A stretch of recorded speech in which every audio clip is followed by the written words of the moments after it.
ಒಂಚೂರು ನೀರಿಂಗ್ ಚುಮುಕಿಸ್ತಾರೆ, ಅಂತಿದ್ದಂಗೆ ಸಾಕು ಬೆಂಕಿ ಹತ್ಕೊಂಡುರಿಯುತ್ತೆ.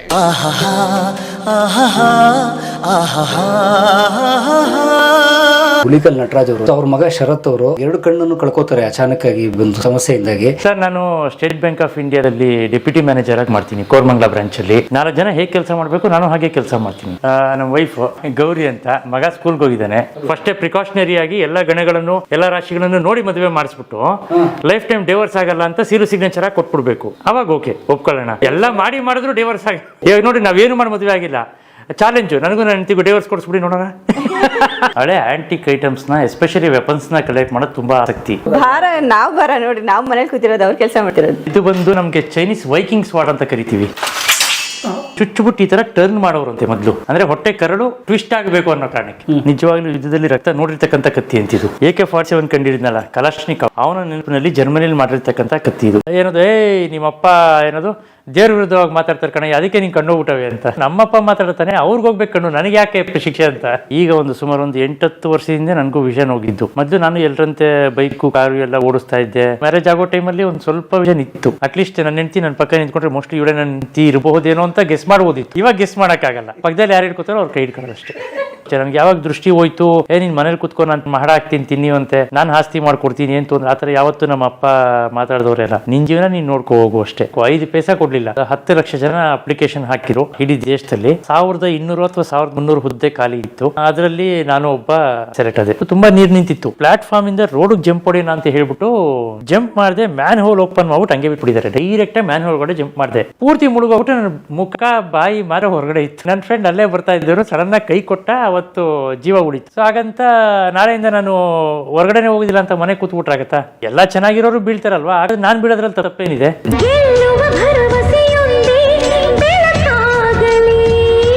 ಸ್ನೇಹಿತರೆ, ನಿಮಗೆ ಜೀವನದಲ್ಲಿ ಯಾರನ್ನಾದರೂ ದೂಷಿಸುವಂತಹ ಕಂಪ್ಲೇಂಟ್ ಮಾಡುವಂಥ ಮನಸ್ಥಿತಿ ಇದೆಯಾ? ಅಥವಾ ನನಗೆ ಈ ಅವಕಾಶ ಅವ್ರು ಕಿತ್ಕೊಂಡ್ರು ಇವ್ರು ಕಿತ್ಕೊಂಡ್ರು ಅಂತ ಹೇಳುವ ಮನಸ್ಥಿತಿ ಇದೆಯಾ? ಹಾಗಾದ್ರೆ ಇಂಟರ್ವ್ಯೂ ಪೂರ್ತಿ ನೋಡಿ. ಸ್ವಾಗತ ನಿಮಗೆ ಹುಲಿಕಲ್ ನಟರಾಜ್ ಅವ್ರ ಮಗ ಶರತ್ ಅವ್ರ ಬದುಕಿಗೆ. And for your kind information, ಅವ್ರಿಗೆ 2 ಕಣ್ಣು ಕಾಣಲ್ಲ. ಬನ್ನಿ ಅವ್ರ ಸಾಧನೆಯ ಕಥೆ ಕೇಳೋಣ. ಬನ್ನಿ. ಇದು ಸ್ನೇಹಿತರೆ ನ್ಯಾಷನಲ್ ಗೇಮ್ಸ್ ವಿಲೇಜ್ ಸ್ನೇಹಿತರೆ, ರಾಷ್ಟ್ರೀಯ ಕ್ರೀಡಾ ಗ್ರಾಮ ಕೋರಮಂಗಲದ್ದು. ಸೊ ಭಾಳ ಸುಮಾರು ಒಂದು 20 ವರ್ಷದಿಂದ ಕಟ್ಟಲ್ಪಟ್ಟಿದ್ದು. ಕಳಪೆ ಕಾಮಗಾರಿ ಅಂತ ಕೆಲವು ಕಾಂಟ್ರವರ್ಸಿ ಕೂಡ ಆಗಿತ್ತು. ನಮ್ಮ ಶರತ್ ಅವರು ಇದ್ರಲ್ಲ ಸ್ನೇಹಿತರೆ, ಅವರು ಹುಲಿಕಲ್ ನಟರಾಜ್ ಅವರು. ನೋಡಿರ್ತೀರಿ, ಹುಲಿಕಲ್ ನಟರಾಜ್ ಅಂತಂದ್ರೆ ಅವರು ಪವಾಡ ಬಯಲು ಕಾರ್ಯಕ್ರಮಗಳ ಮೂಲಕ ತುಂಬಾ ಪ್ರಖ್ಯಾತರು. ಕಲಾಮಂದಿರದಲ್ಲಿ ಈಗಾಗಲೇ ಅವ್ರದ್ದು ಸುಮಾರು ಒಂದು 7-8 ಎಪಿಸೋಡ್ ಸಂದರ್ಶನ ಬಂದಿದೆ. ನಮ್ಗಾಗಲೇ ಗೊತ್ತಾಗ್ತಾ ಇರುತ್ತೆ, ಕೈ ಮೇಲೆ ಬೆಂಕಿ ಉರಿತಾ ಇದೆ, ಇವನಿಗೆ ಯಾವುದೋ ಅದ್ಭುತವಾದ ಶಕ್ತಿ ಇದೆ. ಸರ್ ನಮಸ್ತೆ. ಏನ್ ಸರ್ ಬಾಗ್ಲಿ ನಿಂತಿದ್ರಿ? ಅಯ್ಯೋಯ್ಯೋ ಸರ್, ಕ್ಷಮಿಸಿ ಸರ್, ಕ್ಷಮಿಸಿ ಸರ್. ಅಮ್ಮ ನಮಸ್ತೆ ಅಮ್ಮ. ಸರ್ ಹೇಗಿದ್ದೀರಿ ಸರ್? ತುಂಬಾ ಚೆನ್ನಾಗಿದೆ. ಓಕೆ, ನಮ್ಮ ಜೂನಿಯರ್ ಹುಲಿಕಲ್ ನಟರಾಜ್ ಅವರು. Thank you sir. ಬನ್ನಿ ನೋಡಿ ಸ್ನೇಹಿತರೆ, ಇವರೇ ನಮ್ಮ ಶರತ್ ಅವರು. ಬನ್ನಿ, ಬಲಗಾಲಿಟ್ಟಿಲ್ಲ, ಒಳಗಡೆ ಬನ್ನಿ. ನಮ್ಮ ವೈಫ್ ಗೌರಿ ಅಂತ, ಮಗ ಸ್ಕೂಲ್ಗೆ ಹೋಗಿದ್ದಾನೆ. ನಮಸ್ತೆ ಅಮ್ಮ. ತಂದೆ ತಾಯಿ ಹುಲಿಕಲ್ ನಟರಾಜು, ಗೊತ್ತಿರ್ಬೇಕಲ್ಲ ಅಪ್ಪ. ಅವ್ರು ಮೀಟ್ ಮಾಡಿದ್ವಿ. ನಿಮ್ಮ ತಾಯಿ ಕೈಲಿ ಕಾಫಿ ಟಿಫನ್ ಎಲ್ಲ ತಿನ್ಬಿಟ್ಟಿವಿ. ಹೌದು, ಇಲ್ಲೂ ರೆಡಿ ಮಾಡಿದ್ದಾರೆ. ಸೊ ಎಷ್ಟು ವರ್ಷ ಆಯ್ತು ಮದುವೆಗೆ? ಮದುವೆಗೆ ಒಂದು 7-8 ವರ್ಷ. Okay, nice. ಇವ್ರ ಜೊತೆ ಮದುವೆಗೆ ಒಂದು 7-8 ವರ್ಷ ಆಗಿರ್ಬೋದು. ಇವ್ರ ಜೊತೆ ಮದುವೆಗೆ 7-8 ವರ್ಷ ಅಂತಿರಲ್ಲ, ಅದೇನಿದು ಒತ್ತಿ ಹೇಳ್ತಾ ಇದ್ರಲ್ಲ, ಏನದ ಅರ್ಥ? ಸುಮ್ಮನೆ ತಮಾಷೆಗೆ. ಗೌರಿ ಅವರೇ ನಮಸ್ತೆ. ಯಾವ ಊರು ತಮ್ಮದು? ಸರ್ ನಮ್ದು ಬಳ್ಳಾರಿ ಹತ್ರ ಒಂದು ಹಳ್ಳಿ, ತಾಡೂರು ಅಂತ. ಬಳ್ಳಾರಿ ಜಿಲ್ಲೆ? ಹಾಂ ಹೌದು. ಓಕೆ, ತಾಡೂರು. ಸೊ ಹೇಗೆ ಪರಿಚಯ ಅದು ಶರತ್ ಅಥವಾ ಹೇಗೆ ಮೀಟ್? ಶರತ್ ಅವರು ಬಂದು ನಮ್ಮ ಅಕ್ಕ ಅವ್ರ ಫ್ರೆಂಡು, ಹಾಗಾಗಿ ಪರಿಚಯ ಅಷ್ಟೇ. ಏನಿಲ್ಲ, ಇವರ ಮನೆಗೆ ಹೋಗಿದ್ದೆ.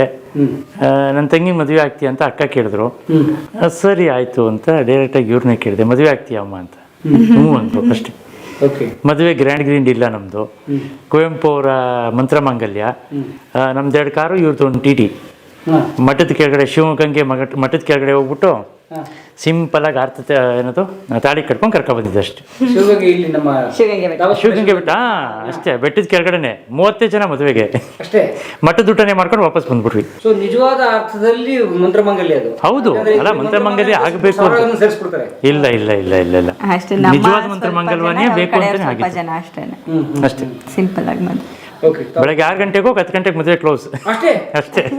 3 ದಿನ ಛತ್ರ ಬುಕ್ ಮಾಡೋ ಏನು ಇಲ್ಲ. ನಮ್ಮ ಮಗ ಹುಟ್ಟದ, ನಮ್ಮ ತಂದೆಯವ್ರು ಹುಟ್ಟಿದ ತಕ್ಷಣ ಹೆಸರಿಕ್ಕಿದ್ರು. ಸೇಮ್ ಅವರ ಮತ್ತೆ ಬಸವಣ್ಣ ಅವರ ಪ್ರಿನ್ಸಿಪಲ್ಸ್ನೇ ಫಾಲೋ ಮಾಡೋದು ನಮ್ಮ ತಂದೆಯವ್ರದ್ದೇ. ಅವನಿಗೆ ಯಾವ ನಕ್ಷತ್ರ ನೋಡು, ಯಾವ ಏನದು ರಾಶಿ ನೋಡು, ಏನೂ ಇಲ್ಲ. ಉದಾತ್ ಅಂತ ಹೆಸರಿಟ್ರು. ಏನು? ಉದಾತ್. ಉದಾತ್ತ ಚಿಂತನೆಗಳು ಅಷ್ಟೇ. ಅದಕ್ಕೆ ಯಾವ ರಾಶಿ ಗುಣ ಏನು ನೋಡಿಲ್ಲ. ತಕ್ಷಣ ಏನ್ ಹೆಸರು ಹುಟ್ಟಿದ ತಕ್ಷಣ ಅವರಪ್ಪ ನಮ್ಮಪ್ಪ ಹಿಂಗೆ ಕರೆದ್ರು, ಮುಗಿದೋಯ್ತು ಅಷ್ಟೇ. ಅವನ್ನ ಏನು ಗಳಿಗೆ ಹುಟ್ಟಿದ, ಏನ್ ರಾಶಿ ಏನು ನಾವೇನು ಕೇಳಿಸಿಲ್ಲ, ಅದೇನು ಮಾಡಿ ನೋಡೇ ಇಲ್ಲ. ಆ ಕಾಲ ಈ ಕಾಲ ನಮ್ಮ ಮದುವೆ ಆಗಿದ್ದು ಅಷ್ಟೇ, ಯಾವ ಕಾಲ ಏನು ಇಲ್ಲ. ಅದೇನೋ ಹೋಗಿ ತೆಗ್ಸಿ ನೋಡ್ತಾರಲ್ಲ. ಇಲ್ಲ ಜಾತಕ ಯಾವ್ದು ಇಲ್ಲ. ಹೌದಾ? ಎಲ್ಲರಿಗೂ ರಜೆ ಇರಬೇಕು ಅಷ್ಟೇ. ಕೆಲಸ ಬಿಟ್ಟೋಗಿ ಸ್ವಕಾರ್ಯ ಮಾಡಬಾರ್ದು. ಅದಕ್ಕೆ ಸಂಡೆ ಮದುವೆ ಆಗಿರೋದು. ಭಾನುವಾರನೇ ಮದುವೆ ಆದ್ವಿ, ರಜಾ ಹಾಕದ್ ಬೇಡ ಅಂದ್ಬಿಟ್ಟು ಭಾನುವಾರ ಮದುವೆ ಆಗಿ ಬಂದ್ಬಿಟ್ವಿ. 30 ಜನಕ್ಕೆ ರಜಾ ಇರ್ಲಿ ಅಂತ. ಹೌದು, ನಮ್ ಕೆಲ್ಸನೂ ಹಾಳು ಮಾಡ್ಕೊಂಡು ಬೇರೆ ಕೆಲ್ಸನೂ ಹಾಳು ಮಾಡೋದು ಬೇಡ ಅಂತ. ತುಂಬಾ ಜನ ಹೇಳ್ತಾರೆ ಅದೇನೋ ನೀವು ರಾಶಿ ಕೂಟ, ಗಣಕೂಟ, ಆ ಕೂಟ ಈ ಕೂಟ ಎಲ್ಲ ನೋಡ್ಬೇಕು, ಪಂಚಾಂಗ ನೋಡ್ಬೇಕು, ಕ್ಯಾಲೆಂಡರ್ ನೋಡ್ಬೇಕು ಅಂತ ಏನಾರ ಹೋಗಿ ಮಾಡ್ತಾರೆ, ಸರಿ ಹೋಗಲ್ಲ ಅಂತ ಲೈಫ್ ಅಂತ. ಎಲ್ಲ ಇದ್ದವ್ರೆ ಡಿವೋರ್ಸ್ ಕೇಸ್ಗಳು ತುಂಬಾ ನೋಡ್ತಾ ಇದೀವಲ್ಲ, ಎಲ್ಲ ಸರಿಯಾಗಿ ಮದುವೆ ಆತವ್ರದೇನೆ. ಹಂಗಾಗ್ಬೇಕು ಅನ್ನಂಗಿದ್ರೆ ಎಲ್ಲ ನೋಡಿ ಮದುವೆ ಆಗಿದ್ರೆ ಇವತ್ತು ಕೋರ್ಟ್ಗಳೆಲ್ಲ ಬಾಗ್ಲಾಕೊಂಡು ಮನೇಲಿ ಇರಬೇಕಿತ್ತು. ಫಸ್ಟೇ ಪ್ರಿಕಾಷನರಿ ಆಗಿ ಎಲ್ಲ ಗಣಗಳನ್ನು ಎಲ್ಲ ರಾಶಿಗಳನ್ನು ನೋಡಿ ಮದುವೆ ಮಾಡಿಸ್ಬಿಟ್ಟು ಲೈಫ್ ಟೈಮ್ ಡಿವೋರ್ಸ್ ಆಗಲ್ಲ ಅಂತ ಸಿಗ್ನೇಚರ್ ಆಗಿ ಕೊಟ್ಬಿಡ್ಬೇಕು. ಅವಾಗ ಓಕೆ, ಒಪ್ಕೊಳ್ಳೋಣ. ಎಲ್ಲ ಮಾಡಿದ್ರು ಡಿವೋರ್ಸ್ ಆಗ. ಇವಾಗ ನೋಡಿ, ನಾವೇನು ಮಾಡಿ ಮದುವೆ ಆಗಿಲ್ಲ, ಚಾಲೆಂಜು ನನಗೂ ನನ್ನ ಹೆಂಡತಿಗೂ ಡಿವೋರ್ಸ್ ಕೊಡಿಸ್ಬಿಡಿ ನೋಡೋಣ. ಏನ್ ತಲೆ ಕೆಡಿಸ್ಕೊಂಡು ಸ್ಕೀಮ್ ಹಾಕೋರು ಆಗಲ್ಲ. ನಮ್ಮ ಅಕ್ಕ ಅವರನ್ನು ಬ್ಲೈಂಡೇ, ನಾನು ಬ್ಲೈಂಡ್ ಸ್ಕೂಲಲ್ಲೇ ಇರ್ತಿದ್ದು. ಹಾಗೆ ವಾತಾವರಣ ನಂಗೆ ಹೇಗೆ ಅಂತ ಗೊತ್ತು, ಅದ್ರಲ್ಲೇನು ತೊಂದರೆ ಇಲ್ಲ ನಮಗೇನು. ಅಂತಾರೆ ಕರಿಯರ್ ಫ್ಯೂಚರ್ ಅಂತಾರೆ, ಅದ್ರಲ್ಲಿ ಏನಿದೆ ಯಾಕೆ ಫ್ಯೂಚರು, ಇವಾಗ ಚೆನ್ನಾಗೇ ಇದೀವಲ್ಲ ಫ್ಯೂಚರು. ಭಾರ ನೋಡಿ, ನಾವು ಮನೇಲಿ ಕೂತಿರೋದು, ಅವ್ರು ಕೆಲಸ ಮಾಡ್ತಿರೋದು. ಭಾರ ನಾನು, ಅವರಲ್ಲ. ಹೆಂಡತಿ ಸಾಕ್ತಿರೋದು ಅವರು. ಸಾಕ ಪ್ರಶ್ನೆ ಬರಲ್ಲ. ಎಲ್ಲರೂ ಹೇಳ್ತಾರೆ ಹೆಂಡತಿ ಮಕ್ಕಳನ್ನ ಸಾಕ್ಬೇಕು ಅಂತ. ಸಾಕೋದು ಪ್ರಾಣಿಗಳನ್ನ, ಹೆಂಡತಿನ ನೋಡ್ಕೋಬೇಕು. ಚೆನ್ನಾಗಿ ನೋಡ್ಕೊಂಡಿದ್ದೀನಿ. ಎಲ್ಲರೂ ಆ ಪದ ಬಳಸ್ತಾರೆ ಗೊತ್ತಾ, ನಮ್ಮ ಹೆಂಡತಿ ಮಕ್ಕಳನ್ನ ಸೂಪರ್ ಆಗಿ ಸಾಕಿದ್ದೀನಿ ಅಂತ. ಸಾಕದ ಪ್ರಾಣಿಗಳನ್ನ, ನನ್ನ ಹೆಂಡತಿನ ಚೆನ್ನಾಗಿ ನೋಡ್ಕೋಬೇಕು ಅಷ್ಟೇ ಜೀವನದ ಅರ್ಥ. ಸರ್, ನಾನು ಸ್ಟೇಟ್ ಬ್ಯಾಂಕ್ ಆಫ್ ಇಂಡಿಯಾದಲ್ಲಿ ಡೆಪ್ಯೂಟಿ ಮ್ಯಾನೇಜರ್ ಆಗಿ ಮಾಡ್ತೀನಿ, ಕೋರಮಂಗಲ ಬ್ರಾಂಚಲ್ಲಿ. SBI ನಲ್ಲೇ. ಹೌದು, SBI ನಲ್ಲಿ ಮ್ಯಾನೇಜರ್. ತುಂಬಾ ಒಳ್ಳೆ ಸಂಸ್ಥೆ. ಇವತ್ತು ಎಲ್ಲ ರೀತಿಯ ಅಂಗವಿಕಲರಿಗೂ ಕೂಡ ಕರೆದು ಅವ್ರಿಗೆ ಏನೆಲ್ಲ ಒಂದು ಅಕ್ಸೆಸಿಬಿಲಿಟಿ ಬೇಕು ಅದನ್ನ ಗಮನ ವಹಿಸಿ ನಮ್ಮನ್ನ ಪ್ರತಿಯೊಬ್ಬ ಎಂಪ್ಲಾಯಿ ಥರ, ಆಫೀಸರ್ ಥರ ನಮ್ಮನ್ನು ಟ್ರೀಟ್ ಮಾಡಿ, ಸೊ ನಮಗೆ ಆದಂಥ ಕೆಲಸಗಳು ಏನೋ ಗೌರ್ಮೆಂಟ್ ಕೋಟ ಇದೆ ಬಂದು ಕೂತ್ಕೊಂಡು ಎದ್ದೋಗು ಅಂತಲ್ಲ. 4 ಜನ ಹೇಗೆ ಕೆಲಸ ಮಾಡಬೇಕು ನಾನು ಹಾಗೆ ಕೆಲಸ ಮಾಡ್ತೀನಿ. ಸೊ ಟೆಕ್ನಾಲಜಿ, ಹೌದು, ಇವಾಗ ಟೆಕ್ನಾಲಜಿ ಮುಂದುವರೆದಿದೆ ಸರ್. ಈಗ ಮೊದ್ಲಂಗೆ ಹಾರ್ಡ್ ಕಾಪೀಸ್ ಮಾಡಬೇಕು ಅನ್ನೋದಿಲ್ಲ. ನೀವು ಕಣ್ಣಲ್ಲಿ ನೋಡ್ಕೊಂಡು ಮಾಡ್ತೀರಾ, ನಾವು ಕಿವಿ ಕೇಳಿಸ್ಕೊಂಡು ಮಾಡ್ತೀವಿ. ಅದನ್ನ ಸ್ಕ್ರೀನ್ ರೀಡರ್ಸ್ ಅಂತ ಕರೀತಾರೆ. ಅದೊಂದು ಸಪ್ರೇಟ್ ಸಾಫ್ಟ್ವೇರು. ಅದನ್ನ ನಮ್ಮ ಸಿಸ್ಟಮ್ಗೆ ಅಥವಾ ಲ್ಯಾಪ್ಟಾಪ್ಗೆ ಇನ್ಸ್ಟಾಲ್ ಮಾಡಿದ್ರೆ I can work as far as you. ನೀವು ಹೇಗೆ ಕೆಲಸ ಮಾಡ್ತೀರಿ ನಾನು ಹಾಗೆ ಕೆಲಸ ಮಾಡ್ತೀನಿ ಅಷ್ಟೇ. There is no difference. ನೀವೇನು ಔಟ್ಪುಟ್ ಕೊಡ್ತೀರಾ ನಾನು ಅದೇ ಔಟ್ಪುಟ್ ಕೊಡ್ತೀನಿ. ಸೊ ಅಂಗವಿಕಲತೆ ಎಲ್ಲ ಅಡ್ಡ ಬರುತ್ತೆ ಅವಾಗ. ಈಗ ನೋಡಿ, ನನ್ನ ಮೊಬೈಲು ಇಲ್ಲೇ ಇದೆ. ಸೊ ಇದರಲ್ಲಿ ಇನ್ಬಿಲ್ಟ್ ವಾಯ್ಸ್ ಮೋಸ್ಟ್ಲಿ ನಿಮಗೆ ಕೇಳಿಸ್ಬೋದು. ಪ್ರತಿಯೊಂದು ನೋಡಿತೀರಾ, ಈ ವಾಯ್ಸ್ ಬಂತಲ್ಲ, ಅದೇ ರೀತಿ ಪ್ರತಿಯೊಂದು ಕೂಡ ನನಗೆ ಎಕ್ಸೆಸಿಬಲ್ ಇರುತ್ತೆ. ನನ್ನ ವಾಚು, ನನ್ನ ಮೊಬೈಲು ಅಥವಾ ನನ್ನ ವರ್ಕ್ ಮಾಡೋ ಕಂಪ್ಯೂಟರ್ಸು, ಪ್ರತಿಯೊಂದರಲ್ಲೂ ಒಂದು ಎಕ್ಸೆಸಿಬಿಲಿಟಿ ಫೀಚರ್ ಇರುತ್ತೆ. ಅದು ಸುಮ್ಮನೆ ಬರೋದಿಲ್ಲ, ಕಲಿಬೇಕು, ತುಂಬಾ ಶ್ರಮ ಬೇಕು ಅದಕ್ಕೆ. ಹೌದು, I have done that course. Course ಮಾಡಿ ಕಲಿತು ಬ್ಯಾಂಕಿಗೆ ಸೇರಿದ್ದು. ಸೊ ಬ್ಯಾಂಕ್ ಮ್ಯಾನೇಜರ್ SBI ನಲ್ಲಿ ಡೆಪ್ಯೂಟಿ ಮ್ಯಾನೇಜರ್ ಆಗಿ ಕೆಲಸ ಮಾಡ್ತಾ ಇದ್ದೀನಿ. ಸೊ ನೀವು ಆಫೀಸ್ಗೆ ಹೋಗೋದು ಹೇಗೆ? ಆಫೀಸ್ಗೆ ಸರ್ ಡೈಲಿ ಒಂದು ಆಟೋ ರೆಗ್ಯುಲರ್ ಆಗಿ ಮಾತಾಡಿದ್ದೀನಿ, ಅವ್ರು ಡ್ರಾಪ್ ಮಾಡ್ತಾರೆ. ನನ್ನ ಮಾಮೂಲಿ ವಾಕಿಂಗ್ ಸ್ಟಿಕ್ ಇರುತ್ತೆ. So quite independent. ಯಾವತ್ತು ನೀವು ಬನ್ನಿ ನನ್ನ ಡ್ರಾಪ್ ಮಾಡಿ ಹಾಗೆ ಹೀಗೆ ಅದಿಲ್ಲ. ಆಟೋದವ್ರು ಬರ್ತಾರೆ, ಪಿಕಪ್ ಮಾಡ್ತಾರೆ, ಡ್ರಾಪ್ ಮಾಡ್ತಾರೆ. ಓಡಾಡ್ತೀನಿ ಬ್ರಾಂಚಲ್ಲಿ. ರೋಡ್ ಕ್ರಾಸಿಂಗ್ ಇತ್ಯಾದಿ. ರೋಡ್ ಕ್ರಾಸಿಂಗ್ ನನ್ನ ಬ್ರಾಂಚ್ಗೆ ಅಷ್ಟು ರೋಡ್ ಕ್ರಾಸಿಂಗ್ ಬರೋದಿಲ್ಲ. ಸೊ ಹೋಗೋದು ಒಂದೇ ಬರೋದು ಒಂದೇ ಅಷ್ಟೇ. ಸೊ ಹಾಗಾಗಿ ಅಂತ ಏನು ಡಿಫಿಕಲ್ಟೀಸ್ ಏನಿಲ್ಲ ನನ್ನ ಇದರಲ್ಲಿ. ಓಕೆ. ಸೊ ಏನು ಸಮಸ್ಯೆ ಇಲ್ಲ, ಆರಾಮಾಗಿ ಓಡಾಡ್ಕೊಂಡು ಮಾಡ್ಕೊಂಡಿರ್ತೀನಿ. Life is normal. ಅಷ್ಟೇ, ಸಂತೋಷವಾಗಿರೋದು. ಅದೇ ತಾನೇ ಪರಮ ಗುರಿ ಅದೇ. ಹೌದೌದು. ನಮ್ಮ ಬ್ರಾಂಚಿಗೆ ಬರೋರು ಅಷ್ಟೇ, ಅರ್ಧ ಜನ ಕಸ್ಟಮರ್ಸ್ ನನಗೆ ತುಂಬ ಕ್ಲೋಸು. ಯಾವಾಗಲೂ ಏನು ಹಿಂಗೆ ಜೋಕ್ ಮಾಡ್ತಿರ್ತೀರಾ, ನಿಮ್ಮನ್ನು ನೋಡೋಕ್ಕೆ ಬ್ರಾಂಚಿಗೆ ಬರ್ತೀವಿ ಅಂತಾರೆ. ಇಂಟ್ರೊಡ್ಯೂಸ್ ಮಾಡ್ಕೊಳ್ಳೋದೇ ಹಂಗೆ. ಏನು ಕೆಲಸ ಮಾಡ್ತೀರಾ ಅಂದರೆ ದನ ಕಾಯೋ ಕೆಲಸ ಸರ್ ನಾನು ಮಾಡೋದು ಅಂತ. ಹಳ್ಳಿ ಕಡೆ ಹೋದಾಗ ಊರವ್ರ ದನ ಇಲ್ಲ, ನಾವೆಲ್ವಾ ಕಾಯೋದು ದನ. ಸೊ ಊರವ್ರ ದನ ದೊಡ್ಡದ ಹಂಗೆ. ಸೊ ನಮ್ಮ ಕೌಂಟ್ರಲ್ಲೂ ಅಷ್ಟೇ, ಕ್ಯಾಶ್ ಕೌಂಟ್ರಲ್ಲಿ ನೋಡಪ್ಪ ನೀನು ನಗದೇ ಇದ್ರೆ ಇಲ್ಲಿ ನಗದು ಕೊಡಲ್ಲ. ಹಾಂ, ಯಾರು ನಗುತ್ತಾರೆ ಅವ್ರಿಗೆ ಮಾತ್ರ ನಗದು, ನಗದು ಇಲ್ಲ. ಸೊ ಹಂಗೆ ಸರ್ ನಿಮ್ಮ ಮನೆ ಇದು? ಹೌದು, ನಮ್ಮ ಮನೆ ಅಂದರೆ ನಂದಲ್ಲ, ಸ್ಟೇಟ್ ಬ್ಯಾಂಕ್ ಆಫ್ ಇಂಡಿಯಾದು. ಕ್ವಾರ್ಟರ್ಸ್ ಕೊಡ್ತಾರೆ ನಿಮಗೆ? ಸ್ಟೇಟ್ ಬ್ಯಾಂಕ್ ಆಫ್ ಇಂಡಿಯಾದೇ ಕ್ವಾರ್ಟರ್ಸು. ಈ ನ್ಯಾಷನಲ್ ಗೇಮ್ಸ್ ವಿಲೇಜ್ ಅಂದ್ರೆ ಇದೆಲ್ಲ ನ್ಯಾಷನಲ್ ಗೇಮ್ಸ್ ವಿಲೇಜ್ ಅಂದ್ರೆ ಅದು 90s ಅಲ್ಲಿ ನ್ಯಾಷನಲ್ ಗೇಮ್ಸ್ ನಡೀತಲ್ಲ, ಅವಾಗ ಕಟ್ಟಿದ ಮನೆಗಳು. ಬಟ್ SBI ಇದು ಕೆಲವೊಂದು ಮನೆಗಳಿದೆ ಇಲ್ಲಿ, ಕೆಲವೊಂದು ಅಪಾರ್ಟ್ಮೆಂಟ್ಸ್. ಸೊ SBI ಅಪಾರ್ಟ್ಮೆಂಟ್ಸ್ ಅಲ್ಲಿ ನಾನು ಇರೋದು. ಇಲ್ಲಿದ್ದೀರಿ? ಕೋರ್ಮಂಗ್ಲ ನ್ಯಾಷನಲ್ ಗೇಮ್ಸ್ ವಿಲೇಜ್ ಅಲ್ಲೇ ಇರೋದು. 2 BHK ಹೌಸ್? ಹಾಂ, 2 BHK house. Very nice. Okay, ನೀವು ನಿಮ್ಮ ವೈಫ್ ಮಗ? ನನ್ನ ವೈಫು ನನ್ನ ಮಗ. ನೈಸ್. ಓಕೆ, ಸೊ ಏನಿದೆ ನಿಮ್ಮ ಕಲೆಕ್ಷನ್ಸ್? ಏನಿದು? ನನಗೆ 1-2 ಹುಚ್ಚು ಸರ್. ಒಂದು ಹಳೆ ಆ್ಯಂಟಿಕ್ ಐಟಮ್ಸ್ನ, ಎಸ್ಪೆಷಲಿ ವೆಪನ್ಸ್ನ ಕಲೆಕ್ಟ್ ಮಾಡೋದು ತುಂಬ ಆಸಕ್ತಿ. ವೆಪನ್ಸ್ ನನಗೆ ಇಲ್ಲಿರೋ ಕೆಲವೊಂದು ಬೆಂಗಳೂರಿನಲ್ಲಿ ಕೆಲವೊಂದು ಸ್ಯಾಂಪಲ್ಸ್ ಇದೆ, ನಾನು ನಿಮಗೆ ತೋರಿಸ್ತೀನಿ. ಆಮೇಲೆ ಹಳೆ ಕಾಯಿನ್ಸ್ ಕಲೆಕ್ಟ್ ಮಾಡೋದು.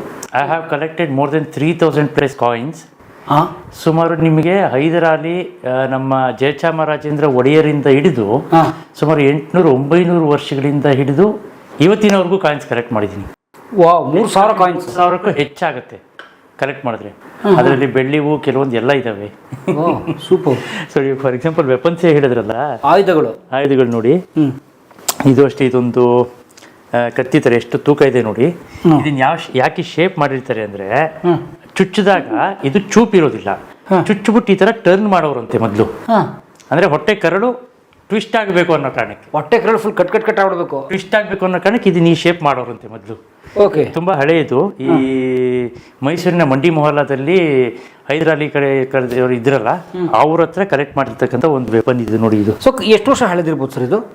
ಇದು ನನ್ನ ಪ್ರಕಾರ ಒಂದು 100-150 ವರ್ಷ ಹಳೆದಿರ್ಬೋದು ಅಷ್ಟೇ, ಅದ್ರ ಮೇಲೆ ಇರೋದಿಲ್ಲ ಅದು ನನ್ನ. ಓಕೆ, ಹಿಂಗೆ ಗುರ್ರ ತಿರ್ಸ್ಬಿಡೋ ನೋಡಿ. ಇವೆಲ್ಲ ಲೈಕ್ ಮಾಡಿರೋ ಶೇಪ್ಸ್ ನೋಡಿ. ಇದು ಫಿಶ್ ಶೇಪು. ಮೊದಲಿದು ಫೋಲ್ಡ್ ಆಗ್ತಾ ಇತ್ತಂತೆ, ಈಗ ಅದು ಫೋಲ್ಡ್ ಆಗೋದಿಲ್ಲ, ಫೋಲ್ಡ್ ಆಗೋದು ನಿಂತೋಗಿದೆ. ತುಂಬಾ ಹಳೇದು ಅದು, ಸುಮಾರು ಒಂದು 300 ವರ್ಷದ ಮೇಲೆ ಹಳೇದಿದೆ ಅದು. ಚೂರಿಗಳು, ಬಾಕು. ಇದು ನೋಡಿ, ಇದು ಅಷ್ಟೇ. ಮೈಸೂರಲ್ಲಿ ಯಾರೋ ಹಳೇ ಮುಸ್ಲಿಮ್ಸು ಆರ್ಮಿಲಿ ಇದ್ದವರು, ಅವರ ತಾತಂದ್ರು ಅವರು ಪಾಸಾನ್ ಆಗಿ ಬಂದಿರೋದು. ಈ ಕಾರ್ವಿಂಗ್ಸ್ ನೋಡಿ ಎಷ್ಟು ಚೆನ್ನಾಗಿದೆ, ಪೂರ್ತಿ ಬೆಳ್ಳಿನಲ್ಲಿ ಮಾಡಿರ್ತಕ್ಕಂಥ ಕಾರ್ವಿಂಗ್ಸ್ ಇದು. ಓಕೆ, ಚೂಪಾಗಿದೆ, ಒರಿಜಿನಲ್ ವೆಪನ್. ಸೊ ಇದನ್ನೆಲ್ಲಿ ಇಟ್ಕೊಂಡ್ಬಿಟ್ರು ಯಾವಾಗಲೂ ಪ್ರೊಟೆಕ್ಷನ್ ವೆಪನ್? ಏನು ಮಾಡ್ತಿದ್ರೆ ನಮ್ಗೇನು ಗೊತ್ತು, ದೇವಷ್ಟು ಯೂಸ್ ದತ್ತೆ. ಅಲ್ಲ ಸರ್, ಅದನ್ನ ಮುಚ್ಚಿಡಕ್ಕೆ ಕವರ್ ನೋಡಿ ಎಷ್ಟು ಚೆನ್ನಾಗಿ ಮಾಡೋರೆ. ಅದು ನೋಡಿ, ಅದು ಇದು ಏನಾದ್ರು ಬೆಳ್ಳಿನಲ್ಲಿ ಕಾರ್ವಿಂಗ್ ಮಾಡಿರೋದಂತಿದು. ಹೌದು ನೋಡಿ. ಇದು ನೋಡಿ, ನನಗೆ ಒಬ್ರು ವಂಶಸ್ಥರು ಈ ಬಿಜಾಪುರ ಅಲ್ಲಿದ್ದಂಥ ಆರ್ಮಿ ಇದರಲ್ಲಿರೋರು ತಲೆತಲಾಂತರದಿಂದ ಮೇಂಟೈನ್ ಮಾಡ್ಕೊಂಡು ಒಂದು 3-4 ಅಡಿಗೆಗಳನ್ನ ಇಟ್ಕೊಂಡಿದ್ರು. ಅವ್ರು ನನಗೆ ಗಿಫ್ಟ್ ಕೊಟ್ಟಿದ್ದು. ನಿಮ್ಮ ಕ್ಯಾಮ್ರಾದಲ್ಲಿ ಕವರ್ ಆಗಿದ್ರೆ ಇಲ್ಲಿ ಅಥವಾ ಇಲ್ಲಿ ಮೋಸ್ಟ್ಲಿ 3 ಸ್ಟಾರ್ ಕಾಣುತ್ತೆ. ಇಸ್ಲಾಮಿಕ್ ಕಲ್ಚರಲ್ಲಿ ಆ ಆರ್ಮಿಗೆ ಒಂದು ಗ್ರೇಡ್ ಕೊಡ್ತಾ ಇದ್ರು. ಇವಾಗ ನಮ್ಮಲ್ಲಿ ಸ್ಟಾರ್ ಕೊಡ್ತಾರಲ್ಲ, ಆ ಥರ ಕೊಡ್ತಾ ಇದ್ರು. ಅಲ್ಲಿ ಒಂದು ಆಫೀಸರ್ ಕೊಟ್ಟಿರ್ತಕ್ಕಂಥ 3 ನಕ್ಷತ್ರಗಳು ಕಾಣುತ್ತೆ. ಆಮೇಲೆ this was really used in battle. ಅವರ ಕಾಲಕ್ಕೆ ನಿಜವಾಗ್ಲೂ ಯುದ್ಧದಲ್ಲಿ ರಕ್ತ ನೋಡಿರ್ತಕ್ಕಂಥ ಕತ್ತಿ ಅಂತಿದ್ದು. ಹೌದು, ಇಟ್ಕೊಂಡು ನೋಡಿ ಎಷ್ಟು ತಾಕತ್ತಾಗಿ ಎಷ್ಟು ಚೆನ್ನಾಗಿ ಬಂದಿದೆ ಅದು. ಈ ತರ ಅದಕ್ಕೋಸ್ಕರನೇ ಬೆಂಡ್ ಬಂದಿರೋದು. ಅದು ಮುಂದೆಗಡೆ ನಿಮ್ಗೆ ಸ್ವಲ್ಪ ಬೆಂಡ್ ಕಾಣುತ್ತೆ ನೋಡಿ, ಅದು ಆತರ. ಹೌದು, ಇಲ್ಲಿ ಬೆಂಡ್ ಆಗಿದೆ. ಹೌದು, ಅಂದ್ರೆ ಸರ್ ನಿಜಕ್ಕೂ ಯುದ್ಧದಲ್ಲಿ ಹೋರಾಟ ಮಾಡಿರೋ ಕತ್ತಿ ಇದು. ಹೌದು, ಒಬ್ಬ ಯೋಧನ ಕೈಯಲ್ಲಿ. ಹೌದೌದು, ಅವ್ರ ತಲೆತರನೇ ಮೇಂಟೈನ್ ಆಗಿ ಬಂದಿರೋದು. ಸೊ ಕುದುರೆ ಮೇಲೆ ಕೂತು ಹೋರಾಟ ಮಾಡಿರ್ಬೋದು. ನಿಜವಾದ ಹಿಸ್ಟ್ರಿ ಗೊತ್ತಿಲ್ಲ, ಬಟ್ ಇದರ ಒಂದು ವಾರಸುದಾರ ಹೇಳಿರ್ತಕ್ಕಂಥ ಹಿಸ್ಟ್ರಿ ನನಗೆ. Very nice. ಅಲ್ಲ ಸರ್, ನಾನು ಹೇಳೋದು ಸುಮಾರು ಒಂದು 300 ವರ್ಷ ಹಳದೆ ಇಟ್ಕೊಂಡಿದ್ದು, ಇನ್ನೂ ಇದು ರಸ್ಟ್ ಹಿಡಿದಿಲ್ಲ, ಹಾಳಾಗಿಲ್ಲ. ಅವಾಗ ಅದನ್ನ ಇದು ಮಿಷಿನಲ್ಲಿ ಮಾಡಿರೋದಲ್ಲ, ಇದು ಹಚ್ಚಾಕಿ ಮಾಡಿರೋದು. ಡೈ ಹಚ್ಚಾಕಿ ಮಾಡಿರ್ತಕ್ಕಂಥದ್ದು. ಓಕೆ. ಸೊ ನೋಡಿ, ಶೇಕು ಆಗಿಲ್ಲ, ಹಂಗೆ ಇದು ಒರಿಜಿನಲ್. ಇವತ್ತು ಸಾನೆ ಹಿಡಿಸ್ಬಿಟ್ರೆ ಭಯಂಕರ ಯುದ್ಧ ಮಾಡ್ತಿದ್ದಾನೆ. ಸಾನೆ ಹಿಡಿಸ್ಬೋದು, ಬಟ್ ಅದು ಬೇಸಿಕ್ ರೆಸ್ಟ್ ಬಂದಿರುತ್ತೆ ಅದು. Okay okay, nice. ನೋಡಿ ಅದು ಹಿಡಿಗಿಡಿಯಲ್ಲ ನೋಡಿ, ಏನು ಆರ್ಟಿಸ್ಟಿಕ್ ಆಗಿ ಮಾಡಿದ್ರೆ ಕರೆಕ್ಟ್. ಒಂದು ಕೈ ಗ್ರಿಪ್ ಪಕ್ಕ ಸಿಗುತ್ತೆ ಅದಕ್ಕೆ ಕರೆಕ್ಟಾಗಿ. ಮತ್ತೆ ಅದನ್ನ ಹಿಡಿಯೋಕ್ಕೂ ಅಷ್ಟೇ ತಾಕತ್ ಬೇಕಲ್ಲ ಸರ್. ಎಷ್ಟು ತೂಕ ಇದೆ ನೋಡಿ, ಸುಮಾರು 2 kg ಮೇಲಿದೆ, 2.5 kg ಮೇಲಿದೆ. ಕರೆಕ್ಟ್. ಇದು ನೋಡಿ, ಇದು ಚೈನೀಸ್ ವೆಪನ್ನು. ಚೈನೀಸು ಜಾಪನೀಸ್ ಕಡೆ ಬಳಸ್ತಾರೆ. ಪ್ರೊಟೆಕ್ಟಿವ್ ವೆಪನ್ ಅಂತ ಕರೀತಾರೆ, ಸಾಯಿ ಅಂತ ಕರೀತಾರೆ ಇದನ್ನ. ಯಾರು ನಿಮ್ಗೆ ಚುಚ್ಚಾಗಿ ಬಂದಾಗ ಇದನ್ನ ಅಸಾಲ್ಟ್ ಮಾಡೋದಕ್ಕಲ್ಲ, ಇದು ನಿಮ್ಮನ್ನ ನೀವು ಪ್ರೊಟೆಕ್ಟ್ ಮಾಡ್ಕೊಡೋದಕ್ಕಷ್ಟೇ. ಓ, ಗುರಾಣಿ ತರ ಸೇಮ್ ನಮ್ಮ ತ್ರಿಶೂಲ ತರನೇ ಇರುತ್ತೆ, ಬಟ್ ತ್ರಿಶೂಲ ಅಲ್ಲ ಇದು. ಇದನ್ನ ಸಾಯಿ ಅಂತ ಕರೀತಾರೆ. ಇದು ಚುಚ್ಚಕ್ಕಲ್ಲ, ಅದಕ್ಕೋಸ್ಕರ ಶಾರ್ಪ್ ಇರೋದಿಲ್ಲ ಇದು. ಓ, ಇದು ಒಳಗಡೆನೂ ಏನೂ ಇಲ್ಲ, ಏನೂ ಇಲ್ಲ, ಅಷ್ಟೇ ಅದು Sai. It's A protective weapon. ಯಾರಾದ್ರೂ ನಿಮ್ಗೆ ಕತ್ತಿ ಹಾಕಕ್ ಬಂದಾಗ ಪ್ರೊಟೆಕ್ಟ್ ಮಾಡ್ಕೊಳ್ಳೋದಕ್ಕೆ ತಡೆಯೋದು, ಆ ಥರ ವೆಪನ್ ಅದು. ಇದು ನೋಡಿ, ಇತ್ತೀಚೆಗೆ ನನಗೆ ಯಾವುದೋ ಒಂದು ತಾಂಡಾದಲ್ಲಿ ಸಿಕ್ಕಿದ್ದು ಬಿಜಾಪುರದ ಹತ್ರ. ತುಂಬಾ ರಸ್ಟ್ ಹಿಡಿದಿತ್ತು, ಅದನ್ನ ಸ್ವಲ್ಪ ಸ್ನಾನ ಇಡಿಸಿ ಇದು ಮಾಡಿದ್ದೀನಿ ಉಜ್ಸಿದ್ದೀರಾ? ಈ ಶೇಪ್. ಹೌದು, ಎಷ್ಟು ಚೆನ್ನಾಗಿದೆ ನೋಡಿ. ಅದು ಅವ್ರ ತಾತಂದ್ರು ಬಳಸ್ತಾ ಇದ್ರಂತೆ ಯಾರೋ. ಓಕೆ. ಇದು ನೋಡಿ ಮಂಗಳೂರು ಕಡೆ ಯಾವುದೋ ಒಂದು ದೇವಸ್ಥಾನದಲ್ಲಿ ಬಳಸ್ತಾ ಇದ್ರಂತೆ ಸುಮಾರು. ಇದು ನನ್ನ ಪ್ರಕಾರ, ಅವ್ರು ಹೇಳಿದ ಪ್ರಕಾರ, ಅವರು 80 ವರ್ಷದ ತಾತ ಅವ್ರು ಚಿಕ್ಕ ಹುಡುಗ ಇದ್ದಾಗಿಂದ ನೋಡಿದಂತೆ. ಆಲ್ಮೋಸ್ಟ್ ಲೈಕ್ 3-4 ತಲೆಮಾರು ಇರಬಹುದು ನನ್ನ ಪ್ರಕಾರ ಆ ಥರ. ಅದು ಅಷ್ಟೇ. ಇದು ಬಂದು ನಮಗೆ ಚೈನೀಸ್ ವೈಕಿಂಗ್ ಸ್ವಾಡ್ ಅಂತ ಕರಿತೀವಿ. ಇದರ ಒಂದು ವಿಶೇಷತೆ ಬೇರೆ. ಸೌಂಡ್ ನೋಡಿ ಚೆನ್ನಾಗಿ ಬರುತ್ತೆ ಇದ್ರದ್ದು. ಚೈನಾಯಿಂದನೇ ಇಂಪೋರ್ಟ್ ಮಾಡಿಸಿರೋದು ಇದು ನೋಡಿ, ಎಷ್ಟು ಚೆನ್ನಾಗಿ ಸೌಂಡ್ ಬರುತ್ತೆ ನೋಡಿ. ಅದು ಚೈನೀಸ್ ವೆಪನ್ ಅದು. ಬೇಜಾನ್ ಇಟ್ಟು ಬೀಳ್ತಿದ್ದು. ಸೊ ಚೈನೀಸ್ ಕತ್ತಿ ಇದು? ಹಾಂ, ಚೈನಾದವ್ರು ಬಳಸೋದು ಮೇಜಿಗೆ, ಅಲ್ಲಿಂದ ತರಿಸ್ತೆ ನಾನು. ಹಾಂ, ಇವತ್ತು ಚೈನಾದಿಂದ ಇಂಪೋರ್ಟ್ ಮಾಡಿದ್ರಾ? ಹಾಂ, ನನ್ನ ತಂಗಿ ಬರೋವಾಗ ಜರ್ಮನಿಯಿಂದ ತೊಗೊಂಬಂದಿದ್ದು ಅದನ್ನು. ಸೊ ಈ ಥರದ್ದು ಬೇಕು ಅನ್ನೋ ಕಾರಣಕ್ಕೆ. ಯಾಕಂದ್ರೆ ಈ ಥರದ್ದು ನಮ್ಮಲ್ಲಿ ಈ ಕತ್ತಿನ ನಮ್ಮಲ್ಲಿ ಬಳಸೋದಿಲ್ಲ. ಹೌದು, ಯಾಕಂದ್ರೆ ನಮ್ಮಲ್ಲಿ ಕತ್ತಿಗಳು ಈ ಥರ ಇದಾಗಲ್ಲ, ಬೆಂಡ್ ಆಗೋದಿಲ್ಲ. ಇದು ನೋಡಿ ಪೂರ್ತಿ ಬೆಂಡ್ ಆಗುತ್ತೆ. ಅವರ ಒಂದು ಯುದ್ಧ ಕಲೆ ಡಿಫ್ರೆಂಟ್ ಆಗಿರುತ್ತೆ ಕಲಿಯೋದು. ಸೊ ಅದಕ್ಕೋಸ್ಕರ ಈ ಒಂದು ಡಿಸೈನ್ ಇರಬೇಕು ಅಂತ ನಾನು ಎಲ್ಲ ಜಿಯೋಗ್ರಫಿಯಿಂದ ಒಂದೊಂದು ಕತ್ತಿಗಳನ್ನ ಇಟ್ಟಿದ್ದೀನಿ. ಎಷ್ಟಿದೆ ಒಟ್ಟು ನಿಮ್ಮ ಹತ್ರ? ಸುಮಾರು ಇದಾವೆ. ಇಲ್ಲಿ ಎಷ್ಟಿದೆ ಅಷ್ಟು ನೋಡಬಹುದು. ಅಲ್ಲ, ಅಲ್ಲಿ ಎಲ್ಲ ಸೇರಿ ದೊಡ್ಡಬಳ್ಳಾಪುರದಲ್ಲೂ ಒಂದು ಸ್ವಲ್ಪ ಇದಾವೆ ಸರ್, ಚಿಕ್ಕ ಪುಟ್ಟವೆಲ್ಲ ಸೇರಿ. ಎಷ್ಟೊಂದು 100 ಇದಾವ? ಇಲ್ಲ, ಅಷ್ಟೊಂದಿಲ್ಲ. ಕಲೆಕ್ಟ್ ಮಾಡ್ಬೇಕಲ್ಲ. ಲೈಕ್ ನಾನು ಹುಡ್ಕೊಂಡು ಹೋಗಿ ದುಡ್ಡು ಕೊಟ್ಟು ಪರ್ಚೇಸ್ ಮಾಡೋದಲ್ಲ. ಯಾರಾದ್ರೂ ಹಿಂಗೆ ಪರಿಚಯ ಆದಾಗ ಅಲ್ಲಿ ಕಾಣಿಸಿದ್ರೆ ನಾನು ಕೊಡ್ತೀರಾ ಅಂತ ಕೇಳಿ ಇಸ್ಕೊಂಬಂದಿರೋ ಅಷ್ಟೇ. ಅದು ಬಿಟ್ಟು ಬೈ ಹಾರ್ಡ್ ಇದು ಮಾಡೋದಲ್ಲ. ಹಳೆ ಕಾಲದಲ್ಲಿ ಪರಶು ಅಂತ ಕರಿತಿದ್ವಿ ಗೊತ್ತಾ ನಾವು, ಕೊಡಲಿ ಅಲ್ಲ ಪರಶು, 2 ಕಡೆ ಇದಿರುತ್ತೆ. ಅದಿದು ನೋಡಿ, ಇದು ತುಂಬಾ ತುಕ್ಕಿಡ್ದಿತ್ತು. ಈ ತುಕ್ಕು ನೀವು ನೋಡ್ಬೋದು, ಬಟ್ ತುಂಬಾ ಹಳೆದು. ಅದನ್ನ ಸಾಣೆ ಇಡಿಸಿ ಸ್ವಲ್ಪ ಮುಟ್ಟಕ್ಕೂ ಆಗ್ತಿರ್ಲಿಲ್ಲ, ಅದನ್ನ ಸಾಣೆ ಇಡಿಸಿ ಇದು ಮಾಡಿದ್ದೀನಿ. ಸೊ ಪರಶುರಾಮನ್ ಕೊಡ್ಲಿ ಅಲ್ಲ, ಪರಶುರಾಮಂದು ಅಲ್ಲ, ಆ ಥರದ್ದು ಪರಶು. ಇದು ಇದಕ್ಕೆ ಇದಾಕೊಂಡ್ರೇನೋ ಮರದ ಕೋಲ್ ಹಾಕೊಂಡ್ರೆ? ಮರದ ಕೋಲ್ ಹಾಕೊಂಡ್ರೆ ಪರಶು. ಹೌದು, ಯೂಸ್ ಮಾಡ್ಬೋದು. ಅದು ಪರಶುರಾಮನ್ಗೆ ಅವ್ರ ತಂದೆ ಹೇಳ್ತಾರಂತಲ್ಲ, ತಾಯಿ ತಲೆ ಕಡೆಯಿಂದ ಕಥೆ ಇದೆಯಲ್ಲ, ಅದು ಕೊಡಿಲಿ ಬೇರೆ, ಪರಶು ಬೇರೆ. ಇದನ್ನ ಪರಶು ಅಂತಾರೆ.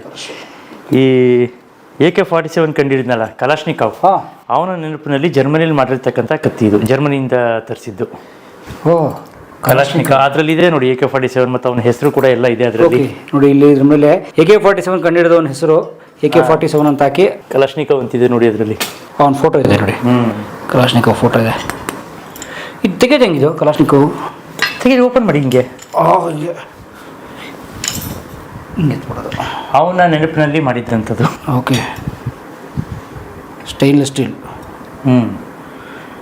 ವಾವ್. ಅದನ್ನೇನು ಯುದ್ಧಕ್ಕೆ ಬಳಸೋದಲ್ಲ, ಬಟ್ ಅವ್ನ ನೆನಪಿಗೋಸ್ಕರ ಇದು ಮಾಡೋದು ಅಷ್ಟೇ. AK-47 ಕಂಡಿಡಿದಿರೋ ಇದಕ್ಕೋಸ್ಕರ. Okay, golden frame. ಹಾಂ, ಹೌದು. ಇದು ಮೊನ್ನೆ ಸಿಕ್ಕಿದ್ದು ನನಗೆ.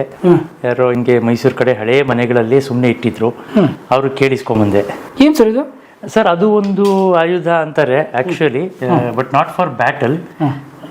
ಚುಚ್ಚಕ್ಕೆ ಬಳಸ್ತಾರೆ ಅಂತ. ಇದ್ರಲ್ಲಿ ನೋಡಿ, ಇಲ್ಲಿ ಸುಮ್ಮನೆ ಡಿಸೈನ್ಗೆ ಅಂತ ಮಾಡಿದ್ರು. ಇಲ್ಲಿ ಸ್ನೇಕ್ದು ಕಾರ್ವಿಂಗ್ಸ್ ಎಲ್ಲ ಇದೆಯಂತೆ. ಆಮೇಲೆ ಇಲ್ಲಿ 3 ಸಿಂಹ ಬರ್ತದಂತೆ ಹಿಂದೆ, 3 ಸಿಂಹಗಳು. ಸುಮ್ಮನೆ ಈ ಥರ ಇಟ್ಕೊಳ್ಳೋಕೆ ಏನೋ ಬಳಸಿರಬಹುದು. ಓಕೆ, ಎಕ್ಸಾಕ್ಟ್ ಐಟಮ್ ನನಗಿದರ ಹಿಸ್ಟ್ರಿ ಹೇಳೋರು ಅವರು ಇಲ್ಲ. ಅವರು ನಮ್ಮ ಹಳೆ ಕಾಲದಿಂದ ಇಟ್ಟಿದ್ವಿ, ನಾವು ಇಟ್ಟಿದ್ದೀವಿ ಅಂತ ಹೇಳ್ತಾರೆ ಅಷ್ಟೇ. ಬಟ್ ರಿಯಲ್ ಹಿಸ್ಟ್ರಿ ಗೊತ್ತಿಲ್ಲ. ಬಟ್ ತುಂಬ ಚೆನ್ನಾಗಿದೆ ಕಾರ್ವಿಂಗ್ಸ್. ತುಂಬ ವೆಪನ್ನು ಪೂರ್ತಿ ಹಿತ್ತಾಳೆ, ಬ್ರೋನ್ಸ್. ಫುಲ್ ಬ್ರಾನ್ಸಿಂದ ಮಾಡಿರೋದು. ಇದು ನೋಡಿ ಮೊನ್ನೆ ಎಲ್ಲ ಕಲೆಕ್ಟ್ ಮಾಡಿದ್ದು. ಇದು ಈ ಮಡಿಕೇರಿ ಕಡೆ ಏನದು ಉತ್ತರಿ ಹಬ್ಬಕ್ಕೆ ಬಳಸ್ತಾರೆ ಇದನ್ನ.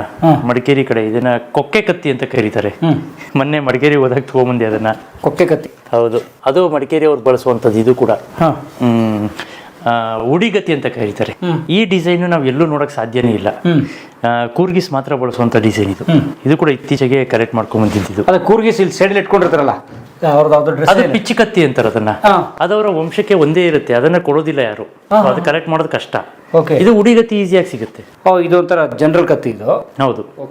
ಈ ಮರದ ಕೆಳಗಡೆ, ಹಿಡಿ ಕೆಳಗಡೆ ಅದೇನೋ ಇದೆಲ್ಲ ಚೂಪುಗಾದ ಹಂಗೆ ಇರುತ್ತೆ ಅದು. ಹೌದು, ಅದು ಡಿಸೈನ್, ಅವರ ಒಂದು ಡಿಸೈನ್. ಅದು ಬರೋದು ಇದೇ ರೀತಿ. ಅದು ಆ ಥರನೇ ಹಿಡಿ. ಅವರ ಹಬ್ಬಗಳಿಗೆ ಹರಿದಿನಗಳಿಗೆ ಮಾತ್ರ ಬಳಸ್ತಾರೆ ಇದನ್ನ, ಮದುವೆಗಳಲ್ಲಿ.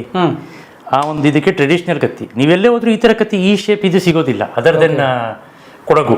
ಓಕೆ, ಕೂರ್ಗಿಸ್ನ ಬಿಟ್ರೆ. ಇದು ಬಾಣ. ಹೌದು ಸರ್, ಬಾಣ. ಇದ್ರ ವಿಶೇಷತೆ ಏನು ಅಂದ್ರೆ ನೋಡಿ, ಇದು ಪೂರ್ತಿ ಬಿದಿರಿನ ಕಡ್ಡಿ, ಬಟ್ ಮುಂದೆಗಡೆ ನಿಮ್ಗೆ ಈ ಶೇಪ್ ಬರುತ್ತಲ್ಲ, ಇದನ್ನ ಮಾತ್ರ ನಿಮಗೆ ಕಬ್ಬಿಣದಲ್ಲಿ ಮಾಡಿದ್ದಾರೆ. ಚುಚ್ಚದಾಗ ನೀಟಾಗಿ ಒಳಗೆ ಹೋಗ್ಬೇಕು ಅಂತ. ಹಳೆ ಕಾಲದಲ್ಲಿ ಏನು ಮಾಡ್ತಿದ್ರು, ಇದಕ್ಕೆ ಸ್ವಲ್ಪ ವಿಷ ಕೂಡ ಹಚ್ಚಿ ಬಣ ಪ್ರಯೋಗನೂ ಕೂಡ ಮಾಡ್ತಿದ್ರು. ಹಿಂದೆಗಡೆ ಫೆದರ್ಸ್ ಎಲ್ಲ ಇರುತ್ತೆ ನೋಡಿ ಅದಕ್ಕೆ. ಮತ್ತು ನಿಮ್ಗೆ ಆ ಒಂದು ಶಿಂಜಿಣಿನಲ್ಲಿ ಹಾಕಿ ಎಳೆಯೋದಕ್ಕೆ ಅಂತಾನೆ ಈ ಶೇಪ್ ಮಾಡಿದ್ದಾರೆ ನೋಡಿ. ಆ ಬಿಲ್ಲಿನ ದಾರಕ್ಕೆ ಅದನ್ನ ಹೌದು ಶಿಂಜಿಣಿ ಅಂತ ಕರೀತಾರಲ್ಲ, ಆ ಶಿಂಜಿಣಿಗೆ ಹಾಕಿ ಎಳೆಯೋದಕ್ಕೆ ನೋಡಿ ಎಷ್ಟು ಚೆನ್ನಾಗಿ ಮಾಡಿದ್ದಾರೆ ನೋಡಿ. ಅದನ್ನ ಆ ಡಿಸೈನಿಂಗ್ ನೋಡಿ, ಅದಕ್ಕೊಂದು ಕರೆಕ್ಟಾಗಿ ಗ್ರೂ ಅಂತ ಕರೀತಾರಲ್ಲ, ಆ ಗ್ರೂ ಇದೆ ನೋಡಿ, ಕರೆಕ್ಟಾಗಿ ಹೋಗಿ ಆ ಬಿಲ್ಲಿನ ದಾರಕ್ಕೆ ಸಿಕ್ಕಿ ಎಳೆದು ಬಿಡಬೇಕು ಅಂತ. ಯಾರೊಬ್ಬ ಟ್ರೈಬ್ಸ್ ಹತ್ರ ಕಲೆಕ್ಟ್ ಮಾಡ್ಕೊಂಡ್ ಬಂದಿದ್ದು. ಓಕೆ, ಬಟ್ ಎಳೆದು ಬಿಟ್ಟ ಅಂದ್ರೆ ಕಚ್ಕೊಳ್ಳುತ್ತೆ ಆಬ್ವಿಯಸ್ಲಿ. ಓ ಮೈ ಗಾಡ್, ಸೂಪರ್. ಆಬ್ವಿಯಸ್ಲಿ ಕಚ್ಕೊಡುತ್ತೆ. ಇದು ಕಲ್ಲಿಂದ ಇದು? ಹಾಂ ಸರ್, ಅದು ನೋಡಿ ಹಿಂದೆಗಡೆ ಮೆಟಲ್ ಇದೆಯಲ್ಲ, ಇದು ಪೂರ್ತಿ ಕಲ್ಲಲ್ಲಿ ಮಾಡಿರೋದು ನೋಡಿ. ಇದು ಕಲ್ಲಲ್ಲಿ ಕಾರ್ವಿಂಗ್ ಮಾಡಿರೋದು ಹ್ಯಾಂಡಲ್ಲು ಪೂರ್ತಿ. ಅದೇ ರೀತಿ ಇನ್ನೊಂದಿರ್ಬೇಕು ನೋಡಿ ಚಿಕ್ಕದು, ಅದು ಕೂಡ ಹಾಗೆ ಇದೆ. ಇದೆಲ್ಲ ಇದು ನೋಡಿ ಮರದಲ್ಲಿ ಎಷ್ಟು ಚೆನ್ನಾಗಿ ಕಾರ್ವಿಂಗ್ ಮಾಡಿದ್ದಾರೆ. ನೀವು ಇನ್ ಡೀಟೇಲ್ ಆಗಿ ಫೋಕಸ್ ಮಾಡಿ ನೋಡಿದ್ರೆ ಮರದ ಇದಷ್ಟೇ ಅದು ಇಡೀ ಆ ಕಾರ್ವಿಂಗ್ ನೋಡಿ ಎಷ್ಟು ಚೆನ್ನಾಗಿ, ಆ ಒಂದು ಬ್ಯೂಟಿಫಿಕೇಶನ್ ನೋಡಿ ಸರ್ ಅದರದ್ದು. ಆಮೇಲೆ ಇದು ಒಂದು ಯಾವುದೋ ವೆಪನ್ ಆಯುಧ ಅಂತ ಹೇಳ್ಬಿಟ್ಟು ಸುಮ್ಮನೆ ಹೆಂಗಂದ್ರೆ ಮಾಡಿಲ್ಲ ಅವರು, ಅದಕ್ಕೊಂದು ಎಸ್ಥೆಟಿಕ್ಸ್ ಕೊಟ್ಟಿದ್ದಾರೆ ನೋಡಿ. ಇದನ್ನು ಮಾಡಿರೋ ಶೇಪ್ ನೋಡಿ, ಇದನ್ನು ಎಷ್ಟು ಚೆನ್ನಾಗಿ ಅದನ್ನು ಲೈಕ್ ಸ್ನೇಕ್ ರೀತಿನಲ್ಲಿ ಹಿಡ್ಕೊಳ್ಳೋಕ್ಕೆ ಅದರ ಮರದ ಹಿಡಿದ ಮಾಡಿ ಎಷ್ಟು ಚೆನ್ನಾಗಿ ಮಾಡಿದ್ದಾರೆ ಅದನ್ನು. ಆಮೇಲೆ ಅದು ನಿಮಗೂ ಕೂಡ ಎಫೆಕ್ಟ್ ಆಗಬಾರ್ದು ಅನ್ನೋದಕ್ಕೆ ಅದಕ್ಕೊಂದು ಕವರ್ ಪ್ರೊಟೆಕ್ಷನ್ ಕೊಟ್ಟು, ಮುಂದೆ ಹೋದ್ರೆ ಕೈಗೆ ಕುಯ್ಕೋಬಾರ್ದು ಅಂತ, ತಗಲಬಾರ್ದು ಅನ್ನೋ ಕಾರಣಕ್ಕೆ ಅದಕ್ಕೆ ಇವು ಮಾಡಿರೋದು. ಪ್ರತಿಯೊಂದು ಡಿಸೈನಿಂಗು ಕೂಡ ಎಷ್ಟು ಚೆನ್ನಾಗಿ ಮಾಡಿದ್ದಾರೆ ಅವನ್ನ ಹಳೆ ಕಾಲದವರು. ಈ ಥರ ಸೊ ಹಲವಾರು ವೆಪನ್ಸ್ ಕಲೆಕ್ಟ್ ಮಾಡಿದ್ದೀನಿ. ಅದೇ ರೀತಿ ಈ ಕಡೆ ಬನ್ನಿ, ನಮ್ಮ ಕಾಯಿನ್ಸ್ದು ನಿಮಗೆ ಫುಲ್ ಡೀಟೇಲ್ ತೋರ್ಸೋಕ್ಕಾಗಲ್ಲ, ಬೇಸಿಕ್ ಥಿಂಗ್ಸ್ ಮಾತ್ರ ತೋರಿಸ್ಬಲ್ಲೆ. ಸರ್ ಗನ್ನು ನಿಮ್ಮ ಹತ್ರ ಒಂದು ಪಡಿಸ್ಕೊಂಡಿದೆ. ಹಾಂ, ಇದು ಯಾವುದೋ ಒಂದು ಹಳೆಯ ಪೀಸು ಸರ್, ಏರ್ ಗನ್ನು ತಗೊಂಡು ಸುಮ್ಮನೆ ಹಾಕಿದ್ದೀನಿ. ಓ ಮೈ ಗಾಡ್, ಏರ್ ಗನ್ನು ಒರಿಜಿನಲ್ ಅಲ್ಲ, ಒರಿಜಿನಲ್ಗೆ ಲೈಸೆನ್ಸ್ ಬೇಕು. ಅದೊಂದು ಹಳೆ ಚಿಕ್ಕ ತಗೊಂಡು ಹಾಕಿದ್ದೀನಿ. ನೋಡಿ, ಇವು ನೀವು ಓದಬೇಕಿದು ಏನೇನು ಇದೆ ಅಂತ. ಕ್ವೀನ್ ವಿಕ್ಟೋರಿಯಾ, ಅರ್ಧ ಪೈಸಾ ವಿಕ್ಟೋರಿಯಾ. ಎಲ್ಲಿಂದ ಶುರು ಮಾಡಿದ್ದೀನಿ ಅಂದರೆ ಸರ್, ನಾನು ಸಪ್ರೇಟ್ ಇದು ಮಾಡ್ಕೊಂಡಿದ್ದೀನಿ. ಬ್ರಿಟಿಷ್ ಕಾಲಕ್ಕೆ ಮಾತ್ರ ಸಂಬಂಧಪಟ್ಟಿದ್ದು ಈ ಆಲ್ಬಮ್. 1935 ಇಂದ ಶುರು ಆಗುತ್ತೆ ಮೋಸ್ಟ್ಲಿ. 1835 ಕರೆಕ್ಟ್. 1830 ಈಸ್ಟ್ ಇಂಡಿಯಾ ಕಂಪ್ನಿದು. ಈಸ್ಟ್ ಇಂಡಿಯಾ ಕಂಪ್ನಿ ಕಾಯಿನ್ಸು ಇದೆಲ್ಲ ಅಲ್ಲಿಂದ ಶುರುವಾಗ್ತಾ ಬರುತ್ತೆ ಸರ್. ಎಲ್ಲಿವರೆಗೂ ಅಂದರೆ ಅಪ್ ಟು ನಿಮಗೆ 1947ವರೆಗೂ ಕೊನೆ Indian British Indian coins print ಆಗುತ್ತೆ ನೋಡಿ, ಅಲ್ಲಿವರೆಗೂ ನಿಮಗೆ ಕವರ್ ಆಗುತ್ತೆ ಪೂರ್ತಿ ಜರ್ನಿ. ಓಕೆ, ಇಲ್ಲಿ ಬಂತು ನೋಡಿ, ಇಲ್ಲಿಗೆ ಬಂತು. ಇಲ್ಲಿ ನಿಮಗೆ 1947 East India company last print. Okay, ₹1. Correct. ಅದ್ರ ಕೆಳಗಡೆನೆ 1915 ನಮ್ಮ ದೇಶ ಪ್ರಿಂಟ್ ಮಾಡಿರ್ತಕ್ಕಂಥ ₹1 ಇಲ್ಲಿದೆ ನೋಡಿ. Republic India 1950. Indian first coin ನೋಡಿ ಸ್ನೇಹಿತರೆ. ಭಾರತ ಸರ್ಕಾರ ಅಂತ ಆದ್ಮೇಲೆ ಸ್ವತಂತ್ರ ಬಂದ ನಂತರ ಮಾಡಿರೋ ಮೊಟ್ಟ ಮೊದಲ ಕಾಯಿನ್ ನೋಡಿ. ₹1, ₹2 ಎಲ್ಲ ಇದೆ ಇಲ್ಲಿ. ಆದ್ರೆ ಅದ್ರ ಹಿಂದಿನ ಶೀಟಲ್ಲೇ ಇದೆ 1947 ಅವ್ರದ್ದು ಮುಗೀತು. ಕಿಂಗ್ ಜಾರ್ಜ್ 6 ಅವ್ರು ಮಾಡಿರೋಂಥ ₹1 1947 ಅವ್ರದ್ದು ನೋಡಿ. ಅದ್ರ ಮೇಲೆ ಕಿಂಗ್ ಜಾರ್ಜ್ ಲೋಗೋ, ನಮ್ದ್ರಲ್ಲಿ ಭಾರತ ಸಿಂಬಲ್. ಅಲ್ಲಿಗೆ ನಮ್ದು ಚೇಂಜ್ ಆಗ್ತಾ ಹೋಗುತ್ತೆ. ಇದು ನೋಡಿದ್ರೆ ಮೊದಲು ತೂತ್ಮೂರು ಪೈಸಾ ಅಂತ ಬರ್ತಿದ್ವು, ಗೊತ್ತಾ? ಇಲ್ಲ ಸರ್. ನೋಡಿ ಇವೇ ಅವು, ನೀವು ಕೇಳಿದ್ದೀರಲ್ವ, ತೂತ್ಮೂರು ಪೈಸಾ ಅಂತ ಈ ವಾಷರ್ ಥರ ಬರ್ತಿತ್ತು. ಇದ್ರ ಮೇಲೆ ಮೋಸ್ಟ್ಲಿ ಕಾಣಿದ್ರೆ ಓದಬಹುದು ನೀವು. ಓದ್ಬೋದು ಆ ಒಂದು ಇದನ್ನು ಓದ್ಬೋದು. ಇಂಡಿಯಾ ಇದೆ, ಇಂಡಿಯಾ ಅಂತ ಇದೆ. ತೀರಾ ಹಳಬ್ರಿಗೆ ಗೊತ್ತಾಗುತ್ತಾ ತೂತ್ಮೂರು ಪೈಸಾ 1944. ಆ ಥರ 1944. ಸೊ ಹಾಗೆ ಅದರ ಒಂದು ಜರ್ನಿ ಕಂಟಿನ್ಯೂ ಆಗ್ತಾ ಬರುತ್ತೆ. ಇದೊಂದು ಬ್ರಿಟಿಷ್ ಹಿಸ್ಟ್ರಿ ಆಯಿತು. ನಿಮಗೆ ತುಂಬ ಟೈಮ್ ವೇಸ್ಟ್ ಮಾಡಲ್ಲ, ತೋರಿಸ್ತೀನಿ ನೋಡಿ. ಇದು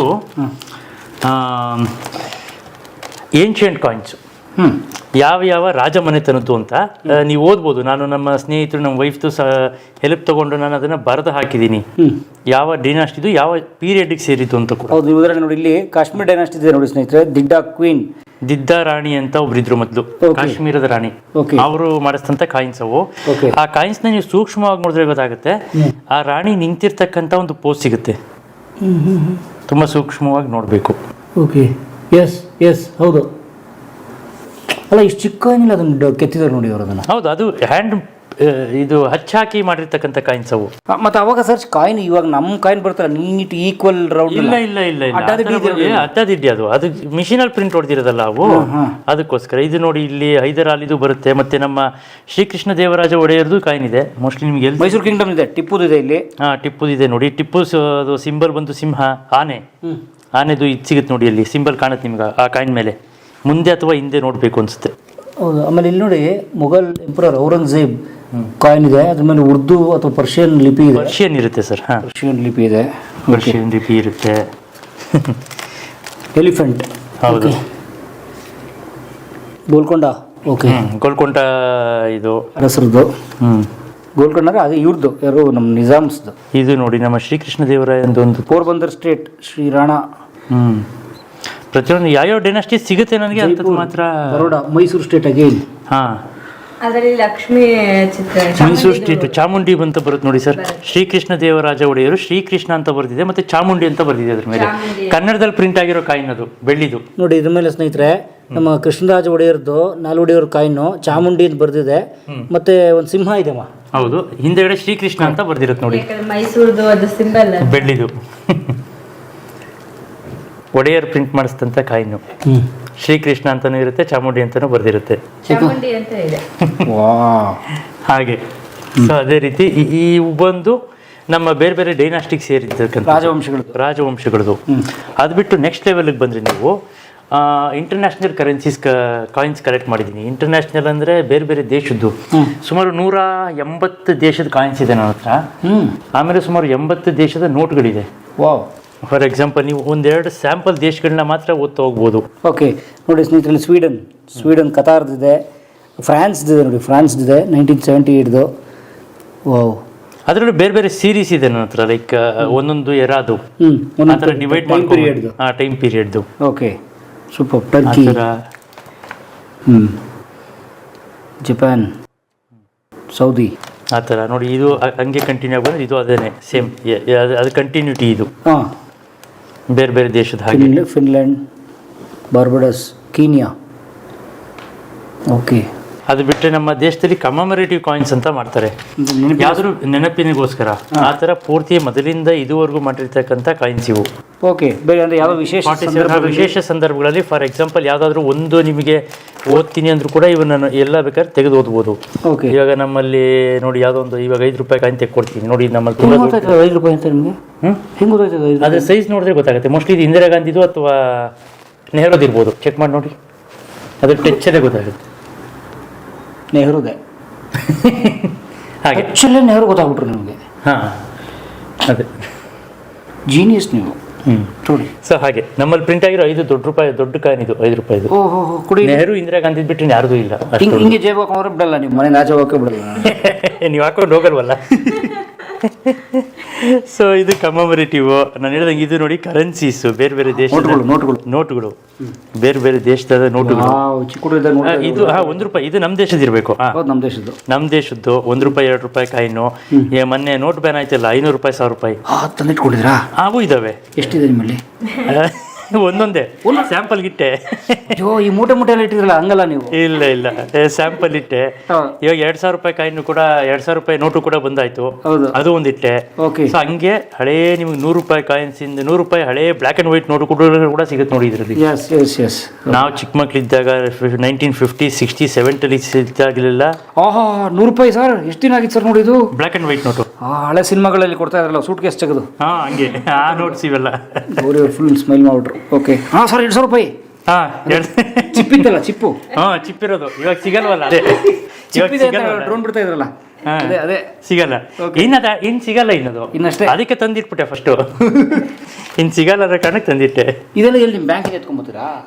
ಎಲ್ಲಿ ಬ್ಯಾಂಕಿಂದ ಎತ್ಕೊಂಡು ನಾನು ಕರೆಕ್ಟ್ ಮಾಡೋದು. ಬ್ಯಾಂಕಿಂದ ಎತ್ಕೊಂಡ್ಬಿಟ್ರೆ ನನಗೆ ಮನೆ ಕಳಿಸ್ಬಿಡ್ತಾರೆ.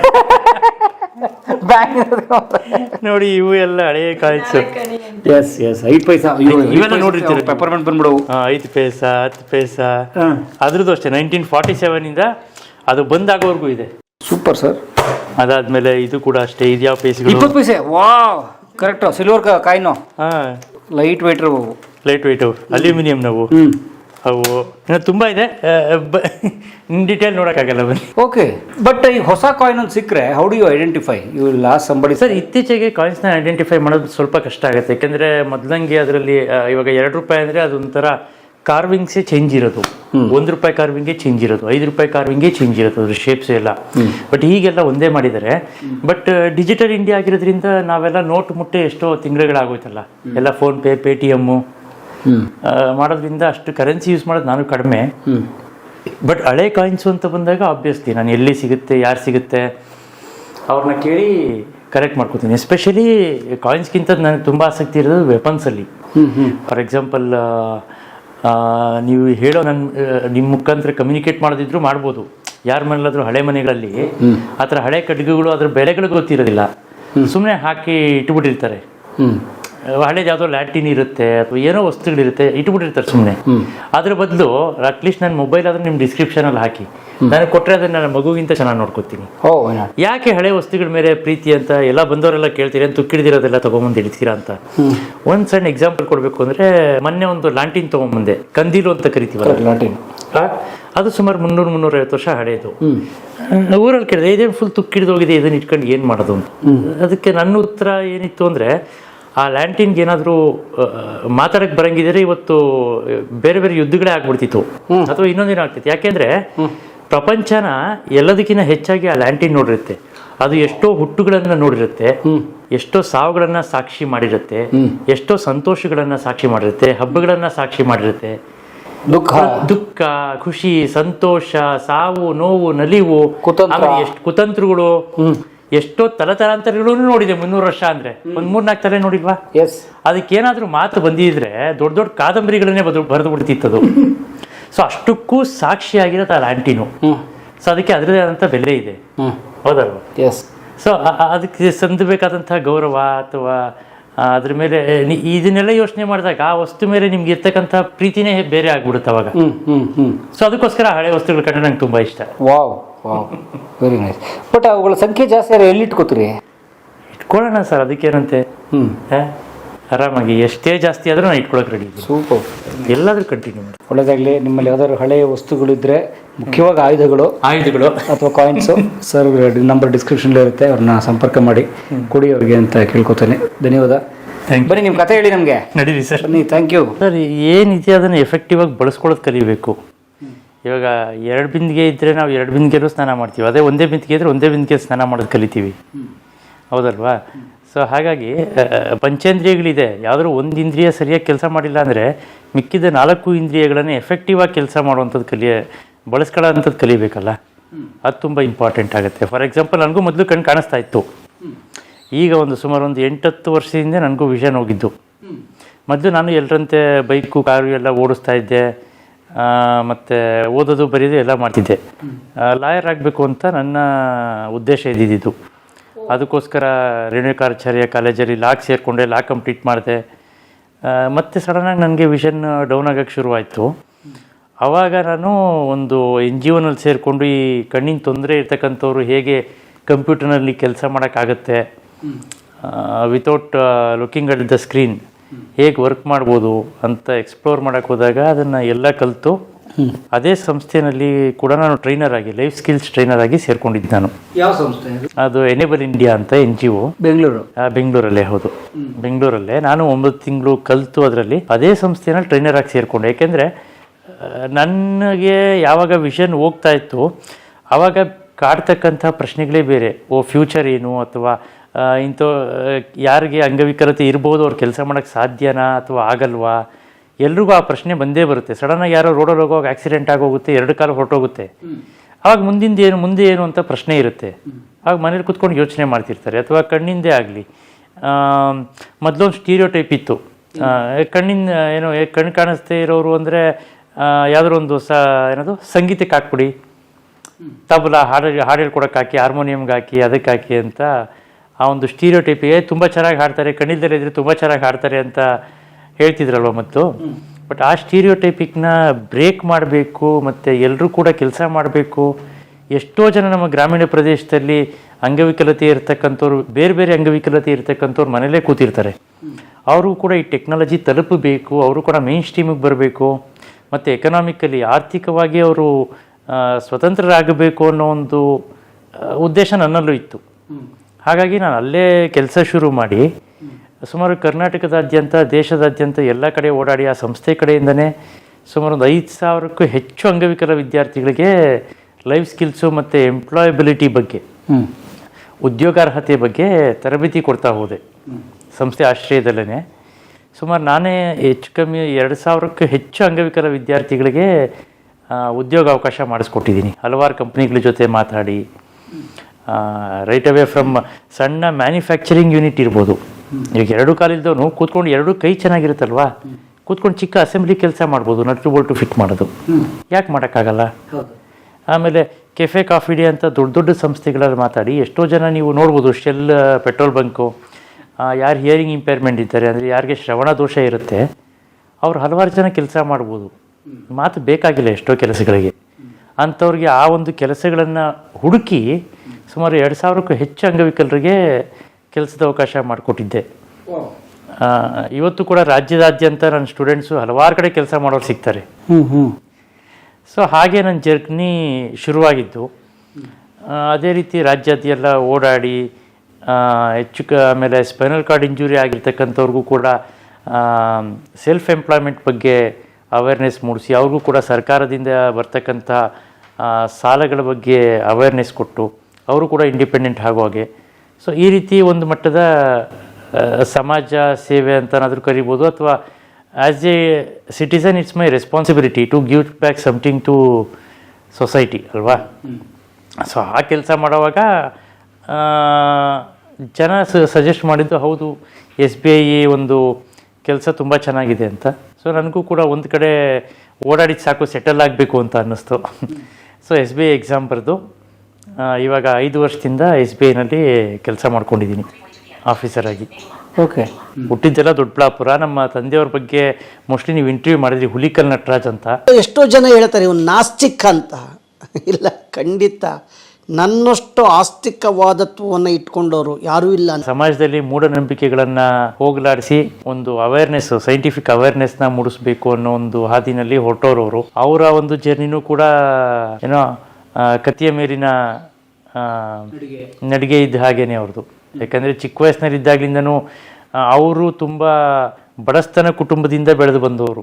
ಚಿಕ್ಕ ವಯಸ್ಸಿನಲ್ಲಿ ಮೋಸ್ಟ್ಲಿ ನಿಮ್ಮ ಇಂಟರ್ವ್ಯೂನಲ್ಲಿ ಹೇಳಿರ್ಬೋದು, ಅವ್ರು ಚಿಕ್ಕ ವಯಸ್ಸಿನಲ್ಲಿದ್ದಾಗ ತಿನ್ನೋಕ್ಕೆ ಒಂದು ಹೊತ್ತಿನ ಅನ್ನನೂ ಸಿಗ್ತಿರ್ಲವಂತೆ. ಬಸ್ ಕಸ ಗುಡಿಸಿ ಅವ್ರು ಕೊಟ್ಟಿದ್ದ ಚಿಲ್ಲರೆ ಕಸರು ಊಟ ಮಾಡ್ತಿದ್ರಂತೆ. ಅಷ್ಟು ಬಡತನದಿಂದ ಬೆಳೆದು ಆ ಹಳ್ಳಿಗಳಲ್ಲಿ ಆಗ್ತಾ ಇರ್ತಕ್ಕಂತಹ ಮೂಢನಂಬಿಕೆಗಳು ಅಥವಾ ದೇವರ ಹೆಸರಿನಲ್ಲಿ ನಡೀತಕ್ಕಂಥ ಮೋಸ ವಂಚನೆಗಳನ್ನು ವಿರೋಧ ಮಾಡ್ತಾ ಬೆಳೆದು ಬಂದವರು ಅವರು.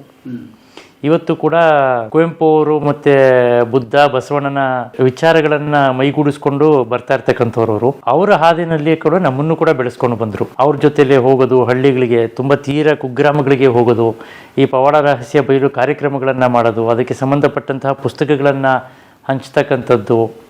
ಈ ರೀತಿ ಹಳ್ಳಿಗೆ ಹೋಗಿ, ಗ್ರಾಮಕ್ಕೆ ಹೋಗಿ ಲಕ್ಷಾಂತರ ಕೋಟ್ಯಾಂತರ ಜನರಿಗೆ ಅವರು ಮಾರ್ಗದರ್ಶನ ನೀಡಿ. ನೀವು ಇವತ್ತು ನಾರ್ತ್ ಕರ್ನಾಟಕದಲ್ಲಿ ಎಷ್ಟೋ ಹಳ್ಳಿಗಳು ಹೋದರೆ ಅಪ್ಪಾಜಿಯವರ ಫೋಟೋ ಇಟ್ಕೋತಾರೆ ಮನೆಯಲ್ಲಿ, ನಮ್ಮ ಏನೋ ಜೀವನ ನಿಮ್ಮಿಂದ ಇದಾಗಿದೆ, ನಾವು ಮೂಢನಂಬಿಕೆಗೆ ಒಳಗಾಗಿ ತುಂಬ ಮೋಸ ಹೋಗಿದ್ವಿ ಅಂತ. ಸೊ ಅದೇ ರೀತಿ ಸಮಾಜಮುಖಿ ಭಾವನೆಗಳನ್ನು ನಮ್ಮಲ್ಲೂ ಬೆಳೆಸಿದ್ರು, ನನ್ನಲ್ಲೂ ಅಷ್ಟೇ. ನನಗೆ ಯಾವಾಗ ದೃಷ್ಟಿ ಹೋಯ್ತು, ನೀನು ಮನೇಲಿ ಕೂತ್ಕೊಂಡು ನಾನು ನಾನು ಮಹಡ ಹಾಕ್ತೀನಿ ತಿನ್ನಿವಂತೆ, ನಾನು ಆಸ್ತಿ ಮಾಡ್ಕೊಡ್ತೀನಿ ಏನು ತೊಂದರೆ, ಆ ಥರ ಯಾವತ್ತೂ ನಮ್ಮ ಅಪ್ಪ ಮಾತಾಡಿದವರೆಲ್ಲ. ನಿನ್ನ ಜೀವನ ನೀನು ನೋಡ್ಕೊ ಹೋಗು ಅಷ್ಟೇ. ಅಷ್ಟೇ, ಮನೆಯಿಂದ ಹೋಗು, ನಿನ್ನ ಕೆಲಸ ನೀನು ನೋಡ್ಕೊ. 5 ಪೈಸಾ ಕೊಡಲಿಲ್ಲ, ಬೆಂಗಳೂರಿಗೆ ಹೋಗು, ಕಲಿ, ನಿನ್ನ ಕೆಲಸ ನೀನು ಮಾಡ್ಕೊ, ನಿನ್ನ ಜೀವನ ನೀನು ಮಾಡ್ಕೊ ಅಂತ ಮನೆಯಿಂದ ಕಳಿಸ್ಬಿಟ್ರು ನಮ್ಮಪ್ಪ. ಸೊ ನಾನು ಬಂದು ನನ್ನ ಜೀವನ ನಾನು ರೂಪಿಸ್ಕೊಂಡಿದ್ದು. ಇವತ್ತು ಕೂಡ ನಾನು ಯಾವ ಬ್ರ್ಯಾಂಚಲ್ಲಿ ಕೆಲಸ ಮಾಡ್ತಿದ್ದೀನಿ, ನಮ್ಮ ಅಪ್ಪಾಜಿ ಕಾಲು ಇಟ್ಟಿಲ್ಲ, ನಾನು ಸಮಾಜದ ವ್ಯಕ್ತಿ ಕಣಯ್ಯ, ಮಗನ ಬಗ್ಗೆ ಏನು ಬೇಡ, ಅಲ್ಲಿ 1000 ಜನ ಮಕ್ಳಿಗೆ ಒಂದು ಭಾಷಣ ಮಾಡಿದ್ರೆ 1000 ಜನ ಬದಲಾವಣೆ ಆಗ್ತಾರೆ, ನೀನೊಬ್ಬನ ಹತ್ರ ಯಾಕೆ ಬರಲಿ ನಾನು ಅಂತಾರೆ. ಸೊ ಆ ಥರ ಮನೋಭಾವನೆ ಇಟ್ಕೊಂಡು ನಮ್ಮನ್ನು ಬೆಳೆಸ್ತವ್ರು ನಮ್ಮ ತಂದೆಯವರು. ಅದು ಕೂಡ ಕ್ರಿಟಿಕಾಲಿಟಿ ತುಂಬ ಮಾತಾಡ್ತಾರೆ ಜನ, ನಿಮಗೆ ಗೊತ್ತಿರ್ಬೋದು. ಹುಲಿಕಲ್ ನಟರಾಜ್ ಅವ್ರ ಮಗ ಇನ್ಫ್ಲೂಯೆನ್ಸ್ ಇರುತ್ತೆ, ಅದಕ್ಕೆ SBI ಸೇರಿಕೊಂಡ, ಆ ಮಾತುಗಳು ಬರುತ್ತೆ. ಅಥವಾ ನನ್ನ ತಂಗಿನೂ ಅಷ್ಟೇ, SLCನಲ್ಲಿ ಫಸ್ಟ್ ರ್ಯಾಂಕ್ ಮಾಡಿದಾಗೆ ಅವ್ರ ಅಪ್ಪ ಮಾಸ್ಟ್ರು ಮಾಡಿಸ್ಬಿಟ್ರು ಅಂತ. ಸೊ ಯಾವತ್ತೇ ಆಗಲಿ ಜನ ಮಾತಾಡೋರು ಮಾತಾಡ್ತಾನೆ ಇರ್ತಾರೆ. ಇವಾಗ ನಮ್ಮ ತಂದೆಯವ್ರ ವಿರುದ್ಧವಾಗೂ ಅಷ್ಟೇ, ಧರ್ಮ ವಿರೋಧಿ ಅಂತ ಪಟ್ಟ ಕಟ್ತಾರೆ, ದೇವರ ವಿರೋಧಿ ಅಂತ. ಅವ್ರು ಯಾವತ್ತೂ ದೇವರ ವಿರುದ್ಧವಾಗಿ ಧರ್ಮ ವಿರುದ್ಧವಾಗಿ ಮಾತಾಡಿದವರೇ ಅಲ್ಲ. ಸಮಾಜದಲ್ಲಿ ಯಾವ ನಂಬಿಕೆ, ಕುವೆಂಪು ಅವ್ರು ಹೇಳಿದಾಗೆ, ಯಾವ ನಂಬಿಕೆ ಮನುಷ್ಯನ ಮನಸ್ಸು ಮತ್ತು ದೇಹಕ್ಕೆ ಘಾತವನ್ನುಂಟು ಮಾಡುತ್ತೆ, ಆ ನಂಬಿಕೆ ಸಮಾಜಕ್ಕೆ ಯಾವತ್ತೇ ಆಗಲಿ ಒಳ್ಳೆಯದಲ್ಲ ಅಂತ. ಅದೇ ಪ್ರಿನ್ಸಿಪಲ್ನ ಫಾಲೋ ಮಾಡ್ಕೊಂಡು ಬಂದಿರೋದು. ಸೊ ಅಷ್ಟು ಸರಳ, ಅದು ಅಷ್ಟೇ ಸರಳ. ಸೊ ಅದ್ರಲ್ಲಿ ಯಾವುದೇ ಕಾಂಪ್ಲಿಕೇಟೆಡ್ ಥಾಟ್ಸ್ ಏನೂ ಇಲ್ಲ. ಇವ್ನು ಧರ್ಮ ಕೈ ಇಡ್ತಾನೆ, ಇವ್ನು ಹಿಂಗೆ ವಿರೋಧಿ ಅಂತೆಲ್ಲ ಬೈತಾರಲ್ಲ. ಇಲ್ಲ ಇಲ್ಲ ಇಲ್ಲ, ಅವ್ರ ಧರ್ಮದ ಬಗ್ಗೆ ಯಾವತ್ತೂ ಮಾತಾಡಿಲ್ಲ. ದೇವರು ನಮ್ಮ ತಂದೆಗೆ ಬರುವಷ್ಟು ಶ್ಲೋಕಗಳು, ಭಗವದ್ಗೀತೆ ಶ್ಲೋಕಗಳು ನಿಜವಾದ ಒಬ್ಬ ಪೂಜಾರಿ ಅಥವಾ ಐನರಿಗೂ ಬರೆದರೆ ಇರಬಹುದು. ಅಷ್ಟು ಕಲ್ತಿದ್ದಾರೆ ಅವರು. ಅವರು 10-12 ಊರಿಗೆ ಐನರಾಗಿದ್ದವರು ಅವ್ರ ತಂದೆಯವರು. ಇವತ್ತು ಕೂಡ ಅವರು ಪೂಜೆ ಮಾಡಬೇಕು ಅಂದರೆ ಅವ್ರದ್ದೇ ಆದಂಥ ಊರಲ್ಲಿ ದೇವಸ್ಥಾನ ಇದೆ. ಆದರೆ ಅವ್ರು ಹೇಳೋದು ನಂಬಿಕೆ ಬೇರೆ, ಮೂಢನಂಬಿಕೆ ಬೇರೆ. ನಂಬಿಕೆ ಅನ್ನೋದು ಮನುಷ್ಯನಿಗೆ ನೆಮ್ಮದಿ ಮತ್ತು ಶಾಂತಿಯನ್ನು ಕೊಡಬೇಕು. ಅದು ಯಾವಾಗ ಮನುಷ್ಯನ ಮನಸ್ಸನ್ನು ಕಲಕಕ್ಕೆ ಶುರು ಮಾಡುತ್ತೆ, ಅದಕ್ಕೆ ಘಾತವನ್ನುಂಟು ಮಾಡೋಕ್ಕೆ ಶುರು ಮಾಡುತ್ತೆ, ದೈಹಿಕವಾಗಿ ಮಾನಸಿಕವಾಗಿ, ಅದೇ ನಂಬಿಕೆ ಮೂಢನಂಬಿಕೆ ಆಗ್ತಾ ಹೋಗುತ್ತೆ. ಮನುಷ್ಯ ಹಣ ಕಳ್ಕೊತಾನೆ, ನೆಮ್ಮದಿ ಕಳ್ಕೊತಾನೆ, ಇನ್ನು ಮಿಕ್ಕಿದ ಜೀವನವನ್ನೇ ಕಳ್ಕೊತಾನೆ. ಅದು ಆ ಮಟ್ಟಕ್ಕೆ ಹೋದಾಗ ಮೂಢನಂಬಿಕೆ ಆಗುತ್ತೆ ಹೊರತು, ನಾನು ಹೋಗಿ ದೇವಸ್ಥಾನದಲ್ಲೋ ಅಥವಾ ಚರ್ಚಲ್ಲೋ ಮಸೀದಿನಲ್ಲೋ ಕೂತ್ಕೊಂಡು 10 ನಿಮಿಷ ಧ್ಯಾನ ಮಾಡಿದಾಗ ಆ ಮನಸ್ಸಿಗೆ ಸಿಗೋ ಸಮಾಧಾನ ಇದೆಯಲ್ಲ, ಅದು ಧರ್ಮ. ನಾನು ಒಳ್ಳೆ ಕೆಲಸ ಮಾಡಿದ್ರೆ ನಾನು ದೇವರಾಗ್ಬೋದು, ಅದೇ ನಾನು ನಿಮಗೆ ಕೆಟ್ಟ ಕೆಲಸ ಮಾಡಿದ್ರೆ ದೆವ್ವ ಆಗ್ಬೋದು, ಅಷ್ಟೇ. As simple as such. Wow, so simple. ಸ್ಮಶಾನದಲ್ಲಿ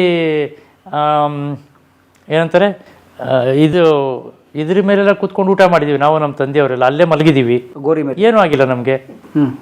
ಜನ ಬೈತಾರೆ, ಏನದು ನಿಮ್ಮಪ್ಪ ಏನದು ದೇವ್ರ ವಿರುದ್ಧವಾಗಿ ಮಾತಾಡ್ತಾರೆ ಕಣಯ್ಯ, ಅದಕ್ಕೆ ನೀನು ಕಣ್ಣೋಗ್ಬಿಟ್ಟವೆ ಅಂತ. ಯಾರೊಬ್ಬರು ಟಿ ವಿನಲ್ಲಿ ಹಂಗೆ ಹೇಳಿದ್ರು ಜ್ಯೋತಿಷಿಗಳು, ನೋಡಿ ನಿಮ್ಮಪ್ಪ ಇದು ಮಾಡ್ಬಿಟ್ರು ಅದಕ್ಕೆ ನೀನು ಕಣ್ಣೋಗ್ಬಿಟ್ಟವೆ ಅಂತ. ನಾನು ಹಂಗೆ ಅದನ್ನೇ ಹೇಳಿದೆ, ಹಂಗೇನಾದರೂ ನಮ್ಮಪ್ಪ ಮಾತಾಡ್ತಾನೆ ಅವ್ರಿಗೆ ಹೋಗ್ಬೇಕು ಕಣ್ಣು, ನನಗೆ ಯಾಕೆ ಶಿಕ್ಷೆ ಅಂತ. ಇಲ್ಲ, ಹಾಗಲ್ಲ ಅದು. ಹಂಗಾದ್ರೆ ಒಂದು ಕೆಲಸ ಮಾಡ್ತೀನಪ್ಪ, ನಾಳೆಯಿಂದ ಎಲ್ಲದನ್ನು ಬಿಟ್ಟು ನಾನು ದೇವ್ರ ಪೂಜೆ ಮಾಡೋಕ್ಕೆ ಶುರು ಮಾಡ್ತೀನಿ. ಹೋಗಿರೋ ಕಣ್ಣು ವಾಪಸ್ ಬರುತ್ತಾ? ಇಲ್ಲ ನಾನು ದೇವ್ರ ಜಪ ಮಾಡ್ಕೊಂಡು ಮನೇಲಿ ಕುತ್ಕೊಬಿಡ್ತೀನಿ, ನನಗೆ ಹೊಟ್ಟೆ ತುಂಬ ಊಟ ಬರುತ್ತಾ? ಬರೋದಿಲ್ಲ. ಕಾಯಕವೇ ಕೈಲಾಸ ಅಂತ ಬಸವಣ್ಣ ಅವತ್ತೇ ಹೇಳ್ಬಿಟ್ಟಿದ್ದಾರೆ, ಹೌದಲ್ವ? ಸೊ ಕಾಯಕದಲ್ಲಿ ನಾವು ದೇವ್ರನ್ನ ನೋಡಬೇಕು ಅಷ್ಟೇ. ಅಲ್ಲ, ಮೊದಲು ಕಣ್ಣು ಸರಿ ಇತ್ತು ಹುಡುಗ? ಹೌದು ಸರ್, ಮೊದಲು ಕಣ್ಣು ಸರಿ ಇತ್ತು. ಆರಾಮಾಗಿ ಎಲ್ಲ ಮಕ್ಳ ಥರನೇ ಓಡಾಡಿಕೊಂಡು ಕಾರು ಬೈಕು ಎಲ್ಲ ಓಡಿಸ್ಕೊಂಡಿದ್ದೆ. ಇಲ್ಲಿ ದೊಡ್ಡಬಳ್ಳಾಪುರದಲ್ಲಿ? ದೊಡ್ಡಬಳ್ಳಾಪುರದಲ್ಲಿ, ಹೌದು, ದೊಡ್ಡಬಳ್ಳಾಪುರದಲ್ಲಿ. ಈಗ ಒಂದು 10-12 ವರ್ಷದಿಂದ ನನಗೆ ಸ್ವಲ್ಪ ನಿಧಾನವಾಗಿ ಚೂರೇ ವಿಷನ್ ಡೌನ್ ಆಗ್ತಾ ಬಂತು. Before marriage R after marriage? Marriage ಆಗೋ ಟೈಮಲ್ಲಿ ಅರ್ಧ ಹೋಗಿತ್ತು, ಇನ್ನು ಅರ್ಧ ಇತ್ತು. ಸೊ ವಿಷನ್ ಮ್ಯಾರೇಜ್ ಆಗೋ ಟೈಮಲ್ಲಿ ಒಂದು ಸ್ವಲ್ಪ ವಿಷನ್ ಇತ್ತು. ಅಟ್ಲೀಸ್ಟ್ ನನ್ನ ಹೆಂಡ್ತಿ ನನ್ನ ಪಕ್ಕ ನಿಂತ್ಕೊಂಡ್ರೆ ಮೋಸ್ಟ್ಲಿ ಇವಳೇ ನನ್ನ ಹೆಂಡ್ತಿ ಇರಬಹುದೇನೋ ಅಂತ ಗೆಸ್ ಮಾಡ್ಬೋದಿತ್ತು. ಇವಾಗ ಗೆಸ್ ಮಾಡೋಕ್ಕಾಗಲ್ಲ, ಪಕ್ಕದಲ್ಲಿ ಯಾರು ಹಿಡ್ಕೊತಾರೋ ಅವ್ರು ಕೈ ಹಿಡ್ಕೊಂಡು ಅಷ್ಟೇ. ಆಮೇಲೆ ಕೇಳೋದು ಗೌರಿನೇನ ಅಂತ. ಕನ್ಫರ್ಮ್ ಆದರೆ ಕೈ ಹಿಡ್ಕೋ, ಇಲ್ಲಾಂದರೆ ಬಿಟ್ಟು ಬರೋದು. ಕನ್ಫರ್ಮ್ ಅಲ್ಲ ಅಂತ ಕೈ ಹಿಡ್ಕೊಂಡ್ರೆ ನೀ ಅದಕ್ಕೆ ಬಿಟ್ಟು ಬರೋದು, ನಾನು ಹೆಂಡ್ತಿ ಅಲ್ಲ ಅಂತ, ಹಂಗಾರೆ ಗೌರಿ ಅಲ್ಲ ಅಂತ ಅಷ್ಟೇ. ಏನು ಓದಿರ್ತಾವೆ? ನಾನು LLB ಮಾಡಿದ್ದು ಸರ್. BA LLB? ಹೌದು, ನಾನು ರೇಣುಕಾಚಾರ್ಯ ಕಾಲೇಜಲ್ಲೇ BA LLB ಮಾಡಿದ್ದು. ನನ್ನ ಉದ್ದೇಶ ಲಾ ಹೋಗಿ ಓದಿ ಲಾಯರ್ ಆಗಬೇಕು ಅನ್ನೋದೇ ಇತ್ತು, ಅಡ್ವೊಕೇಟ್ ಆಗಬೇಕು ಅಂತಲೇ ಇತ್ತು. ಬಟ್ ಆಗಿನ ಟೆಕ್ನಾಲಜಿ ಅಷ್ಟು ಮುಂದುವರೆದಿರಲಿಲ್ಲ, ಯಾಕೆಂದರೆ ಲಾ ಬುಕ್ಸ್ ಓದೋದೇ ಇರ್ಬೋದು ಅಥವಾ ಟೆಕ್ನಾಲಜಿನಲ್ಲಿ ಅಷ್ಟು ಪ್ರೋಗ್ರೆಸ್ ಇರಲಿಲ್ಲ. ಯಾರಿಗೆ? For blinds? ಹಾಂ, ಹೌದು. ಸೊ ಹಾಗಾಗಿ ಫಸ್ಟ್ ನನ್ನನ್ನು ನಾನು ರೂಪಿಸ್ಕೋಬೇಕಾಗಿತ್ತಲ್ಲ, ಟೆಕ್ನಾಲಜಿ ಕಲಿಬೇಕಿತ್ತು, ಎಲ್ಲ ಮಾಡಬೇಕಿತ್ತು. ಹಾಗಾಗಿ NGOಗೆ ಸೇರಿ ಓವರಾಲ್ ಲೈಫೇ ಯೂಟರ್ನ್ ತೊಗೊಂಡು ಎಲ್ಲೆಲ್ಲೋ ಹೋಗಿ ಎಲ್ಲೆಲ್ಲೋ ಬಂತೀಗ. ಸೊ ಎಷ್ಟೇ ವಯಸ್ಸಿಗೆ ನಿಮಗೆ ಕಣ್ಣು ಸಮಸ್ಯೆ ಸ್ಟಾರ್ಟ್ ಆಗಿದೆ? 25ರಿಂದ 26-27ರಿಂದ ಇರ್ಬೋದು. ಅಂದರೆ ಒಂದೇ ದಿನಕ್ಕೆ ಡೌನ್ ಆಗಲ್ಲ, ಅದು ನಿಧಾನಕ್ಕೆ ಪ್ರತಿದಿನ ಚೂರೇ ಕಡಿಮೆ ಆಗ್ತಾ ಬರುತ್ತೆ. ಯಾಕೆ? ಇದು ಒಂದು ರೆಟಿನೈಟಿಸ್ ಪಿಗ್ಮೆಂಟೋಸಾ ಅಂತ ಕರಿತೀವಿ. ಇದಕ್ಕೆ ಯಾವುದು ಕೂಡ ಸೊಲ್ಯೂಷನ್ ಇನ್ನೂ ಕಂಡುಹಿಡಿದಿಲ್ಲ. ರಿಸರ್ಚ್ ನಡೀತಾ ಇದೆ, ನಂತರದವರೇ ಹಲವಾರು ಜನ ಇದ್ದಾರೆ. ಇದಕ್ಕೆಲ್ಲ ರಿಸರ್ಚ್ ನಡೀತಾ ಇದೆ, ಯಾವುದು ಸೊಲ್ಯೂಷನ್ಸ್ ಇಲ್ಲ ಈಗ ಸೈನ್ಸ್ ಪ್ರಕಾರ. So it's a rare disease, very rare disease. So ಆ ಥರ ನಿಮ್ಗೆ 25ನೇ ವಯಸ್ಸಿಂದ ಸ್ವಲ್ಪ ದೃಷ್ಟಿ ಕಡಿಮೆ ಆಗ್ತಾ ಹೋಯ್ತು. ಇವಾಗ ಫುಲ್ ಟೋಟಲ್ ಇಲ್ಲಕ್ಕೆ ಏನೂ ಕಾಣಿಸೋದಿಲ್ಲ, ಕಂಪ್ಲೀಟ್ ಆಗಿ ನಿಲ್ಲಾಗಿದೆ. ಕಣ್ಣು ಹೋಗಿ ಶುರು ಆದ್ಮೇಲೆ ನಾನು ಹೇಳಿದ್ನಲ್ಲ, NGOಗೆ ಸೇರಿಕೊಂಡು ನಾನು ನನ್ನ ಲೈಫ್ ಸ್ಕಿಲ್ಸ್ನ ಇಂಪ್ರೂವ್ ಮಾಡಿಕೊಂಡು ಕಂಪ್ಯೂಟರ್ಸ್ ಎಲ್ಲದನ್ನ ಹೇಗೆ ವರ್ಕ್ ಮಾಡಬೇಕು ಕಣ್ಣಿಲ್ದಲೇ ಇದ್ದರೆ ಅನ್ನೋದನ್ನು ಕಲಿತೆ. ಅದು ಕಲಿತ ನಂತರ ಅದೇ NGOನಲ್ಲಿ ಟ್ರೈನರ್ ಆಗಿ ನನ್ನ ಥರದಂಥ ಸಾವಿರಾರು ವಿದ್ಯಾರ್ಥಿಗಳಿಗೆ ಟ್ರೈನಿಂಗ್ ಕೊಟ್ಟು ಅವ್ರಿಗೆ ಕೆಲಸದ ಉದ್ಯೋಗದ ಅವಕಾಶಗಳನ್ನ ಮಾಡಿಕೊಟ್ಟೆ. ಅದಾದಮೇಲೆ ಒಂದು ಕಡೆ ನೆಲೆ ನಿಲ್ಲಬೇಕು ಅನ್ನೋ ಕಾರಣಕ್ಕೆ SBIಗೆ ಜಾಯ್ನ್ ಆಗಿದ್ದೀನಿ. ಇವಾಗ SBIನಲ್ಲಿ ತುಂಬ ಕೆಲಸಗಳಿರುತ್ತೆ. ಕೆಲವೊಂದು ಫಾರ್ ಎಕ್ಸಾಂಪಲ್ ಕ್ಯಾಶ್ ರಿಲೇಟೆಡ್ ಇರ್ಬೋದು ಅಥವಾ ಹಾರ್ಡ್ ಕಾಪೀಸ್ ರಿಲೇಟೆಡ್ ಇರ್ಬೋದು, ಅದನ್ನು ಬಿಟ್ಟು ಹಲವಾರು ಕೆಲಸಗಳಿರುತ್ತೆ, ಯಾವುದಂತೆ ಕಂಪ್ಯೂಟರ್ನಲ್ಲಿ ಮಾತ್ರ ಮಾಡುವಂಥದ್ದು. ಸೊ ಆ ಥರ ಕೆಲಸಗಳನ್ನು ಹುಡುಕಿ ನಮಗೆ ಆಗಿದಂಥ ಒಂದು ರೋಲ್ ಅಸೈನ್ಮೆಂಟ್ ಅಂತ ಮಾಡಿರ್ತಾರೆ. ಸೊ ನೀವು ಈ ಕೆಲಸಗಳನ್ನು ಮಾಡಬಹುದು ಅಂತ, ಆ ಥರ ಕೆಲಸಗಳನ್ನು ನಾನು ಮಾಡ್ಕೊಂಡು ಹೋಗ್ತೀನಿ. ಎವ್ರಿ ಡೇ ನಾನು 8 to 10 hours ಬ್ಯಾಂಕಲ್ಲಿ ಕೆಲಸ ಮಾಡ್ತೀನಿ ಕಂಪ್ಯೂಟರ್ನಲ್ಲೇ. ಕಸ್ಟಮರ್ಸ್ಗೂ ಕೂಡ ಖುಷಿ ಆಗುತ್ತೆ, ಕಸ್ಟಮರ್ಸು ಇಷ್ಟಪಡ್ತಾರೆ, ಅವ್ರಿಗೂ ಒಂದು ಸ್ಯಾಟಿಸ್ಫ್ಯಾಕ್ಷನ್ ಸಿಗುತ್ತೆ. ನೋಡು SBI ಕೂಡ ಇಂಥವ್ರಿಗೆ ಕೆಲಸ ಕೊಟ್ಟು ವಿಜುವಲಿ ಇಂಪೇರ್ಡ್ ಕೆಲಸ ಕೊಟ್ಟು ಈಕ್ವಲ್ ಡಿಗ್ನಿಟಿ ಕೊಟ್ಟಿದೆಯಲ್ಲ, ಅದು ತುಂಬ ಇಂಪಾರ್ಟೆಂಟ್. ಯಾಕೆಂದರೆ ನಾವು ನೋಡ್ತೀವಿ ಹಲವಾರು ಜನ ಏನಾಗುತ್ತೆ ಅಂದರೆ ಬೆಳೀತಾರೆ, ಬಟ್ ಒಂದು ಒಳ್ಳೆ ಪ್ಲ್ಯಾಟ್ಫಾರ್ಮ್ ಸಿಗೋದಿಲ್ಲ. ಎಲ್ರಿಗೂ ಕೂಡ ಒಂದು ಡಿಜಿಟಲ್ ಎಜುಕೇಷನ್ ಸಿಕ್ಕಿ ಚೆನ್ನಾಗಿ ಬೆಳವಣಿಗೆ ಆದರೆ ಎಕನಾಮಿಕಲಿ ಇಂಡಿಪೆಂಡೆಂಟ್ ಆಗ್ಬೋದು ಪ್ರತಿಯೊಬ್ಬರು ಕೂಡ ಆರ್ಥಿಕವಾಗಿ. ಸೊ ಆವಾಗ ಬೇರೆಯವ್ರ ಮೇಲೆ ಡಿಪೆಂಡ್ ಆಗೋ ಅವಕಾಶ ಇರೋದಿಲ್ಲ. ಸೊ ನಾನು ಇವಾಗಲೂ ಹೇಳೋದಷ್ಟೇ, ಎಷ್ಟೋ ಬ್ಲೈಂಡ್ ಸ್ಕೂಲ್ಗಳಿದ್ದಾವೆ ಅಥವಾ ಏನಾದರೂ ಅಂಗವಿಕಲ ಕೇಂದ್ರಗಳಿದ್ದಾವೆ, NGOಗಳಿದ್ದಾವೆ. ಇವತ್ತು ಕೂಡ ಅದೇ ರೀತಿ ಹಳೆ ರೀತಿಯಲ್ಲಿ ಏನದು ಬ್ರೈಲ್ ಹೇಳ್ಕೊಡೋದು ಅಥವಾ ಸಂಗೀತ ಹೇಳ್ಕೊಡೋದು ಹಾಗೆ ಆಗ್ತಿದೆ. ಬಟ್ ಮಗು ಹುಟ್ಟಿದಾಗ್ಲಿಂದನೇ ಅದು ಬ್ಲೈಂಡ್ ಅಂತ ಗೊತ್ತಾದ ತಕ್ಷಣ ಅದಕ್ಕೆ ವಾಯ್ಸ್ ಓವರ್ ನಾನು ಹೇಳಿದ್ನಲ್ಲ, ಆ ಟೆಕ್ನಾಲಜಿನ ಅವತ್ತಿಂದನೇ ಅದಕ್ಕೆ ಇನ್ಬಿಲ್ಟ್ ಮಾಡ್ತಾ ಬಂದರೆ ಲೈಫ್ ಟೈಮ್ ಅದಕ್ಕೆ ಡಿಪೆಂಡೆನ್ಸಿ ಅನ್ನೋದೇ ಬರೋದಿಲ್ಲ. ಅದು ವಾಯ್ಸ್ ಓವರ್ ಅಂತ, ವಾಯ್ಸ್ ಓವರ್ ಇರ್ಬೋದು, ಸ್ಕ್ರೀನ್ ರೀಡರ್ ಇರ್ಬೋದು, ಏನೇ ಆಗಲಿ ಆ ಒಂದು ಟೆಕ್ನಾಲಜಿ ಕಲಿಬೇಕು. ತುಂಬ ಟೆಕ್ನಾಲಜಿ ಇದೆ ಅದರಲ್ಲೇ. ಬಟ್ ಅದನ್ನು ಕಲಿತಾ ಬಂದರೆ ಮಗು ಹುಟ್ಟಿದಾಗ್ಲಿಂದ ಅದು ಜನರ ಜೊತೆ ಬೆರೆಯುತ್ತಾ ಹೋಗುತ್ತೆ. ವಿಜುವಲಿ ಇಂಪೇರ್ಡ್ ದೃಷ್ಟಿದೋಷ ಇರ್ತಕ್ಕಂಥ 10 ಜನ ಮಕ್ಕಳಿದ್ದಾರೆ ಅಂದರೆ ಆ 10 ಜನ ಅದೇ ಗುಂಪು ಅದೇ ಇದರಲ್ಲಿದ್ದರೆ ಹೊರ ಪ್ರಪಂಚದ ಜ್ಞಾನ ತುಂಬ ಕಡಿಮೆ ಆಗ್ಬಿಡುತ್ತೆ ಮಕ್ಕಳಿಗೆ. ಫಾರ್ ಎಕ್ಸಾಂಪಲ್, ನೀವು ಬಂದ ತಕ್ಷಣ ನನಗೆ ನೀವು ಕೈ ಕೊಡ್ತೀರಾ ಅನ್ನೋದು ಗೊತ್ತು ನನಗೆ. ನಾನೇ ನನ್ನ ಕೈ ಮುಂದೆ ಮಾಡಿದೆ, ನೀವು ಕೈ ಕೊಟ್ರಿ. ಆದರೆ ನಾನು ಹುಟ್ಟಿದಾಗ್ಲಿಂದ ಬ್ಲೈಂಡ್ ಇದ್ದರೆ ನೀವು ಕೈ ಕೊಡ್ತೀರಾ ಇಲ್ವಾ, ಅಥವಾ ನಾನು ನಿಮ್ಮ ಕಡೆ ಮುಖ ತೋರಿಸಿ ಮಾತಾಡಬೇಕು, ಅಥವಾ ಇನ್ನೊಂದು ಕೆಲವೊಂದು ಈ ಸೈಟೆಡ್ ಗೆಸ್ಚರ್ಸ್ ಅಂತ ಕರಿತೀವಲ್ಲ, ಐ ಕಾಂಟ್ಯಾಕ್ಟ್ ಇರ್ಬೋದು, ಆ ಗೆಸ್ಚರ್ಸ್ ಬೆಳವಣಿಗೆ ಆಗೋದು ತುಂಬ ಕಡಿಮೆ. ಯಾಕಂದ್ರೆ ಅವ್ರವ್ರ ಗುಂಪಲ್ಲೇ ಇದ್ಬಿಡ್ತಾರೆ. ಆ ಒಂದು ಮನಸ್ಥಿತಿನೇ ಬೇರೆ ಆಗುತ್ತೆ. ಸೊ ಯಾವಾಗ ಮನಸ್ಥಿತಿಯಿಂದ ಹೊರಗಡೆ ಬರಬೇಕು ಅಂದರೆ ಸಾರ್ವಜನಿಕರ ಜೊತೆ ಬೆರೀಲೇಬೇಕು ನಾನು. ಇವಾಗ ನಾನು ಪಾರ್ಕಲ್ಲಿ ಕೂತ್ಕೊಂಡ್ರೆ ಹೇಗೆ ಬಿಹೇವ್ ಮಾಡ್ತೀನಿ, ಅಥವಾ ಒಂದು ಹೋಟೆಲ್ಗೆ ಹೋಗಿ ಕೂತ್ಕೊಂಡ್ರೆ ಹೇಗೆ ಬಿಹೇವ್ ಮಾಡ್ತೀನಿ ಅಂದರೆ ಕಣ್ಣು ಕಾಣಿಸ್ತಕ್ಕಂಥವ್ರು ಹೇಗೆ ಬಿಹೇವ್ ಮಾಡ್ತೀನಿ ಅಂತ ನನಗೆ ಗೊತ್ತಾಗಬೇಕು. ಅದು ಗೊತ್ತಾಗಬೇಕು ಅಂದರೆ ಆ ಪ್ರಪಂಚದಲ್ಲಿ ನಾನು ಇರಬೇಕಲ್ವಾ. ಯಾಕಂದರೆ ಇದು ತುಂಬ ಚಿಕ್ಕ ಕಮ್ಯುನಿಟಿ. ಹುಡುಕಿದ್ರೆ ಒಂದು 10,000 15,000 ಜನ, 1,00,000 ಜನ ಸಿಗ್ಬೋದು ಅಷ್ಟೇ. ಆದರೆ ಕೋಟಿ ಜನದ ಮಧ್ಯೆ ನೀವು ಇದೀರಾ ಅಂತ ಹೇಳಿದಾಗ ಆ ಕೋಟಿ ಜನ ಹೇಗೆ ಬಿಹೇವ್ ಮಾಡ್ತೀರಿ ಅದೇ ರೀತಿ ನಾನು ಕೂಡ ಬಿಹೇವ್ ಮಾಡೋಕ್ಕೆ ಶುರು ಮಾಡಬೇಕಾಗತ್ತೆ. ಆ ಸಮಾಜಕ್ಕೆ ನಾನು ಹೊಂದ್ಕೋಬೇಕಾಗತ್ತೆ. ಅದು ತುಂಬ ಕಷ್ಟ ಆಗುತ್ತೆ, ಬಟ್ ಅದು ರಿಕ್ವೈರ್ಡ್ ಇವಾಗ. ಯಾಕೆಂದರೆ ನಾವು ಇನ್ಕ್ಲೂಸಿವ್ ಎಜುಕೇಷನ್ ಅನ್ನೋದೊಂದು ಕಾನ್ಸೆಪ್ಟ್ ಏನು ಥರದ್ದು ಕೊಟ್ಟಿದ್ದಾರೆ ಇವಾಗ, ಸಮನ್ವಯ ಶಿಕ್ಷಣ, ಅದು ತುಂಬ ಬೇಕಾಗಿದೆ. ವಿಜುವಲಿ ಇಂಪೇರ್ಡ್ ಮಕ್ಕಳು ಯಾರು ಅವ್ರವ್ರ ಮಧ್ಯೆನೇ ಬೆಳೀತಾ ಹೋದರೆ ಆ ಇನ್ಕ್ಲೂಸಿವಿಟಿ ಬೆಳೆಯೋದಿಲ್ಲ, ಸಮನ್ವಯತೆ ಬೆಳೆಯೋದಿಲ್ಲ. ನಾನು 4 ಜನದ ಜೊತೆ ಬೆಳೆದಾಗ ಮಾತ್ರ ನನಗೆ ಆ ಹೊರ ಪ್ರಪಂಚದ ಜ್ಞಾನ ನನಗೆ ಬೆಳೀತಾ ಹೋಗುತ್ತೆ. ಸೊ ಆವಾಗ ರಿಯಲ್ ಇನ್ಕ್ಲೂಸಿವ್ ಎಜುಕೇಷನ್ನ ಒಂದು ರಿಸಲ್ಟ್ನ ನೋಡೋಕ್ಕೆ ಸಾಧ್ಯ ಆಗುತ್ತೆ ನಮಗೆ. ಓಕೆ. ಸೊ ಬ್ಯಾಂಕ್ ಎಕ್ಸಾಮ್ ಅಂತ ಬರೆದ್ರಲ್ಲ ಸರ್, ಸೊ ಹೇಗೆ ಸಿಕ್ತು ತಮಗೆ? ಅಂದರೆ BA ಬೇಸಿಸ್ ಮೇಲೆ? ಹಾಂ ಹೌದು, ನಾನು ಡಿಗ್ರಿ ಮಾಡಿದ್ನಲ್ಲ, ಡಿಗ್ರಿ ಬೇಸಿಸ್ ಮೇಲೆ ಬ್ಯಾಂಕ್ ಎಕ್ಸಾಮು ಬರೆದಿದ್ದು. ಏನು ಎಕ್ಸಾಮ್ ಅದು? ಬ್ಯಾಂಕಿಂಗ್ ಎಕ್ಸಾಮ್ ರೆಗ್ಯುಲರ್ ಆಗಿ ಪ್ರತಿ ವರ್ಷ ಸ್ಟೇಟ್ ಬ್ಯಾಂಕ್ ಆಫ್ ಇಂಡಿಯಾದವರು ಎಕ್ಸಾಮ್ ನಡೆಸ್ತಾರೆ. ಸುಮಾರು ನಾನು ಬರೆದಾಗ ಒಂದು 10 ಲಕ್ಷ ಜನ ಅಪ್ಲಿಕೇಶನ್ ಹಾಕಿದರು ಇಡೀ ದೇಶ. ಹಾಂ, ಇಡೀ ದೇಶದಲ್ಲಿ 1200 ಅಥವಾ 1300 ಹುದ್ದೆ ಖಾಲಿ ಇತ್ತು. ಅದರಲ್ಲಿ ನಾನು ಒಬ್ಬ ಸೆಲೆಕ್ಟ್ ಆದೆ. ಬಟ್ ಶ್ರಮ ತುಂಬ ಇದೆ. ಜನ ಹೇಳಿದ್ನಲ್ಲ ಆವಾಗಲೇ, ನಿಮ್ಮ ಅಪ್ಪನ ರೆಕಮೆಂಡೇಶನ್ ಇರಬೇಕು, ನಿಂಗೆ ಸಿಕ್ಬಿಡ್ತು ಅಂತ ಹೇಳ್ತಾರೆ. ಬಟ್ 6 ತಿಂಗಳು ವರ್ಷ ನಾನು ಹಗಲು ರಾತ್ರಿ ಕೂತ್ಕೊಂಡು ಓದಿದ್ದು ಯಾರಿಗೂ ಕಾಣೋದಿಲ್ಲ. ಸೊ ಹಾಗೆ ಶ್ರಮ ಅಂತೂ ಬೇಕೇ ಬೇಕು. ಏನು ಓದಿದ್ರೆ ಆ್ಯಕ್ಚುಲಿ? ಈ ಉದಾಹರಣೆಗೆ ಸಾಫ್ಟ್ ಕಾಪಿ ಇರುತ್ತೆ ಸರ್. ಫಾರ್ ಎಕ್ಸಾಂಪಲ್, ಇವಾಗ ತುಂಬ ಬುಕ್ಸ್ ಬರುತ್ತೆ, ಕಾಂಪಿಟೇಟಿವ್ ಎಕ್ಸಾಮ್ಸ್ದೇ ಬುಕ್ಸ್ ಬರುತ್ತೆ, ಜನರಲ್ ನಾಲೆಡ್ಜೇ ಬುಕ್ಸ್ ಬರುತ್ತೆ, ಸಾಫ್ಟ್ ಕಾಪೀಸ್ ಬರುತ್ತೆ. ಇವಾಗ ನೀವು ನ್ಯೂಸ್ ಪೇಪರ್ ನಾವು ಮೊದಲು ಹಾರ್ಡ್ ಕಾಪೀಸ್ ಓದ್ತಾ ಇದ್ವಿ, ಮನೆಗೆ ಬರ್ತಾ ಇತ್ತು. ಇವಾಗ ಮೊಬೈಲ್ ತೆಗೆದು 2 ನಿಮಿಷಕ್ಕೆ ನ್ಯೂಸ್ ಪೇಪರ್ ಓದ್ಬಿಡ್ತೀವಿ ನಾವು. ಅದೇ ರೀತಿ ಕಾಂಪಿಟೇಟಿವ್ ಎಕ್ಸಾಮಿಗೆ ಸಂಬಂಧಪಟ್ಟಂತೆಯೂ ಕೂಡ ಹಲವಾರು ಕಂಟೆಂಟ್ ನಮಗೆ ಡಿಜಿಟಲ್ ಆಗಿ ಸಿಗುತ್ತೆ, PDF ಆಗಿ. ಸೊ ನನ್ನ ಸೇಮ್ ಸ್ಕ್ರೀನ್ ರೀಡರ್ ನಾನೇನು ಕಲ್ತಿದ್ದೀನಿ ಆ ಟೆಕ್ನಾಲಜಿ ಮುಖಾಂತರ ಆರಾಮಾಗಿ ಓದಿ ನಾವೇ ಪ್ರಿಪೇರ್ ಆಗ್ಬೋದು. ಎಲ್ಲ ಸಬ್ಜೆಕ್ಟ್ ಕೂಡ ಪ್ರತಿಯೊಂದು ಕಂಟೆಂಟು ಕೂಡ ಈಗ ಆನ್ಲೈನಲ್ಲಿದೆ. ಪ್ರತಿದಿನ ನಾವು ಅಪ್ಡೇಟ್ ಆಗ್ತಾ ಇರಬೇಕು. ಬೆಳಗ್ಗೆ ಎದ್ದು ನಾನು ನ್ಯೂಸ್ ಪೇಪರ್ ಓದೋದ್ರಿಂದ ಇಡ್ಬೋದು, ಓದೋದು ಮೀನ್ಸ್ ಡಿಜಿಟಲ್ ಆಗಿ ನ್ಯೂಸ್ ಪೇಪರ್ ಓದೋದ್ರಿಂದ ಇಡ್ಬೋದು. ಆ್ಯಸ್ ಎ ಫೈನಾನ್ಷಿಯಲ್ ಅಡ್ವೈಸರ್ ನನಗೆ ತುಂಬ ನಾಲೆಡ್ಜ್ ಬೇಕಾಗುತ್ತೆ. ಇವತ್ತು ಮಾರ್ಕೆಟ್ ಹೇಗಿದೆ, ಸೆನ್ಸೆಕ್ಸ್ ಹೇಗಿದೆ, ಯಾಕೆಂದರೆ ಜನ ಬರ್ತಾರೆ ನಮಗೆ ಫೈನಾನ್ಷಿಯಲ್ ಅಡ್ವೈಸ್ ಕೇಳೋದಕ್ಕೆ ಬ್ಯಾಂಕಿಗೆ. So I should be update, I should be able to guide them as per the present criterias ಅಲ್ವಾ.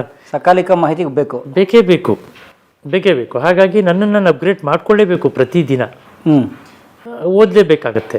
ಪ್ರತಿದಿನ ಹೊಸ ಇನ್ಫಾರ್ಮೇಷನ್ ಏನು ಬರುತ್ತೆ, ಮಾರ್ಕೆಟ್ ಹೇಗೆ ಹೋಗ್ತಾ ಇದೆ, ಇನ್ವೆಸ್ಟ್ಮೆಂಟ್ ಸ್ಟ್ರಾಟಜೀಸ್ ಹೇಗಿರುತ್ತೆ, ಬ್ಯಾಂಕ್ನಲ್ಲಿ ಯಾವ ರೀತಿ ಬೆಳವಣಿಗೆಗಳು ನಡೀತಾ ಇದೆ, ಅದನ್ನು ಪ್ರತಿದಿನ ನಾವು ಅಪ್ಡೇಟ್ ಮಾಡ್ಕೊಂಡ್ರೆ ಮಾತ್ರ ಸಾಧ್ಯ, ಇಲ್ಲಾಂದರೆ ನಿಂತು ನೀರಾಗ್ಬಿಡ್ತೀವಿ. ಸೊ ಈಗ ನಾವೇನು ಓದ್ತೀವಿ ಅದನ್ನು ನೀವು ಕೇಳಿಸ್ಕೊತೀರಿ ಆ್ಯಕ್ಚುಲಿ. ಹೌದೌದು, ನೀವೇನು ಓದ್ತೀರಾ ಅದು ಕೇಳಿಸ್ಕೊತೀರಾ. ತುಂಬ ಸಿಂಪಲಾಗಿ ಹೇಳಬೇಕು ಅಂದರೆ, ನೀವು ಕಾರಲ್ಲಿ ಹೋಗೋ ಗೂಗಲ್ ಮ್ಯಾಪ್ಸ್ ಹಾಕ್ತೀರಾ, ಸಡನ್ ನಿಮ್ಮ ಕಣ್ಣು ಸ್ಕ್ರೀನ್ ಒಳಗಡೆ ಹೋಗೋದಿಲ್ಲ, ಆದರೂ ಆ ಒಂದು ಆಡಿಯೋ ಬರುತ್ತೆ, in 10 meters you take left turn ಅಂತ. ಹೌದಾ? ಸೊ ಅದೇ ರೀತಿ ಪ್ರತಿಯೊಂದು ಲೈನು ಕೂಡ ನಮಗೆ ಓದ್ತಾ ಹೇಳ್ತಾ ಹೋಗುತ್ತದು ಸಾಫ್ಟ್ವೇರು. ಅದನ್ನು ಓದೋದಕ್ಕೆ ಅಥವಾ ಬರೆಯೋದಕ್ಕೆ ಒಂದು ಸಪ್ರೇಟ್ ರೀತಿ ಇರುತ್ತೆ, ಅದನ್ನು ಕಲಿಬೇಕಾಗತ್ತೆ. ಅದನ್ನು ಕಲಿತ್ರೆ ನೀವು ಒಬ್ಬ ಕಣ್ಣು ಕಾಣಿಸ್ತಕ್ಕಂಥ ವ್ಯಕ್ತಿ ಕಂಪ್ಯೂಟರ್ನಲ್ಲಿ ಎಷ್ಟು ಸುಲಭವಾಗಿ ಕೆಲಸ ಮಾಡ್ಬೋದು, ಅಷ್ಟೇ ಸುಲಭವಾಗಿ ಕಣ್ಣು ಕಾಣಿಸ್ತೇ ಇರ್ತಕ್ಕಂಥ ವ್ಯಕ್ತಿ ಕೂಡ ಕೆಲಸ ಮಾಡ್ಬೋದು. ಕಲಿಬೇಕಷ್ಟೆ. ಸೊ ಎಕ್ಸಾಮ್ ಹೇಗೆ ಬರೆದ್ರಿ? ಎಕ್ಸಾಮು ಸರ್ ನಮಗೆ ಸ್ಕ್ರೈಬ್ ಫೆಸಿಲಿಟಿ ಬೇಕಾಗುತ್ತೆ, ಯಾಕೆಂದರೆ ಕೆಲವೊಂದು ಹಾರ್ಡ್ ಕಾಪೀಸ್ ಕೂಡ ಬರೀಬೇಕಿತ್ತು ನಮ್ಮ ಕಾಲದಲ್ಲಿ, ಇವಾಗ ಅದಿಲ್ಲ. ಸೊ ಒಬ್ಬ ಸ್ಕ್ರೈಬ್ನ ಹೆಲ್ಪ್ ತಗೊಂಡು, ಸ್ಕ್ರೈಬ್ ಅಂದರೆ ಯಾರಾದರೂ ಒಬ್ಬ ವಿದ್ಯಾರ್ಥಿ ಅಥವಾ ವಿದ್ಯಾರ್ಥಿನಿ ಕರ್ಕೊಂಡು ಹೋಗ್ಬೋದು. ಈ SLC ಆಗಿರೋರು ಅಥವಾ PUC ಆಗಿರೋಕ್ಕಂಥ ವ್ಯಕ್ತಿನ, ಚಿಕ್ಕ ಮಕ್ಕಳನ್ನ ಕರ್ಕೊಂಡು ಹೋಗ್ಬೇಕು ನಮ್ಮ ಜೊತೆ. ಅವರು ಪ್ರಶ್ನೆನ ಓದಿ ಹೇಳ್ತಾರೆ, ನಾವು ಉತ್ತರ ಹೇಳ್ತೀವಿ, ಅವ್ರು ಬರೀತಾರೆ. ಹಾಗೆ ಈ ಫೆಸಿಲಿಟಿ ಪ್ರತಿಯೊಬ್ಬರಲ್ಲೂ ಇದೆ. ಇವಾಗ ನಮ್ಮ ಶಿಕ್ಷಣ ಇಲಾಖೆ ಕೂಡ ಪ್ರತಿಯೊಬ್ಬ ಮಕ್ಕಳಿಗೂ, ಹೈಸ್ಕೂಲ್ ಇರ್ಬೋದು, ಮಿಡಿಲ್ ಸ್ಕೂಲ್ ಇರ್ಬೋದು, ಎಲ್ರಿಗೂ ಕೂಡ ಈ ಫೆಸಿಲಿಟಿ ಇದೆ. ಸ್ಕ್ರೈಬ್ ಫೆಸಿಲಿಟಿ ಪ್ರತಿಯೊಬ್ಬರು ಕೂಡ ಅದನ್ನು ಬಳಸ್ಕೊಂಡು ಯಾವುದೇ ಎಕ್ಸಾಮ್ ಕೂಡ, ಇನ್ಕ್ಲೂಡಿಂಗ್ IAS ಎಕ್ಸಾಮ್ ಕೂಡ ಬರೀಬಹುದು. ಸೊ ನೀವು ಯಾರು ಕರ್ಕೊಂಡು ಹೋಗಿರಿ ಸ್ಕ್ರೈಬ್ ಆಗಿ? ನನ್ನ ಕಾಲದಲ್ಲಿ ನಮ್ಮ ಸ್ನೇಹಿತರೊಬ್ಬರು ತಮ್ಮ ಇದ್ದರು, ಆವಾಗ ತಾನೇ ಡಿಗ್ರಿ ಮಾಡೋಕ್ಕೆ ಶುರು ಮಾಡಿದರು, ಅವ್ರನ್ನ ಕರ್ಕೊಂಡು ಹೋಗಿದ್ವಿ. ಅವ್ರು ನೀವು ಹೇಳಿದ್ ಬರೀತಾರೆ? ಹಾಂ ಹೌದು, ಅವ್ರ ಪ್ರಶ್ನೆ ಓದಿ ಹೇಳ್ತಾರೆ, ನಾವು ಅಭ್ಯಾಸಲಿ ನಾವು ಪ್ರಿಪೇರ್ ಆಗಿರ್ತೀವಲ್ಲ, ಉತ್ತರಗಳನ್ನು ಹೇಳ್ತೀವಿ, ಅವ್ರು ಬರಿತಾ ಹೋಗ್ತಾರೆ. ಓಕೆ. ಸೊ ಅವ್ರು ನೀವು ಹೇಳಿದ್ದನ್ನೇ ಬರ್ಕೋಬೇಕು, ಬೇರೆನೂ ಬರೆಯಂಗಿಲ್ಲ? ಹೌದು, ಬೇರೆ ಬರೆದ್ರೆ ತೊಂದರೆ ಆಗುತ್ತೆ. ಪದ ಅದೇ ಬರ್ಕೋಬೇಕು, ಪದ ಅದೇ ಬರೀಬೇಕು. ಆದರೂ ಕೂಡ ತುಂಬ ಸಮಸ್ಯೆ ಆಗುತ್ತೆ. ಫಾರ್ ಎಕ್ಸಾಂಪಲ್, ನನಗೊಂದು ಪ್ರಮೋಷನ್ ಎಕ್ಸಾಮ್ ಇತ್ತು ಮೊನ್ನೆ, ಏನದು ಜಸ್ಟ್ 1 week ಬ್ಯಾಕ್ ಒಂದು ಎಕ್ಸಾಮ್ ಬರೆಯೋಕ್ಕೆ ಹೋಗಿದ್ದೆ, ಪ್ರಮೋಷನ್ ತೊಗೊಳೋದಕ್ಕೆ. ಆವಾಗ ಹೀಗೆ ಒಬ್ಬರು ಸ್ಕ್ರೈಬ್ನ ಕರ್ಕೊಂಡು ಹೋಗಿದ್ವಿ. ಓದ್ತಾ ಹೇಳ್ತಾ ಹೋಗ್ತೀನಿ, ನಾವು ಕಂಪ್ಯೂಟರ್ ಟೈಪ್ ಮಾಡ್ತಾ ಹೋಗಬೇಕು. BR ಆ್ಯಕ್ಟ್ ಅಂತ ಬರೆಯಮ್ಮ ಅಂದರೆ DR ಆ್ಯಕ್ಟ್ ಅಂತ ಬರೆದಿದ್ರು. ಬ್ಯಾಂಕಿಂಗ್ ರೆಗ್ಯುಲೇಷನ್ ಆ್ಯಕ್ಟ್ ಬದಲು DR ಆ್ಯಕ್ಟ್ ಅಂತ. ಅದನ್ನು ನಾನು ನೋಡೋಕ್ಕಾಗಲ್ಲ. ನನ್ನ ಹಿಂದೆ ನಿಂತಹ ಇನ್ನೊಬ್ಬರು ಇನ್ವಿಜಿಲೇಟರ್ ಅದೇನದು DR ಅಂತಿದೆ ಅಂತ, ಅಲ್ಲಪ್ಪ ಅದು DR ಅಲ್ಲ, BR ಬ್ಯಾಂಕಿಂಗ್ ರೆಗ್ಯುಲೇಷನ್ ಆ್ಯಕ್ಟ್ ಅಂತ. ಸೊ ಆ ಥರ ಮಿಸ್ಟೇಕ್ ಆಗು ಕೂಡ ತುಂಬ ಸಮಸ್ಯೆ ಆಗೋ ಅವಕಾಶಗಳಿರುತ್ತೆ. ಯಾಕೆಂದರೆ ನಾನೊಂದು ಹೇಳ್ತೀನಿ, ಅವರೊಂದು ಬರೀತಾರೆ, ನಾನು ಎಕ್ಸ್ಪೆಕ್ಟ್ ಮಾಡಿರ್ತಕ್ಕಂಥ ರಿಸಲ್ಟ್ ಬರ್ದಲ್ಲೇ ಇರ್ಬೋದು ಅವಾಗ. ನೋಡಿ ಸೊ ಅವಾಗ ಏನಾಗುತ್ತೆ, ಟೆಕ್ನಾಲಜಿ ನಾನೇ ಕಲ್ತ್ಬಿಟ್ರೆ. ಇವಾಗ ನಮ್ಮ ಎಷ್ಟೋ ಬ್ಯಾಂಕಿಂಗ್ ಎಕ್ಸಾಮ್ಗಳು, ಇಂಟರ್ನಲ್ ಎಕ್ಸಾಮ್ ನಾವೇ ಬರಿತೀವಿ. ಅವಾಗ ನನಗೆ ಕಾನ್ಫಿಡೆನ್ಸು, ನಾನು ಏನು ಅಂದ್ಕೊಂಡಿದ್ದೀನಿ, ನಾನೇನು ಓದಿದ್ದೀನಿ, ನಾನೇ ಬರಿಬೋದಲ್ಲಿ. ಸೊ ಸ್ಕ್ರೈಬ್ ಮೇಲೆ ಡಿಪೆಂಡ್ ಆದಾಗ ಆಬ್ವಿಯಸ್ಲಿ ಅದೊಂದು ಕೆಲವೊಂದು ಸಲ ತಪ್ಪುಗಳಾಗೇ ಆಗುತ್ತೆ, ಏನೂ ಮಾಡೋಕ್ಕಾಗಲ್ಲ. ಅದು ರಿಯಾಲಿಟಿ ಅಕ್ಸೆಪ್ಟ್ ಮಾಡಬೇಕು. ನಾವು ಯಾರನ್ನೂ ಬ್ಲೇಮ್ ಮಾಡೋದಕ್ಕೂ ಆಗೋದಿಲ್ಲ. ಅದಕ್ಕೆ ಕಮ್ಯುನಿಕೇಷನ್ ಗ್ಯಾಪ್ ಆಗ್ಬೋದು. ಸೊ ಅಷ್ಟು ಸವಾಲು ಮಧ್ಯನೂ 10 ಲಕ್ಷ ಜನದ ಮಧ್ಯೆ ಇದ್ದ 1600 ಜನದಲ್ಲಿ ನೀವೊಬ್ಬರು? ಹೌದು ಸರ್, 1600 ಜನದಲ್ಲಿ ಭಾರತದಲ್ಲಿ ನಾನು ಒಬ್ಬ. ನನ್ನಂತ ಹಲವಾರು ಜನ. ಅಥವಾ ಕಣ್ಣು ಸಮಸ್ಯೆ ಇದ್ದವರಲ್ಲಿ ನೀವು ಒಬ್ಬರೇನಾ? ಕಣ್ಣು ಸಮಸ್ಯೆ ಇದ್ದವರಲ್ಲಿ ಇಬ್ಬರೇ ಕರ್ನಾಟಕದಲ್ಲಿ. ಇಡೀ ಇಂಡಿಯಾದಲ್ಲಿ 8 ಜನ ಏನೋ ಇದ್ರು ಅನ್ಸುತ್ತೆ, ಕರ್ನಾಟಕದಲ್ಲಿ ಇಬ್ಬರೇ. ನೀವೊಬ್ಬರು, ಇನ್ನೊಬ್ಬರು? ಹೌದು. ಈ 6-7 ಕೋಟಿ ಜನದಲ್ಲಿ? ಹೌದು. ಓನ್ಲಿ ಟೂ ಅದರಲ್ಲಿ ನಾನು ಒಬ್ಬ. ವಾವ್. ಬಟ್ ಟಫೆಸ್ಟ್ ಎಕ್ಸಾಮ್ ಅದು. ಹೌದು sir, it is more or less equivalent to ನಮ್ಮ IAS ಎಕ್ಸಾಮ್ ಇದ್ದ ಹಾಗಿರುತ್ತೆ. ಯಾಕೆಂದರೆ ಅದು ಪ್ರೈಮರಿ ಪ್ರಿಲಿಮಿನರಿ ಎಕ್ಸಾಮ್ ಇರುತ್ತೆ, ಮೇನ್ಸ್ ಎಕ್ಸಾಮ್ ಇರುತ್ತೆ, ಅದಾದ ನಂತರ HR ರೌಂಡ್ ಇರುತ್ತೆ. ಸೇಮ್ ನಮ್ಮ IAS ಯಾವ ರೀತಿ ಫಾಲೋ ಮಾಡ್ಕೊಂಡು ಹೋಗ್ತಾರೆ, ಸೇಮ್ ರೂಲ್ಸ್ ಇದ್ದೇ ಇರುತ್ತೆ. ಪ್ರತಿಯೊಂದು ಅಟೆಂಡ್ ಮಾಡಿ, ಇಂಟರ್ವ್ಯೂ ಅಟೆಂಡ್ ಮಾಡಿ ಪಾಸ್ ಆಗಿದ್ದು. ಫಸ್ಟ್ ಅಟೆಂಪ್ಟೇ ಪಾಸು? ಹಾಂ, ಫಸ್ಟ್ ಅಟೆಂಪ್ಟ್. ಹೌದು. IAS pass? SBI ಪಾಸ್ ಅಲ್ಲ, ಗೊತ್ತಾಯ್ತು. IAS ಥರ IAS ರೇಂಜ್ ಅಂದ್ರಲ್ಲ, ಹಾಂ, ಆ ಮಟ್ಟಕ್ಕೆ ಇರ್ಬೋದು. ಕಷ್ಟ ಅಷ್ಟಿದ್ದೇ ಇರುತ್ತೆ. ಹೌದು, exam. So that's equal to IAS grade ಏನಲ್ಲ, ಲೈಕ್ ಕ್ಲಾಸ್ 1 ಆ ಥರ ಅಂತಾರಲ್ಲ? ಹಾಂ, ಸ್ಕೇಲ್ 1 ಆಫೀಸರ್, ಸ್ಕೇಲ್ 2 ಆಫೀಸರ್ ಅಂತ ಇರ್ತಾರಲ್ಲ. ಸೊ ನಾನಿವಾಗ ಸ್ಕೇಲ್ 2 ಆಫೀಸರು. ಇಂಟರ್ವ್ಯೂನಲ್ಲಿ ಹೌದು ಆಬ್ವಿಯಸ್ಲಿ ಕೇಳಿದ್ರು, ನೀವೇನು ಕೆಲಸ ಮಾಡ್ತೀರಾ ಬ್ಯಾಂಕಿಗೋಸ್ಕರ ಅಂತ. ಬಟ್ ನಾನು ಆಲ್ರೆಡಿ ಪ್ರಿಪೇರ್ ಆಗಿದ್ದೆ. ಫಾರ್ ಎಕ್ಸಾಂಪಲ್, ಒಬ್ಬ ದೃಷ್ಟಿದೋಷ ಇರ್ತಕ್ಕಂಥ ವ್ಯಕ್ತಿ ಬ್ಯಾಂಕ್ನಲ್ಲಿ ಹಾರ್ಡ್ ಕಾಪೀಸ್ ಮುಟ್ಟದಲೆ, ಕ್ಯಾಶ್ ಮುಟ್ಟದಲೆ ಎಷ್ಟು ಕೆಲಸ ಮಾಡ್ಬೋದು ಅನ್ನೋ ಒಂದು ಪಟ್ಟಿ ನನ್ನ ಹತ್ರ ಆಲ್ರೆಡಿ ಇತ್ತು. ಈ ಕೆಲಸಗಳನ್ನ ಆಲ್ರೆಡಿ ಮಾಡ್ಬೋದು ನಾವು ಅಂತ. ಸೊ ಆಲ್ರೆಡಿ ನನಗಿಂತ ಮುಂಚೆ ಅಪಾಯಿಂಟ್ ಆದವರು ಕೂಡ ಆ ಕೆಲಸಗಳನ್ನು ಮಾಡ್ತಾಯಿದ್ರು. ಅಂಥವ್ರನ್ನ ಮೀಟ್ ಮಾಡಿ ಅವ್ರ ಹತ್ರ ಮಾಹಿತಿ ತೊಗೊಂಡು ನಾನು ಆಲ್ರೆಡಿ ಪ್ರಿಪೇರ್ ಆಗಿದ್ದೆ. ಸೊ ಆ ವಿಚಾರಗಳನ್ನ ಅವ್ರಿಗೆ ಹೇಳಿದ ತಕ್ಷಣ ಖುಷಿ ಆಗೋಯ್ತು. ಸೊ ಏನು ಹೇಳಿದ್ರಿ ಇಂಟರ್ವ್ಯೂಗೆ ನಾನು ಹೇಳಿದೆ, ನೋಡಿ ಈ ಥರ ಲೋನ್ ರಿಕವರಿ ಮಾಡ್ಬೋದು, ಅಥವಾ ಕೆಲವೊಂದು ನಮ್ಮ ಇಂಟರ್ನಲ್ ಪ್ರೊಸೆಸ್ ಇರುತ್ತೆ ಕೆಲವೊಂದು, ಆ ಈ ಪ್ರೊಸೆಸ್ನ ನಾನು ಮಾಡ್ಬೋದು ಸರ್, ಈ ರೀತಿ ಮಾಡಬಹುದು ಅಂತ ನಾನು ಇಂಟರ್ವ್ಯೂವರ್ಗೆ ಹೇಳಿದಾಗ ಆಬ್ವಿಯಸ್ಲಿ ಅವ್ರಿಗೆ ಖುಷಿ ಆಗೇ ಆಯಿತು. ನಿಮ್ಗೆ ಆಲ್ರೆಡಿ ಮಾಹಿತಿ ಇದೆ, ಮೋರ್ ಓವರ್ ನಾನೇ ಟ್ರೈನರ್ ಆಗಿದ್ದರಿಂದ ನನಗೆ ಗೊತ್ತಿತ್ತು ಯಾವ ರೀತಿ ಕೆಲಸಗಳನ್ನು ಮಾಡ್ಬೋದು ಅಂತ. ಯಾಕೆಂದರೆ ನಾನೇ 2000 ಜನಕ್ಕೆ ಉದ್ಯೋಗ ಸೃಷ್ಟಿ ಮಾಡಿಕೊಟ್ಟಾಗ ಸೊ ನನಗೆ ದಕ್ಕಿಸ್ಕೊಳ್ಳೋದ್ರಲ್ಲಿ ಅಷ್ಟು ಕಷ್ಟ ಆಗಲಿಲ್ಲ ಅನಿಸುತ್ತೆ. ಓಕೆ. ಸೊ ಅವರು ನಿಮ್ಮ ಈ ದೃಷ್ಟಿ ಸಮಸ್ಯೆ ತೊಂದರೆ ಆಗಲೇ ಇಲ್ಲ? ತೊಂದರೆ ಇವತ್ತು ಕೂಡ ತೊಂದರೆ, ಯಾವುದಕ್ಕೂ ತೊಂದರೆ ಆಗಿಲ್ಲ. ಅಥವಾ ಈ ಜಾಬ್ಗೆ ಸೇರ್ಕೊಂಡ್ಮೇಲೆ ತಪ್ಪುಗಳಾಯ್ತಾ ಬಿಕಾಸ್ ಆಫ್ ಕಣ್ಣು? ಇಲ್ಲ, ಬಿಕಾಸ್ ಆಫ್ ಕಣ್ಣು ಇದುವರೆಗೂ ಕೂಡ ಒಂದು ನಾವು ಫೈನಾನ್ಷಿಯಲ್ ಟ್ರಾನ್ಸಾಕ್ಷನ್ಸ್ ಮಾಡೋ ಹಾಗಿಲ್ಲ, ಯಾಕೆಂದರೆ ಅದು ಸ್ವಲ್ಪ ರಿಸ್ಕಿ ಇರುತ್ತೆ. ಅದರ್ ದೆನ್ ನಾನ್ ಫೈನಾನ್ಷಿಯಲ್ ತುಂಬ ಇರುತ್ತೆ ಬ್ಯಾಂಕಲ್ಲಿ, ಏನದು ಹಣಕಾಸಿಗೆ ಸಂಬಂಧಪಟ್ಟಂತೆ ಬಿಟ್ಟು ಬೇರೆ ಕಾರ್ಯಗಳು ತುಂಬ ಇರುತ್ತೆ. ಸೊ ಇದುವರೆಗೂ ಅಂಥ ತಪ್ಪುಗಳು ಯಾವುದೂ ಕೂಡ ಆಗಿಲ್ಲ. ಬ್ಯಾಂಕಲ್ಲೂ ಕೆಲವೊಂದು ಸೆಟ್ ಆಫ್ ರೂಲ್ಸ್ ಇರುತ್ತೆ, ಈ ಕೆಲಸಗಳನ್ನ ಇಂತಿಂಥವ್ರು ಮಾತ್ರ ಮಾಡಬೇಕಾಗತ್ತೆ ಅಂತ. ಫಾರ್ ಎಕ್ಸಾಂಪಲ್ ಕ್ಯಾಶ್ ಆಫೀಸರ್ನ ಬಿಟ್ಟು ಬೇರೆ ಯಾರು ಕ್ಯಾಶ್ ಮುಟ್ಟೋ ಹಾಗಿಲ್ಲ. ನಾನು ಲೋನ್ ರಿಕವರಿ ಮಾಡ್ತೀನಿ ಅಂದರೆ ಅದೊಂದು ಫೋಕಸ್ ನನಗೆ, ಲೋನ್ ರಿಕವರಿ ಮಾತ್ರ. ಸೊ ಹಾಗಾಗಿ ತಪ್ಪುಗಳಾಗೋದಕ್ಕೆ ಅವಕಾಶ ಇದ್ದರೂ ಕೂಡ ನಮ್ಮ ಏನದು ಸ್ವಪ್ರಯತ್ನದ ಮೇಲೆ ನಿಂತಿರುತ್ತದು. ನಾನು ನೆಗ್ಲಿಜೆನ್ಸ್ ಮಾಡಿಕೊಂಡು ಕೆಲಸ ಮಾಡ್ತೀನಿ ಅಂದರೆ ಅಭ್ಯಸ್ತಿ ತಪ್ಪಾಗೇ ಆಗುತ್ತೆ. ಬಟ್ ನಾನು ಇದುವರೆಗೂ ಅಂತಹ ಘಟನೆಗಳಿಗೆ ಅವಕಾಶ ಮಾಡಿಕೊಟ್ಟಿಲ್ಲ. ಸೊ ಹಾಗಾಗಿ ತಪ್ಪುಗಳಾಗಿಲ್ಲ ಅನ್ನೋದು ನನ್ನ ಅಭಿಪ್ರಾಯ. ಯಾವ ವರ್ಷ ಸೇರ್ಕೊಂಡಿದ್ದ ಜಾಬ್ಗೆ? 2019ರಲ್ಲಿ 19 ಜನವರಿ. ಸೊ ಮೊದಲು ಪೋಸ್ಟಿಂಗು? ಮೊದಲನೇ ಪೋಸ್ಟಿಂಗ್ ನಂದು ಇಲ್ಲೇ ಕೋರಮಂಗಲದಲ್ಲೇ ಆಯಿತು. ಆಮೇಲೆ ಇದು 5ನೇ ಬ್ರ್ಯಾಂಚ್ ನನಗೆ. ಆಮೇಲೆ ವಿಕ್ಟೋರಿಯಾ ಲೇಔಟು, ಆಮೇಲೆ ಸೆಂಟ್ ಮಾರ್ಕ್ಸ್ ರೋಡು, ವಾಪಸ್ ಮೊದಲು ಕೋರಮಂಗಲ ಮಹಾರಾಜ ಸಿಗ್ನಲ್ ಹತ್ರ ಬ್ರಾಂಚಲ್ಲಿದ್ದೆ, ಈಗ ಮತ್ತೆ ವಾಪಸ್ ಮಹಾರಾಜ ಸಿಗ್ನಲ್ ಬ್ರಾಂಚ್ಗೆ ಬಂದಿದ್ದೀನಿ. ಕ್ಲಾಸ್ 2 ಆಫೀಸರಾಗಿ ಸೆಲೆಕ್ಟ್ ಆದ್ರಲ್ಲ, ಏನಿರುತ್ತೆ ಪ್ಯಾಕೇಜ್ ಅವ್ರಿಗೆ ಸ್ಟಾರ್ಟಿಂಗಲ್ಲಿ? ಸರ್ ಪ್ಯಾಕೇಜ್ ಆ್ಯಕ್ಚುಲಿ ಡಿಸ್ಕ್ಲೋಸ್ ಮಾಡೋ ಹಾಗಿಲ್ಲ ನಾವು, as per the bank records ನಾವು ಅದನ್ನು ಡಿಸ್ಕ್ಲೋಸ್ ಮಾಡೋ ಹಾಗಿಲ್ಲ. ಬಟ್ ಇರುತ್ತೆ, ಒಬ್ಬ ಸೆಂಟ್ರಲ್ ಗೌರ್ಮೆಂಟ್ ಗ್ರೇಡ್ 1 ಆಫೀಸರ್ ಯಾವ ಸಂಬಳ ತಗೋತಾರೆ ಮೋರಲ್ಲೆಸ್ ಅಷ್ಟಿರುತ್ತೆ ಸರ್. Very nice. ಓಕೆ. ಅಂದರೆ ನನ್ನ ಜೀವನವನ್ನು ನಾನು ಒಬ್ಬ ಮಧ್ಯಮ ವರ್ಗದ ಕುಟುಂಬವಾಗಿ ನಡೆಸ್ಕೊಂಡು ಹೋಗೋದಕ್ಕೆ ಎಷ್ಟು ಸಂಬಳ ಬೇಕೋ ಅಷ್ಟು ಕೊಟ್ಟೇ ಕೊಡ್ತಾರೆ. Very nice. ಓಕೆ. ಆ ಘನತೆಗೇನು ಕಡಿಮೆ ಇಲ್ಲ. ಹೊರಗಡೆ ಹೋದಾಗ ನನಗೆ ಸಂಬಳಕ್ಕಿಂತ ಒಬ್ಬ ಸ್ಟೇಟ್ ಬ್ಯಾಂಕ್ ಆಫೀಸರ್ ಅಂತ ಹೇಳೋದ್ರಲ್ಲಿ ತುಂಬ ಹೆಮ್ಮೆ ಅನಿಸುತ್ತೆ. ಗ್ರೇಟ್. ಮತ್ತು ಮನ್ಸು ಮಾಡ್ರೆ ಆಗ್ಬಿಡುತ್ತೆ. ಹೌದು, ಮನಸ್ಸು ಮಾಡಬೇಕು. ಬಟ್ ಇದೇ ಎಕ್ಸಾಮ್ಗೆ ಕಣ್ಣು ಇರೋರು ಕೂಡ ತುಂಬ ಸಲ ಟ್ರೈ ಮಾಡ್ತಿರ್ತಾರೆ. ಒಂದೇ ಅಟೆಂಪ್ಟಲ್ಲಿ ಪಾಸ್ ಆಗೋರು ಭಾಳ ಕಮ್ಮಿ ಇದ್ದಾರೆ. ಹೌದೌದು, ಒಂದೇ ಅಟೆಂಪ್ಟಲ್ಲೇ ಪಾಸ್ ಆಗ್ಬೋದು. ಅದು it depends on like how much effort you put in. ನೀವು ಎಷ್ಟು ಶ್ರಮ ಹಾಕ್ತೀರ ಅನ್ನೋದ್ರ ಮೇಲೂ ಕೂಡ ಅದು ಡಿಪೆಂಡ್ ಆಗುತ್ತಲ್ವಾ. ಸೊ ಯಾಕೆಂದರೆ ನಾನು ದಿನ 1 ಅವರ್ ಓದ್ತೀನಿ ಅಥವಾ ಸುಮ್ಮನೆ ಹೋಗಿ ಎಕ್ಸಾಮ್ ನಾನು ಬರ್ತೀನಿ ಅಂತ ಬರೋದಾದರೆ ಗ್ಯಾರಂಟಿ ಪಾಸ್ ಆಗೋದಿಲ್ಲ. ಅದಕ್ಕೆ ಅದರದ್ದೇ ಆದಂಥ ಶ್ರಮ ಬೇಕು, ದಿನ ರಾತ್ರಿ ಕೂತ್ಕೊಂಡು ಓದಬೇಕು, ಆವಾಗ ಮಾತ್ರ ಅದು ಸಾಧ್ಯ ಆಗುತ್ತೆ, ಇಲ್ಲಾಂದರೆ ಆಗೋದಿಲ್ಲ. ಅದರದ್ದೇ ಆದಂಥ ಶ್ರಮ ಬೇಕು.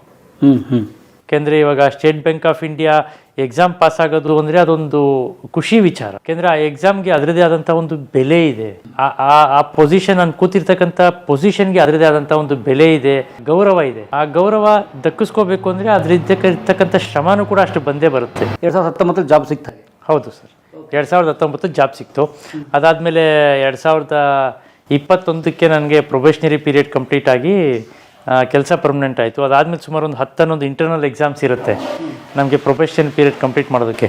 ಒಂದೊಂದು ಎಕ್ಸಾಮ್ನ ಓದಿ ಬರೆದು ಎಲ್ಲ ರೀತಿಯಲ್ಲೇ ಡೈರೆಕ್ಟಾಗಿ ಸ್ಕೇಲ್ 2 ಆಗಿ ಅಪಾಯಿಂಟ್ ಆಯ್ತು. ನಾನು ಜನರಲಾಗಿ ಸ್ಕೇಲ್ 1 ಆದಮೇಲೆ ಸ್ಕೇಲ್ 2 ಆಗ್ತಾರೆ, ಬಟ್ ಡೈರೆಕ್ಟಾಗಿ ಸ್ಕೇಲ್ 2 ಆಗಿ ಅಪಾಯಿಂಟ್ ಆಯ್ತು ನಂದು. ಗ್ರೇಟ್. ಓಕೆ. ಸೊ ಒಂದು ಮಟ್ಟ ಮುಂದಿನ ಹಂತ ಇದ್ದ ಹಾಗದು. ಸೊ ಹಾಗಾಗಿ ಅದರಲ್ಲೇ ಅಪಾಯಿಂಟ್ ಆಯಿತು. ಕಲೀಗ್ಸ್, ಎಂಪ್ಲಾಯೀಸ್ ಅವ್ರ ಮಧ್ಯೆ ಏನು ಅದರದ್ದು ಕುಹಕ ವ್ಯಂಗ್ಯ ಆ ಥರದ್ದೇನಿರಲ್ಲ ಸರ್? ಇದುವರೆಗೂ ನನ್ನ ಸಂಸ್ಥೆನಲ್ಲಿ ಯಾವತ್ತೂ ಕೂಡ ನಿನಗೆ ಕಣ್ಣು ಕಾಣಿಸೋದಿಲ್ಲ, ನೀನು ಒಂದು ಕಡೆ ಕೂತ್ಕೋ ಅಥವಾ ಆ ಒಂದು ಬೇರೆ ರೀತಿ ಟ್ರೀಟ್ ಮಾಡ್ತಕ್ಕಂಥದ್ದು ನಾನು ಯಾವತ್ತೂ ನೋಡೇ ಇಲ್ಲ. ನಮ್ಮ ಯಾವುದೇ ಸೀನಿಯರ್ ಆಫೀಸರ್ಸ್ ಇರ್ಬೋದು, ನಾನು ಮಾಡೋದಕ್ಕಿಂತ 10% ಎಕ್ಸ್ಟ್ರಾ ಎಕ್ಸ್ಪೆಕ್ಟ್ ಮಾಡ್ತಾರೆ ಹೊರತು ಅಯ್ಯೋ ಪಾಪ ನಿನ್ನ ಕಣ್ಣು ಕಾಣಿಸಲ್ಲ ಕೂತ್ಕೋಪ್ಪ, ಏನೋ 1-2 ಕಾಲ್ ಮಾಡ್ಬಿಟ್ಟು ಮನೆಗೆ ಹೋಗಪ್ಪ ಯಾವತ್ತೂ ಹೇಳಿಲ್ಲ. ನಮ್ಮ ಬ್ರಾಂಚಲ್ಲಿ ನಾನು 7:30 ಮನೆಗೆ ಹೋಗ್ತೀನಿ ಅಂದ್ರೆ ಇಷ್ಟು ಬೇಕಾಗಕ್ಕೆ ಹೋಗ್ತೀಯಪ್ಪ 8:30 ಮನೆಗೆ ಹೋಗು ಅಂತಾರೆ. ಸೊ ಆ ಎಕ್ಸ್ಪೆಕ್ಟೇಷನ್ಸ್ ಇದೆಯಲ್ಲ, it's A very right expectation. ಯಾವಾಗ ನಮ್ಮಿಂದ ನಿರೀಕ್ಷೆ ಜಾಸ್ತಿ ಆಗುತ್ತೆ, ಆ ನಿರೀಕ್ಷೆ ಜಾಸ್ತಿ ಇದ್ದಾಗ ಪ್ರೊಡಕ್ಟಿವಿಟಿನೂ ಜಾಸ್ತಿ ಆಗುತ್ತೆ. ಅವಾಗ ಎಲ್ಲರಂತೆ ಓ ಆಯ್ತಪ್ಪ ನಿನಗೆ ಕಣ್ಣಿನ ತೊಂದರೆ ಇದೆ, ಓ ಬೇಗ ಮನೆಗೆ ಹೋಗ್ಬಿಡು, ಇನ್ನೇನು ಹೇಳೋದು ಕೇಳೋದು ಅಂತ ಹಂಗೆ ಬಿಟ್ಟರೆ ಆಬ್ವಿಯಸ್ಲಿ ನಾವು ಹಾಗೆ ಆಗ್ಬೋದೇನೋ. ಅದಕ್ಕೆ ಅಡ್ಜಸ್ಟ್ ಆಗ್ಬಿಡ್ತಾರೆ. ಅದಕ್ಕೆ ಅಡ್ಜಸ್ಟ್ ಆಗ್ಬಿಡ್ತೀವಿ.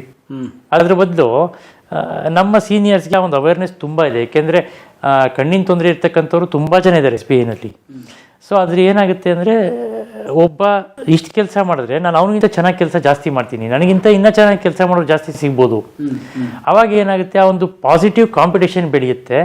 ಪ್ಲಸ್ ಎಕ್ಸ್ಪೆಕ್ಟೇಷನ್ಸ್ ಕೂಡ ಜಾಸ್ತಿ ಆಗುತ್ತೆ. ಆ ಎಕ್ಸ್ಪೆಕ್ಟೇಷನ್ಸ್ ಯಾವಾಗ ಜಾಸ್ತಿ ಆಗುತ್ತೆ ನಮ್ಮ ಪ್ರೊಡಕ್ಟಿವಿಟಿನೂ ಜಾಸ್ತಿ ಆಗುತ್ತೆ. ನಿಮಗೆ ಅಂತ ರಿಸರ್ವೇಷನ್ಸ್ಗಳಿದ್ದು ಮಾಡಿದಾರಾ ಸರ್ಕಾರ? ಕೆಲವೊಂದು % ರಿಸರ್ವೇಷನ್ ಇದ್ದೇ ಇರುತ್ತೆ. ಬಟ್ ಯಾವತ್ತೂ ಕೂಡ SBI ರಿಸರ್ವೇಷನ್ ಅಂತ ಯಾರನ್ನೂ ಕೂಡ ಟ್ರೀಟ್ ಮಾಡಿಲ್ಲ. ಅದೊಂದು ಒಳ್ಳೆ ವಿಚಾರ. ನೀನು ನಾರ್ಮಲಾಗಿ 4 ಜನ ಎಂಪ್ಲಾಯ್ ಥರ ನೀನು ಕೆಲಸ ಮಾಡಬೇಕು, ನೀನು ದುಡಿಬೇಕು, ನೀನು ಸಂಬಳ ತಗೋಬೇಕು. ಅವ್ರೇನು ಕೆಲಸ ಮಾಡ್ತಾರೆ ನೀನು ಅದನ್ನೇ ಮಾಡಬೇಕು. ಅವರೆಷ್ಟು ಪ್ರೊಡಕ್ಟಿವಿಟಿ ಕೊಡ್ತಾರೆ, ಸಂಸ್ಥೆ ನಿನಗೆ ಇಷ್ಟೆಲ್ಲ ಫೆಸಿಲಿಟಿ ಕೊಟ್ಟಿದೆ ಅಂದರೆ ನಿನ್ನಿಂದ ಸಂಸ್ಥೆಗೆ ಏನಾದರೂ ಒಂದು ಬೇಕೇ ಬೇಕಲ್ವಾ. ಸೊ ಆ ಕಾಂಟ್ರಿಬ್ಯೂಷನ್ನ ಎಕ್ಸ್ಪೆಕ್ಟ್ ಮಾಡೋದ್ರಲ್ಲಿ SBI is A very good place. ಏಕೆಂದರೆ ನಮಗೆ ಎಷ್ಟು ಚೆನ್ನಾಗಿ ನೋಡ್ಕೋತಾ ಇದೆ ಸಂಸ್ಥೆ, ಅಷ್ಟೇ ಚೆನ್ನಾಗಿ ನಾವು ಕೂಡ ಸಂಸ್ಥೆಗೆ ನಮ್ಮ ಕೈಲಾದಂಥ ಒಂದು ಸೇವೆನ ಅಥವಾ ನಮ್ಮ ಕಸ್ಟಮರ್ಸ್ಗೆ ಆಗ್ಬೋದು, ಗ್ರಾಹಕರಿಗೆ ಆ ಸೇವೆ ಮಾಡ್ತಾನೆ ಇದ್ದೀವಿ ನಾವು. ಇಂಟರ್ನ್ಯಾಷನಲ್ ಲೆವೆಲಲ್ಲಿ ನಾನು ನಮ್ಮ ಬ್ರ್ಯಾಂಚಲ್ಲಿ ಅಂತಾರಾಷ್ಟ್ರೀಯ ಯಾರು ಗ್ರಾಹಕರು ಇರ್ತಾರೆ, ಇಂಟರ್ನ್ಯಾಷನಲ್ ಕಸ್ಟಮರ್ಸು, ಅವ್ರನ್ನ ಹ್ಯಾಂಡಲ್ ಮಾಡೋದು ಮ್ಯಾಕ್ಸಿಮಮ್ ನಾನೇ. ಯಾಕೆಂದರೆ ಅವ್ರದ್ದು ಟೈಮಿಂಗ್ಸ್ ಎಲ್ಲ ಸ್ವಲ್ಪ ಹೆಚ್ಚು ಕಮ್ಮಿ ಇರುತ್ತೆ. ವಾಟ್ಸಪ್ ಮುಖಾಂತರ ಕಮ್ಯುನಿಕೇಟ್ ಮಾಡಬೇಕಾಗತ್ತೆ. ಅವ್ರ ಕಾಲು ನಮ್ಮ ಲ್ಯಾಂಡ್ಲೈನಿಗೆ ಮಾಡೋಕ್ಕಾಗಲ್ಲ. ಸೊ ಆ ಕಮ್ಯುನಿಕೇಟ್ ಮಾಡಬೇಕಾಗತ್ತೆ. ನಾನು ಆಲ್ಮೋಸ್ಟ್ 10-15 ದೇಶಗಳ ಕಸ್ಟಮರ್ಸ್ ನನ್ನ ಜೊತೆ ಕಾಂಟ್ಯಾಕ್ಟಲ್ಲಿದ್ದಾರೆ. ಪ್ರತಿಯೊಬ್ಬರಿಗೂ ಕೂಡ, ಯಾರಿಗೂ ಕೂಡ ಗೊತ್ತಿಲ್ಲ ನನಗೆ ಕಣ್ಣಿನ ತೊಂದರೆ ಇದೆ ಅಂತ. ನೀವು ಅದನ್ನು ರಿವೀಲೇ ಮಾಡಲಿಲ್ಲ? ನೀವು ಗೊತ್ತು, ಏನಕ್ಕೆ ಅವಶ್ಯಕತೆ ಏನು ಬೇಕು, ಅವ್ರಿಗೆ ಏನು ಸರ್ವಿಸ್ ಬೇಕು ನಾನು ಕೊಡ್ತಾ ಇದ್ದೀನಿ. ವಾಟ್ಸಪ್ಪಲ್ಲಿ ಏನು ಕಮ್ಯುನಿಕೇಟ್ ಮಾಡಬೇಕು ಮಾಡ್ತಾ ಇದ್ದೀನಿ, ಇಮೇಲ್ಸಲ್ಲಿ ಏನು ಕಮ್ಯುನಿಕೇಟ್ ಮಾಡಬೇಕು ಮಾಡ್ತಾ ಇದ್ದೀವಿ. ಅವ್ರ ಕೆಲಸ ಆಗ್ತಾಯಿದೆ. ಸೊ ಇಲ್ಲಿ ನನ್ನ ಕಣ್ಣಿನ ತೊಂದರೆ ಅನ್ನೋ ಪ್ರಶ್ನೆನೇ ಬರೋದಿಲ್ವಲ್ಲ ಅಲ್ಲಿ. ಸೊ ಕಸ್ಟಮರ್ಗೆ ಏನು ಬೇಕು ಆ ಸರ್ವಿಸ್ ಸಿಗ್ತಾ ಇರೋವಾಗ ಎಷ್ಟೋ ಜನ ಬಂದಾಗ ಅಂದ್ಕೊಂಡಿದ್ದಾರೆ ಗೊತ್ತೇ ಇರಲಿಲ್ವಲ್ಲ, ಮತ್ತು ನೀವೆಂಗೆ ನನಗೆ ಮೆಸೇಜ್ ಮಾಡಿದ್ರಿ, ಅವ್ರಿಗೆ ಆಶ್ಚರ್ಯ. ನೀವು ಹೆಂಗೆ ನನಗೆ ಮೆಸೇಜ್ ಮಾಡ್ತಾಯಿದ್ರಿ, ನೀವೆಂಗೆ ನನಗೆ ಇಮೇಲ್ ಕಳಿಸ್ತಾಯಿದ್ರಿ, ನೀವೇನು ಅಥವಾ ಬೇರೆಯವ್ರ ಕೈಲಿ ಮಾಡಿಸ್ತಾ ಇದ್ರ? ಇಲ್ಲ, ನಾನೇ ಮಾಡ್ತಾಯಿದ್ದೆ. 2 ನಿಮಿಷ ಯೋಚನೆ ಮಾಡಿ ಆಮೇಲೆ ಓಕೆ ನಾನು ತೋರಿಸಿದ್ಮೇಲೆ ನಂಬ್ತಾರೆ ಕಸ್ಟಮರ್ಸು. ಹೌದಾ ಈಗ ಅಂತ. ಈ ಥರ ತುಂಬ ಘಟನೆಗಳಾಗಿದೆ ಕಸ್ಟಮರ್ಸು. ಸೊ ಹಾಗಾಗಿ ಆ ಥರ ಪರಿಚಯ ಆದವ್ರಂತೂ ಇವತ್ತು ಕೂಡ ವಾಪಸ್ ಅಬ್ರಾಡ್ಗೆ ಇಲ್ಲಿಗೆ ಬಂದು ವಾಪಸ್ ಅಬ್ರಾಡ್ ಹೋದ್ಮೇಲೂ ಕೂಡ ಅಟ್ಲೀಸ್ಟು ಉಭಯ ಕುಶಲೋಪರಿ ವಿಚಾರಿಸೋಕ್ಕಾದರೂ ಕಾಲ್ ಮಾಡ್ತಾರೆ ನಮಗೆ. ಆ ಥರ ಎಷ್ಟೋ ಜನ ಇದು ಗೊತ್ತಾದ ಮೇಲೆ ನಮ್ಮ ಸೀನಿಯರ್ ಅಫಿಷಿಯಲ್ಸ್ಗೆ, ನಮ್ಮ ಚೇರ್ಮನ್ಗೆ ಅಥವಾ CGMಗೆ ಮೇಲ್ ಬರೆದು ಅಪ್ರಿಸಿಯೇಷನ್ ತಿಳಿಸಿದ್ದಾರೆ. ಈ ಥರ ನಿಮ್ಮ ಬ್ರ್ಯಾಂಚಲ್ಲಿ ಒಬ್ಬ ಶರತ್ ಅಂತ ಇದ್ದಾರೆ, ಗೊತ್ತಾಯ್ತು ಅವ್ರಿಗೆ ಈ ರೀತಿ ತೊಂದರೆ ಇದೆ, ಬಟ್ ನನಗೆ ಗೊತ್ತಿರಲಿಲ್ಲ, ಈ ಥರ ಸರ್ವಿಸ್ ತೊಗೊಂಡಿದ್ದೀನಿ, we are highly satisfied by Sharath R SBI ಅಂತ ಎಷ್ಟೋ ಕೂಡ ಅಪ್ರಿಸಿಯೇಷನ್ಸ್ ಮೇಲ್ ಕಳಿಸಿದ್ದಾರೆ for even including chairman of SBI. So ಅದೊಂದು ಖುಷಿ ವಿಚಾರ ಅಲ್ವಾ. ಸೊ ನನ್ನ ಕೆಲಸ ಮಾಡುವಾಗ ನನ್ನ ಅಂಗವಿಕಲತೆ ಯಾವಾಗ ಅಡ್ಡ ಬರೋದಿಲ್ಲ, ಅದರಿಂದ ನಾನು ಜನರಿಗೆ ಅಥವಾ ನಮ್ಮ ಗ್ರಾಹಕರಿಗೆ ಒಳ್ಳೆ ಸೇವೆ ಕೊಡೋದೇ ಆದರೆ ಸೊ ಅದಕ್ಕಿಂತ ಖುಷಿ ವಿಚಾರ ಏನು ಬೇಕು. ನಾನು ತಗೊಳ್ಳೋ ಸಂಬಳಕ್ಕೆ ಜಸ್ಟಿಸ್ ಕೊಟ್ಟ ಹಾಗಾಗತ್ತಲ್ಲ. ಸೊ ಹಾಗಾದ್ರೆ ನಮ್ಮನ್ನು ತಡೆಯೋರು ನಾವು ಮಾತ್ರ? ಹೌದೌದು, ನಮ್ಮನ್ನು ನಾವೇ ತಡಿಬೇಕು ಸರ್. ನಿಮ್ಗೆ ಆ ಒಂದು ಕತೆ ಗೊತ್ತಿರಬೇಕಲ್ಲ, ಚಿಕ್ಕ ಆನೆಗೆ ಏನದು ಚೈನ್ ಹಾಕಿಟ್ಟು ಬೆಳೀತಾ ಅದು ದೊಡ್ಡದಾದ್ಮೇಲೆ ಆ ಚೈನ್ನ ಕೀಳೋಂಥ ಕೆಪಾಸಿಟಿ ಇದ್ರೂ ಕೂಡ ಅದು ಕೀಳೋದಿಲ್ಲ, ಯಾಕೆಂದರೆ ತನ್ನನ್ನು ತಾನು ಬಂಧಿಸ್ಕೊಂಡಿರುತ್ತೆ. ಅದೇ ರೀತಿ ನನಗೆ ಕಾಣಲ್ಲ ಅಂತ ನಾನು ಮನೇಲೇ ಕೂತಿದ್ರೆ ಮನೇಲೇ ಕೂತ್ಕೋಬೇಕಾಗತ್ತೆ, ಹೊರಗಡೆ ಹೋಗಬೇಕು. ಇವಾಗ ನಮ್ಮ ತಂದೆಯವರು ಕಳಿಸ್ಬಿಟ್ರಲ್ಲ, ಹೋಗಿ ನೀನು ಬೆಂಗಳೂರಲ್ಲಿ ಒಬ್ಬನೇ ಇರು, PG ಇರ್ತೀಯ, ಎಲ್ಲಿರ್ತೀಯ, ಓಡಾಡ್ತೀಯ, ಮಾಡ್ಕೊ. ಅವರು ಇವತ್ತು ಕೂಡ ಆ ಮಾತು ಹಂಗೆ ಹೇಳಿದ ಜ್ಞಾಪಕ ಇದೆ. ಬದುಕಿದ್ರೆ ಬದುಕಿರ್ತೀಯ, ಸತ್ತರೆ ಸಾಯ್ತೀಯ, ಹೋಗೋ, ಏನಾಗಲ್ಲ, ಇದೇ ಮಾತು ಹೇಳಿ ಕಳಿಸಿದ್ರು ನಮ್ಮ ತಂದೆಯವರು. ಬದುಕಿದ್ರೆ ಬಾ, ಸತ್ತರೆ ಹೋಗು, ಹೋಗಿ ದುಡ್ಕೊಂಡು ತಿನ್ನೋಗು, ಇದೇ ಮಾತು ಹೇಳಿದ್ರು ನಮ್ಮ ಅಪ್ಪ ಅವರು. ಸೊ ಆ ಚಾಲೆಂಜ್ ಮೇಲೆ ಬಂದು ಕೂಡ ನಾನು ಇವತ್ತು ಜೀವನ ರೂಪಿಸ್ಕೊಳಕ್ಕಾಯ್ತು. ಇವತ್ತು ಕೂಡ ನಮ್ಮ ಬ್ರ್ಯಾಂಚ್ಗೂ ಬಂದು ನೋಡೋದಿಲ್ಲ ಅವರು, ಯಾವ ಬ್ರ್ಯಾಂಚಲ್ಲಿದ್ದೀನಿ ಅಂತ ನಮ್ಮ ತಂದೆಯವ್ರಿಗೆ ಗೊತ್ತೇ ಇಲ್ಲ. ಎಲ್ಲಪ್ಪ ಸಂಬಳ ಕೊಡಲಿ ಮಗ, ಇಲ್ಲ ಏನೂ ಇಲ್ಲ. ನಮ್ಮ ಮನೆಯಿಂದ ಬರೋವಾಗ ನಮ್ಮಪ್ಪ ಇದ್ದವ್ರಿಗೂ ನನಗೆ 5 ಪೈಸೆ ಅಂತ ಕೊಡೋದಿಲ್ಲ, ಕೇಳೋದು ಇಲ್ಲ. ನೀನೇನು ಮಾಡ್ತೀಯಪ್ಪ ಸಂಬಳ ಕೊಡು ಅಂತಲೂ ಕೇಳಲ್ಲ. ಅಷ್ಟೇ, ನಿನ್ನ ಜೀವನ ನೀನು ರೂಪಿಸ್ಕೊ. ಬೇರೆ ಯಾರಾದರೂ ಸ್ಟೂಡೆಂಟ್ಸ್ ಅವ್ರಿಗೆ ಫೋನ್ ಮಾಡಿಬಿಟ್ಟು ಸರ್ ಹಿಂಗೆ ನಂದು ಇಂಟರ್ವ್ಯೂ ಇದೆ ಅಂದರೆ ಬರ್ತೀನಿ ತಡಿಯಪ್ಪ ಅಂತ ಹೋಗ್ತಾರೆ ಅವರು. ಯಾಕೆಂದರೆ ಸಮಾಜಮುಖಿ ವ್ಯಕ್ತಿ ಅವರು. ಮೊದಲಿಂದನೂ ತುಂಬ ಕಷ್ಟಗಳನ್ನು, ಹೆದರಿಕೆಗಳನ್ನು, ಬೆದರಿಕೆಗಳನ್ನು, ಅವ್ರ ವಿಚಾರಗಳನ್ನು ಹೇಳಬೇಕು ಅಂದರೆ ತುಂಬ ಬೆದರಿಗಳನ್ನ ನೋಡಿದವರು. ಯಾವ ಒಬ್ಬ ಬಾಬಾನ ಚಿಕ್ಕಬಳ್ಳಾಪುರದಲ್ಲಿ ಇದು ಮಾಡಕ್ ಹೋಗಿದ್ರೆ ನಿನ್ನ ಮಗಳು ಒಬ್ಳೆ ಕಾಲೇಜ್ಗೆ ಹೋಗ್ತಾಳೆ ಹುಷಾರಾಗಿರ್ರಿ ಅಂತ ಬೆದರಿಕೆ ಬಂದಿತ್ತು. ನಿನ್ನ ಮಗ ಬೆಂಗಳೂರಲ್ಲಿ ಯಾವುದೋ ಪಿ ಜಿಲಿದ್ದಾನೆ ಒಬ್ಬನೇ ಇದ್ದಾನೆ ಹುಷಾರಾಗಿರ್ರಿ ಅಂತ ಅವ್ರಿಗೆ ಬೆದರಿಕೆ ಹೋಗಿತ್ತು. ಹಲವಾರು ಕೊಲೆ ಹಗರಣಗಳು. ಮೊನ್ನೆ ಜಸ್ಟ್ ಒಂದು 3 months ಬ್ಯಾಕು ಬಂದಂಥ ನ್ಯೂಸು, ಅವ್ರಿಗೆ ಸುಪಾರಿ ಕೊಟ್ಟಿದ್ದಾರಂತೆ ಹುಲಿಕಲ್ ನಟರಾಜ್ ಅವ್ರನ್ನ ಕೊಲೆ ಮಾಡಿಸ್ಬೇಕು ಅಂತ. ಅದು ಎಷ್ಟು 30 ಲಕ್ಷಕ್ಕೆ. ನಾನು ನಮ್ಮ ಅಪ್ಪನ ಹತ್ರ ಕೂತ್ಕೊಂಡು ತಮಾಷೆ, ಅಪ್ಪ ನೀವು ಅಪ್ಪ ಇಷ್ಟೇನ ನಿಮ್ಮ ಬೆಲೆ, ಬರೀ 30 ಲಕ್ಷ ಮಾಡೋರಲ್ಲಪ್ಪ, ಅಟ್ಲೀಸ್ಟ್ ಒಂದು 2-3 ಕೋಟಿ ಆದರೂ ಇರಬೇಕಿತ್ತಲ್ಲಪ್ಪ, ಬರೀ 30 ಲಕ್ಷಕ್ಕೆ ಕಟ್ಟೋರು ನಿಮ್ಮ ಬೆಲೆ ಅಂತ. ಯಾವುದಾದ್ರು ಟೆರರಿಸ್ಟ್ಗೆ ಕೋಟಿಗಟ್ಟಲೆ ಬೆಲೆ ಕಟ್ತಾರೆ, ನೀವು ಇಷ್ಟು ಸಮಸ್ಯೆ ಬರೀದ್ರೆ ಬರೀ 30 ಲಕ್ಷನ ಅಂತ ಆಡ್ಕೊಂಡು ನಗ್ತಾ ಇರ್ತೀವಿ. ಸೊ ಅಷ್ಟು ಲೈಟಾಗಿ ತೊಗೋತೀವಿ. ನಮ್ಮ ಅಪ್ಪನೂ ಅಷ್ಟೇ ಲೈಟಾಗಿ ತೊಗೋತಾರೆ. ಜೀವ ಹೋದ್ರೋಯ್ತು ಬಿಡಯ್ಯ, ಸಮಾಜಕ್ಕೆ ಏನೋ ಒಂದು ಒಳ್ಳೆ ಕೆಲಸ ಮಾಡಿದ್ದೀವಿ ಅಷ್ಟೇ. ಆಸ್ತಿ ಅಂತೂ ಮಾಡಿಲ್ಲ ನಮ್ಮಪ್ಪ. ನೀವು ನಮ್ಮ ಮನೆಗೆ ಹೋದಾಗ ನೋಡಿರ್ಬೇಕು, ನಮ್ಮ ತೋಟದಲ್ಲಿ ಗಿಡ ಮರಗಳೆಲ್ಲ ಬೆಳೆದಿದೆ, ಒಂದು ಹಣ್ಣು ಇದುವರೆಗೂ ಮಾರಿಲ್ಲ. ಯಾರು ಬೇಕಾದರೂ ಬಂದು ತಿನ್ಕೊಂಡು ಹೋಗ್ಬೋದು. ಅದು ಆ ಜಮೀನು ಕೂಡ ಏನದು ಅವರು ಮಾನಸಿಕ ರೋಗಿಗಳಿಗೆ ಏನು ಕೌನ್ಸಿಲಿಂಗ್ ಮಾಡ್ತಾರೆ ಅದಕ್ಕೋಸ್ಕರನೇ ಬಳಸ್ಕೋತಾರೆ. ಯಾವುದೇ ಒಂದು ಮಗನಿಗೋಸ್ಕರ ಇವತ್ತು ಸೈಟ್ ಮಾಡಿದ್ದೀನಿ ಮನೆ ಮಾಡಿದ್ದೀನಿ ಅನ್ನೋ ಹಿಸ್ಟ್ರಿನೇ ಇಲ್ಲ. ನಮ್ಮನ್ನು ರೂಪಿಸಿದ್ರು ಹೊರ್ತು ನಮಗೋಸ್ಕರ ಯಾವುದೇ ಆಸ್ತಿನ ರೂಪಿಸಿಲ್ಲ. ನಮ್ಮನ್ನೇ ಆಸ್ತಿಯನ್ನಾಗಿ ಮಾಡಿದ್ರು ನಮ್ಮಪ್ಪ ಅವರು. ಅದು ಪ್ರೌಡು. ಸೊ ಬೆಂಗಳೂರಿಗೆ ಕಳಿಸೋದಲ್ಲ ನಿಮ್ಮ ತಂದೆ ಹೋಗಿ, ಅವಾಗ ಹಿಂಗೆ ಸರ್ವೈವ್ ಹೋದ್ರಿ ಸರ್? ಸರ್ವೈವು ತುಂಬ ಕಷ್ಟ ಆಗುತ್ತೆ. ಫಾರ್ ಎಕ್ಸಾಂಪಲ್ ಒಂದು ಘಟನೆ ಹೇಳ್ತೀನಿ. ಈ ಥರ ನಾನು ಮೈಸೂರು ಬ್ಯಾಂಕ್ ಸರ್ಕಲ್ ಇದೆಯಲ್ಲ, ಅಲ್ಲಿಂದ ನಡ್ಕೊಂಡು ಹೋಗ್ತಾ ಇದ್ದೆ. ಹೋಗೋವಾಗ ಏನಾಗಿತ್ತು, ತುಂಬ ಮಳೆ ಬಂದಿತ್ತು, ತುಂಬ ನೀರು ನಿಂತಿತ್ತು. ನೀರು ತುಂಬ ಅಗಲವಾಗಿ ನಿಂತುಬಿಟ್ಟಿದೆ. ಅದು ಹಸಿರು ಪಾಚಿ ನೀರು. ನಾನೇನು ಮಾಡೋಣ, ಈ ಪ್ಲ್ಯಾಟ್ಫಾರ್ಮಿಂದ ರೋಡಿಗೆ ಜಂಪ್ ಹೊಡೋಣ ಅಂತ ಹೇಳ್ಬಿಟ್ಟು ಲಾಂಗ್ ಜಂಪ್ ಮಾಡಿದೆ. ಅವಾಗಿನ್ನ ಸ್ವಲ್ಪ ಕಾಣಿಸ್ತಾ ಇತ್ತು, ಚೂರು ಕಾಣಿಸ್ತಾ ಇತ್ತು. ಜಂಪ್ ಮಾಡಿದೆ, ಮ್ಯಾನ್ ಹೋಲ್ ಓಪನ್ ಮಾಡ್ಬಿಟ್ಟು ಹಂಗೆ ಬಿಟ್ಬಿಟ್ಟಿದ್ದಾರೆ. ಡೈರೆಕ್ಟಾಗಿ ಮ್ಯಾನ್ ಹೋಲ್ಗಡೆ ಜಂಪ್ ಮಾಡಿದೆ. ಪೂರ್ತಿ ಮುಳುಗೋಗ್ಬಿಟ್ಟು ನನ್ನ ಮುಖ ಬಾಯಿ ಮಾತ್ರ ಹೊರಗಡೆ ಇತ್ತು. ಸೊ ನನ್ನ ಫ್ರೆಂಡ್ ಅಲ್ಲೇ ಬರ್ತಾಯಿದ್ದರು, ಸಡನ್ನಾಗಿ ಕೈ ಕೊಟ್ಟ, ಅವತ್ತು ಜೀವ ಉಳಿತು. ಈ ರೀತಿ ಘಟನೆಗಳಾಗುತ್ತೆ. ಸೊ ಹಾಗಂತ ನಾಳೆಯಿಂದ ನಾನು ಹೊರಗಡೆನೇ ಹೋಗೋದಿಲ್ಲ ಅಂತ ಮನೆ ಕೂತ್ಬಿಟ್ರಾಗತ್ತಾ? ಆಗೋದಿಲ್ಲ. ಇವಾಗ ಎಲ್ಲ ಚೆನ್ನಾಗಿರೋರು ಬೀಳ್ತಾರಲ್ವ, ಹಾಗಾದ್ರೆ ನಾನು ಬೀಳೋದ್ರಲ್ಲಿ ತಪ್ಪೇನಿದೆ? ಇವಾಗ ಕೈ ಕಾಲು ಕಣ್ಣು ತುಂಬ ಚೆನ್ನಾಗಿರೋರು ದಿನಕ್ಕೆ ಎಷ್ಟು ಜನ ಬೀಳ್ತಾರೆ, ಎಷ್ಟು ಆಕ್ಸಿಡೆಂಟ್ ಆಗ್ತದೆ ಮಾಡ್ಕೋತಾರೆ. ಹಾಗಂತ ಎಲ್ಲರೂ ಮನೇಲಿ ಕೂತ್ಕೊಳ್ಳೋಕ್ಕಾಗಲ್ವಲ್ಲ. ಸೊ ಎಲ್ಲರಿಗೂ ಆಗಿದ್ದು ನನಗೂ ಆಗುತ್ತೆ ಅಷ್ಟೇ. ಮುಂದೆ ಹೋಗ್ತಾ ಇರೋದು. ಹಾಗಂತ ಜೀವನ ನಿಲ್ಲಿಸೋವಂಥ ಪ್ರಯತ್ನ ಮಾಡಬಾರ್ದು. The show must go on. ಅಲ್ಲ, ಇಲ್ಲಿ ಉಳ್ಕೊಳ್ಳೋಕೆ ದುಡ್ಡು ಕಾಸು ಹೆಂಗೆ ವ್ಯವಸ್ಥೆ ಮಾಡೋದು? ಅಲ್ಲ, ಪಿ ಜಿ ಇವಾಗ ನಾನು ಹೇಳಿದ್ದೆ, ನಾನು ಕೆಲ್ಸಕ್ಕೆ ಸೇರಿಕೊಂಡು ಇದು ಮಾಡಿದೆ. ಸೊ ಅಂಥ ದೊಡ್ಡ ಖರ್ಚುಗಳೇನಿಲ್ಲ ನಂದು. ತುಂಬ ಸಿಂಪಲ್ ಮಿನಿಮಮ್ ಖರ್ಚುಗಳು ಅಷ್ಟೇ. ನಾನು ಹೇಳಿದ್ದೆ, ನನ್ನ ಕೋರ್ಸ್ ಮುಗಿದ ತಕ್ಷಣ ನಾನು ಕೆಲ್ಸಕ್ಕೆ ಸೇರಿಕೊಂಡು ನನ್ನ ದುಡಿಮೆನ ನಾನು ಶುರು ಮಾಡಿಬಿಟ್ಟೆ. ಅದು LLB ಆದಮೇಲೆ LLB ಆಗಿ ಮತ್ತೆ ಎನೇಬಲ್ ಇಂಡಿಯಾ ಅನ್ನೋ ಸಂಸ್ಥೆಯಲ್ಲಿ ನಾನು ಕೋರ್ಸ್ ಮಾಡಿ ಮುಗಿಸಿದ ನಂತರ you are independent. I was independent from age 26-27. ಹೌದು, ಏಜ್ 24 ಇಂದ నేను ಕೊಡಿ. ಓಕೆ, 23-24ಗೆ ಇಂಡಿಪೆಂಡೆಂಟ್ ಆಗಿ ಇದು ಮಾಡೋಕ್ಕೆ ಶುರು ಮಾಡಿದೆ. Okay, nice. ಬಹುಶಃ ಮದುವೆ ಆದ ನಂತರ ಬದುಕು ಒಂದು ಸ್ವಲ್ಪ ಹೌದು. Gauri is ice for me. ಆ ವಿಚಾರದಲ್ಲಿ ಏನು ಅಂದರೆ, ದೊಡ್ಡಬಳ್ಳಾಪುರದಲ್ಲಿ ಎಷ್ಟು ತಂದೆ ತಾಯಿ ಇದ್ದಾಗ ನನಗೆ ಎಷ್ಟು ಆ ನರ್ಚರಿಂಗ್ ಸಿಗ್ತಾಯಿತ್ತು. ನನ್ನ ತಂಗಿ ಇದ್ದಾಗ ನನಗದೊಂದು ಬಲ ಇದ್ದಂಗೆ, ಆನೆ ಬಲ ಇದ್ದಂಗೆ. ನನ್ನ ತಂಗಿ ತೇಜಶ್ರೀ ಅಂತ ಜರ್ಮನಿಲಿದ್ದಾರೆ ಇವಾಗ. ಸೊ ಅವಳು ಎಷ್ಟು ದಿನ ನನ್ನ ಜೊತೆಲಿದ್ದು ಪ್ರತಿದಿನ ಗಾಡೀಲಿ ಡ್ರಾಪ್ ಮಾಡೋದಿರ್ಬೋದು, ಅಥವಾ ನನಗೆ ಇದೊಂದು ಯಾವುದೋ ಹಾರ್ಡ್ ಕಾಪಿ ಬಂತು ಓದಿ ಹೇಳಮ್ಮ ಅಂತಿರ್ಬೋದು. ಸೊ ಆ ಒಂದು ಸಪೋರ್ಟು ತುಂಬ ಇತ್ತು.